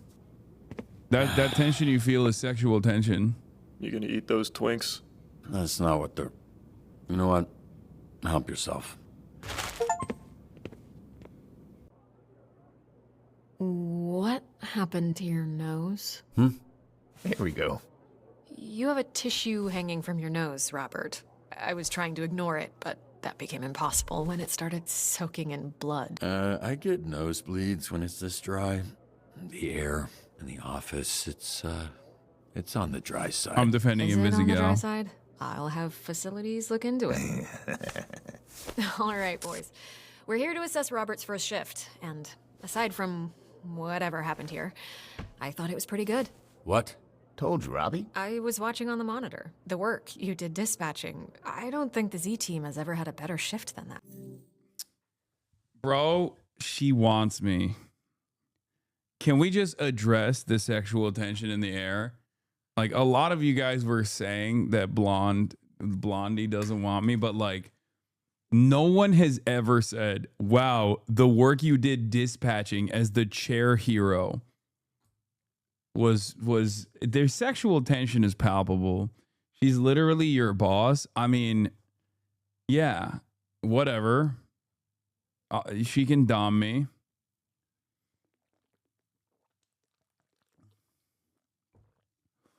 Men like you are fucking insane.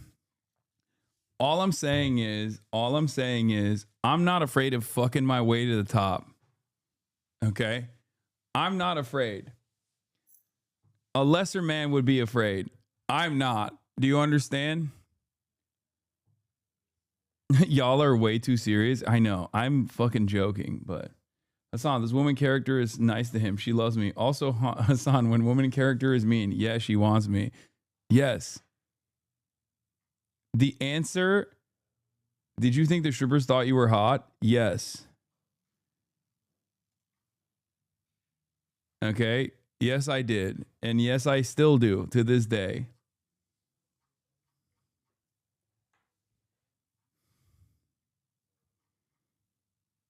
Hasan, the Olivia Newsy of Dispatch? Yes. Also, yes. We just might need to confront the fact that it might be the best they can do, especially the way the granny thing went. Yeah, now the granny situation, that wasn't ideal. But I've seen so much worse with Invisigal. Let's be real. She ain't gonna make it. She's difficult to work with, sure. But I see a lot of promise in her. Really. Even the other Z-teamers respect her. They're afraid of her. I'll take responsibility. Maybe a couple wires got crossed toward the end there. I could have been a little more clear with her. You crossed 0 wires, okay? She crossed them for you. Look, Robert, you should be proud. The bar is very low with this group. Well, it's not low for me. Look, I like to make a joke and keep things light as much as the next person. But when it comes to work, I'm not fucking around here. If you want the Phoenix program to survive, the bar needs to go up. And how would we do that? By treating the Z team like what they are, a bunch of villains. And leading a supervillain team takes a different approach than a superhero team. I need to be around them. I need them to see I'm all in, and they need to match that energy. Okay, she's so turned on because, like, I'm so invested in this chair job. Like, I'm showing. This is a classic. Okay, I'm showing how invested I am and how much leadership skill I currently have. She's gonna give me the mecha suit like tomorrow, and then we're gonna fly off into the future together forever, and then game over. You know what I mean? No need to play all the other episodes. I've seen the only version they'll respond to. I'm not saying everyone will make it. They won't. I'm not saying it won't get spicy. It will. But when it does, I also need you to trust me to handle it. I don't want you stepping in. They need to respect I'm a bit of a me, high even if I value don't have male. powers. Okay, we'll do it your way. Monday, we'll get them in a room and introduce them to their new supervillain leader. I can't promise it'll work. I can only promise that I'll do my best. No fucking way it's gonna work, but it'll be way more fun to watch. Chase, some optimism, please. God damn it. Yeah, I also promise. She'd pop your head like a watermelon between her thighs. Okay, stop. I wish. I promise to do my best.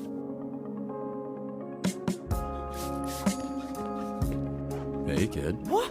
What are you doing? What the fuck? No. I did this. It's weird because I saw this lady, smiling lady, person put a donut on your desk previously, and it was nicely on a napkin. But then she comes back and she just crazy, like evil mode, and smashed the same donut. What a mess. We'll clean it. What? No. No, yes. See, I'm SDN's newest. He Hero? Helpful janitor. Okay. Cool. So, it's my... Wait, she got me a donut? Why did she smash it? I defended her. Also, how are you guys so horny for Waterboy? He seems like a fucking loser. It pleases pleasure, and it's my job, which you helped me get. So, thank you. Thank you so much. Happy to help. It's Friday. I'm not gonna ask. You headed out? Oh, yeah. She wants to go on a date? Great. Thanks, kid. It's Friday. She wants to go on a date. Waterboy? Yeah, welcome to you. You too. Oh,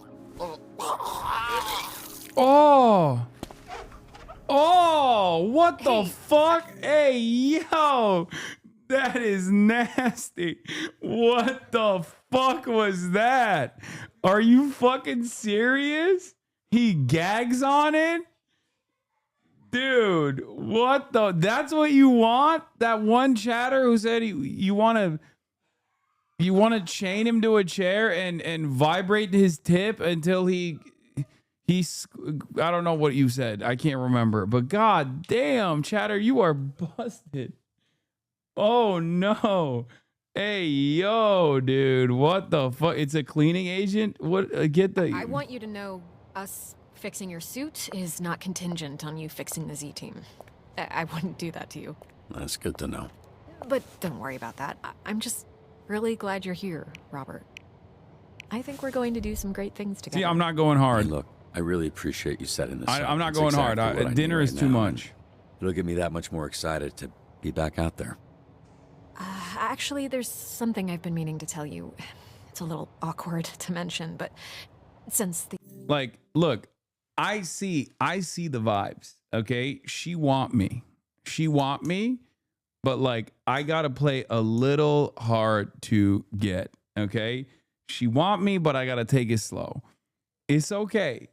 The fucking early bird catches the worm, but sometimes, you know, it's like the turtle and the hare, right? It's a marathon, not a fucking sprint. Blonde blazer. Oh, this fucking asshole. What does he want? Are you ready to go? Who is this? I thought I'd cataloged all of your work companions. Robert, this is my boyfriend, and I'm a man. This is our new dispatcher I was telling you about. Robert? The third Robert Robertson, leader of the Phoenixes. Blonde Blazer told me about you. Really? Did she, say, I don't know, what came up in that talk? She said you're a capable, honorable man that truly cares for others. Why are you so small? Hey, come on. You gotta stop asking. Small? The way you spoke of him made him sound impressive. I only seek to understand. Small? How was his first day? Was his lack of size and strength an issue? No, he was great. Oh my great. God, It was a bro. great first day. That is phenomenal. We should celebrate. Blonde Blazer and I have reservations in Tokyo at a restaurant where the owner dreams of sushi. You should join us. Tokyo? I'm sure they could accommodate one more. Especially a special occasion like this. Gotta get home to my dog. Actually, I gotta get home to my dog. He's very needy. Oh, of course. And to be responsible for another life is a beautiful thing. Even if that life is a dog life. Yeah, right. He said, Jiro. Bro, are you fucking serious? Are you serious? Are you joking? Oh my God, incel arc. Oh no. Oh no. Oh no. Mecha Man School Shooter Edition. What the fuck? Oh no, no, no.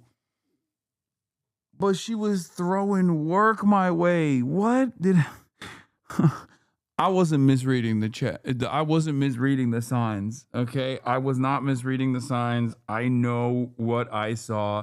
I know what I felt. Oh my God. Chad Vice this Saturday. Postponed permanently. Oh my God. That kissy poo was real, dude. That kiss was real. What the fuck?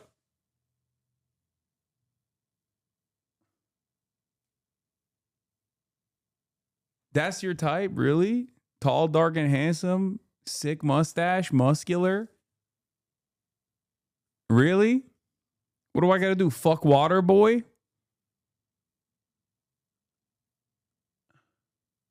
Really? Not me. You don't want old washed up me. That's fucking bullshit. That is bullshit. That's bullshit. I need to save her. Good guys always lose, you know what I mean? Chat, us good guys, we're always losing. Okay, I'm done. What the fuck are you gonna do when Superman finds out you're cheating with this girl you kissed her? Bro, put me in the mecha and I will rip his super dick, okay? Put me in the fucking mecha ASAP. Accelerate the mecha process. I'm beating his ass, dude. Okay? Us short, skinny guys, we can do work.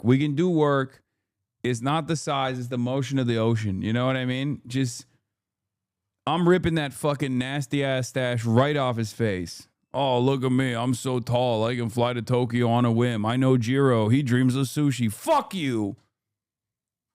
He should have been called Phenomena Bitch.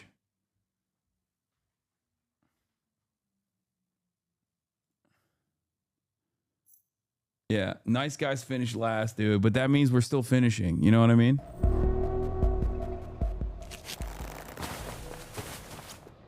No. He flies a little faster. No. It was very nice to meet you, 3rd Robert Robertson. Oh no. Oh no. Oh, what the fuck? It's so Jover. Are you serious? Oh no. She said he flies a bit faster. I'm gonna be in his tall, sexy, big old bicep arms, dude. Oh no. Please open.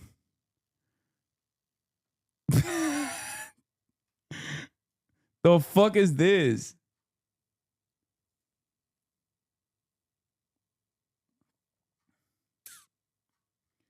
This is how your haters see you? Okay, Loki, I get why every hater hates me then, okay? Because how I feel in this very moment, I don't want anybody to feel no more, okay? If that's what you're saying, if that's what it if that's how these things work, I get it. Cuck Simulator is wild. I have so much pain in my soul right now, dude. Are you fucking joking? A pleasure was... Now, could you step back? Oh! The power of my launch has been known to stun small beings. Oh, come on. Phenomenal.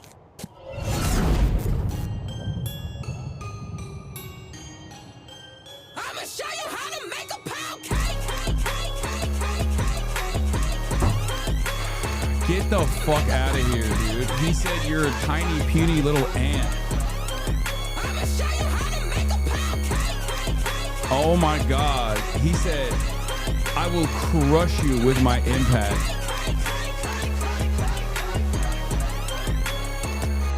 Everybody bro-fisted Roy. 75% of players covered for Invisigal for punching you. 31% of players prefer plain glazed donuts. 73% of players decided not to ask Blazer out. Oh, cowards. 73% of myself were cowards. You and 90% of players said no to dinner with Phenomenon and Blazer. You and 37% of players let Sonar meet Vanderstank and it went great. 22% of players had Prism name the fight man Saber and the Bruiser. I performed better than 90% of players in today's shift. Okay, I'm done. I'm not doing episode 3. That was incredible, by the way. Only 6 episodes to go today. This singer is Prism's VA. Wait, really? Look at this. Guys, I don't know why you're doing this because it's very obvious that I'm not him. Okay? I'm Robert. I'm Robert Robertson. Specifically, Robert Robertson III. Okay? I don't know why you guys are placing me in the fucking bitch-made phenomenon category here, okay? I'm not. I'm fucking skinny and short and tiny and puny and I'm gonna be Mecha Man one day though. It's my least favorite type of hero, the type of hero that is like achievable by normal human standards. I'll be honest. I low-key don't like that type of superhero where like for me I would like I want the superhero to be like unachievable. You know, like someone I can't believe that. I can't believe that happened to me. I can't believe that happened to us.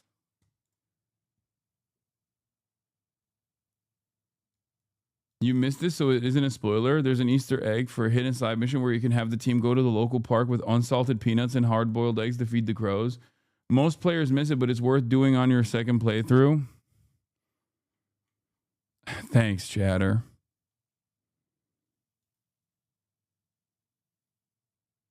Thank you. Don't pull me into your cucking. I mean, we all got cucked together. Don't even act like that's not the case. Don't even act like that wasn't the case. Anyway, I'm going to go spend time with the fam. She's going to give you pepperoni pizza tomorrow. Acknowledge it. Okay, I will. Hey, Anyway, love you guys. What a day. What a day. Stunning lo-fi 8 hours. Not too bad. We're kind of back, baby.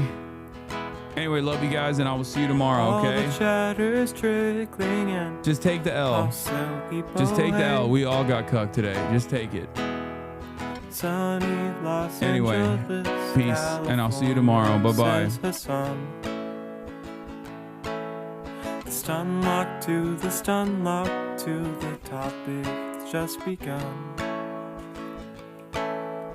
There he is again. Hasan is streaming. Hasan is streaming.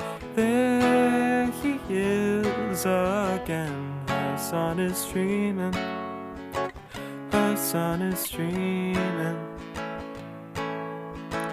Reviewing the P.O. box, Uncle Uger's face. Sudden discord agitprop, gray names take on race. Tiny Bernie Sanders, LGBTQ Air Force. The whole left at your fingertips, and Anya out your door. The H3 Crowder debate, the Young Turks online show. 3 full fucking years of this, and plenty more to go. 90-day fiance talks of champagne bourgeoisie. A Trump rally live reaction, a mass riot in DC. There he is again. Hasan is streaming. Hasan is streaming. There he is again. Hasan is streaming. Hasan is streaming. Reading live stream fail comments, Austin show chat advice. In all the ways the right-wing pipeline can suck you in online. JCS react lord, friend gets broken cover blown. A full-blown mass pandemic, months of streaming in your home. Total radicalization coming out to find. The system you were taught to trust in was broken the whole time. All these daily streams, whether big or whether small, have helped me in so many find some meaning through it all. There he is again. Hasan is streaming. Hasan is streaming. There he is again. Hasan is streaming. Hasan is streaming.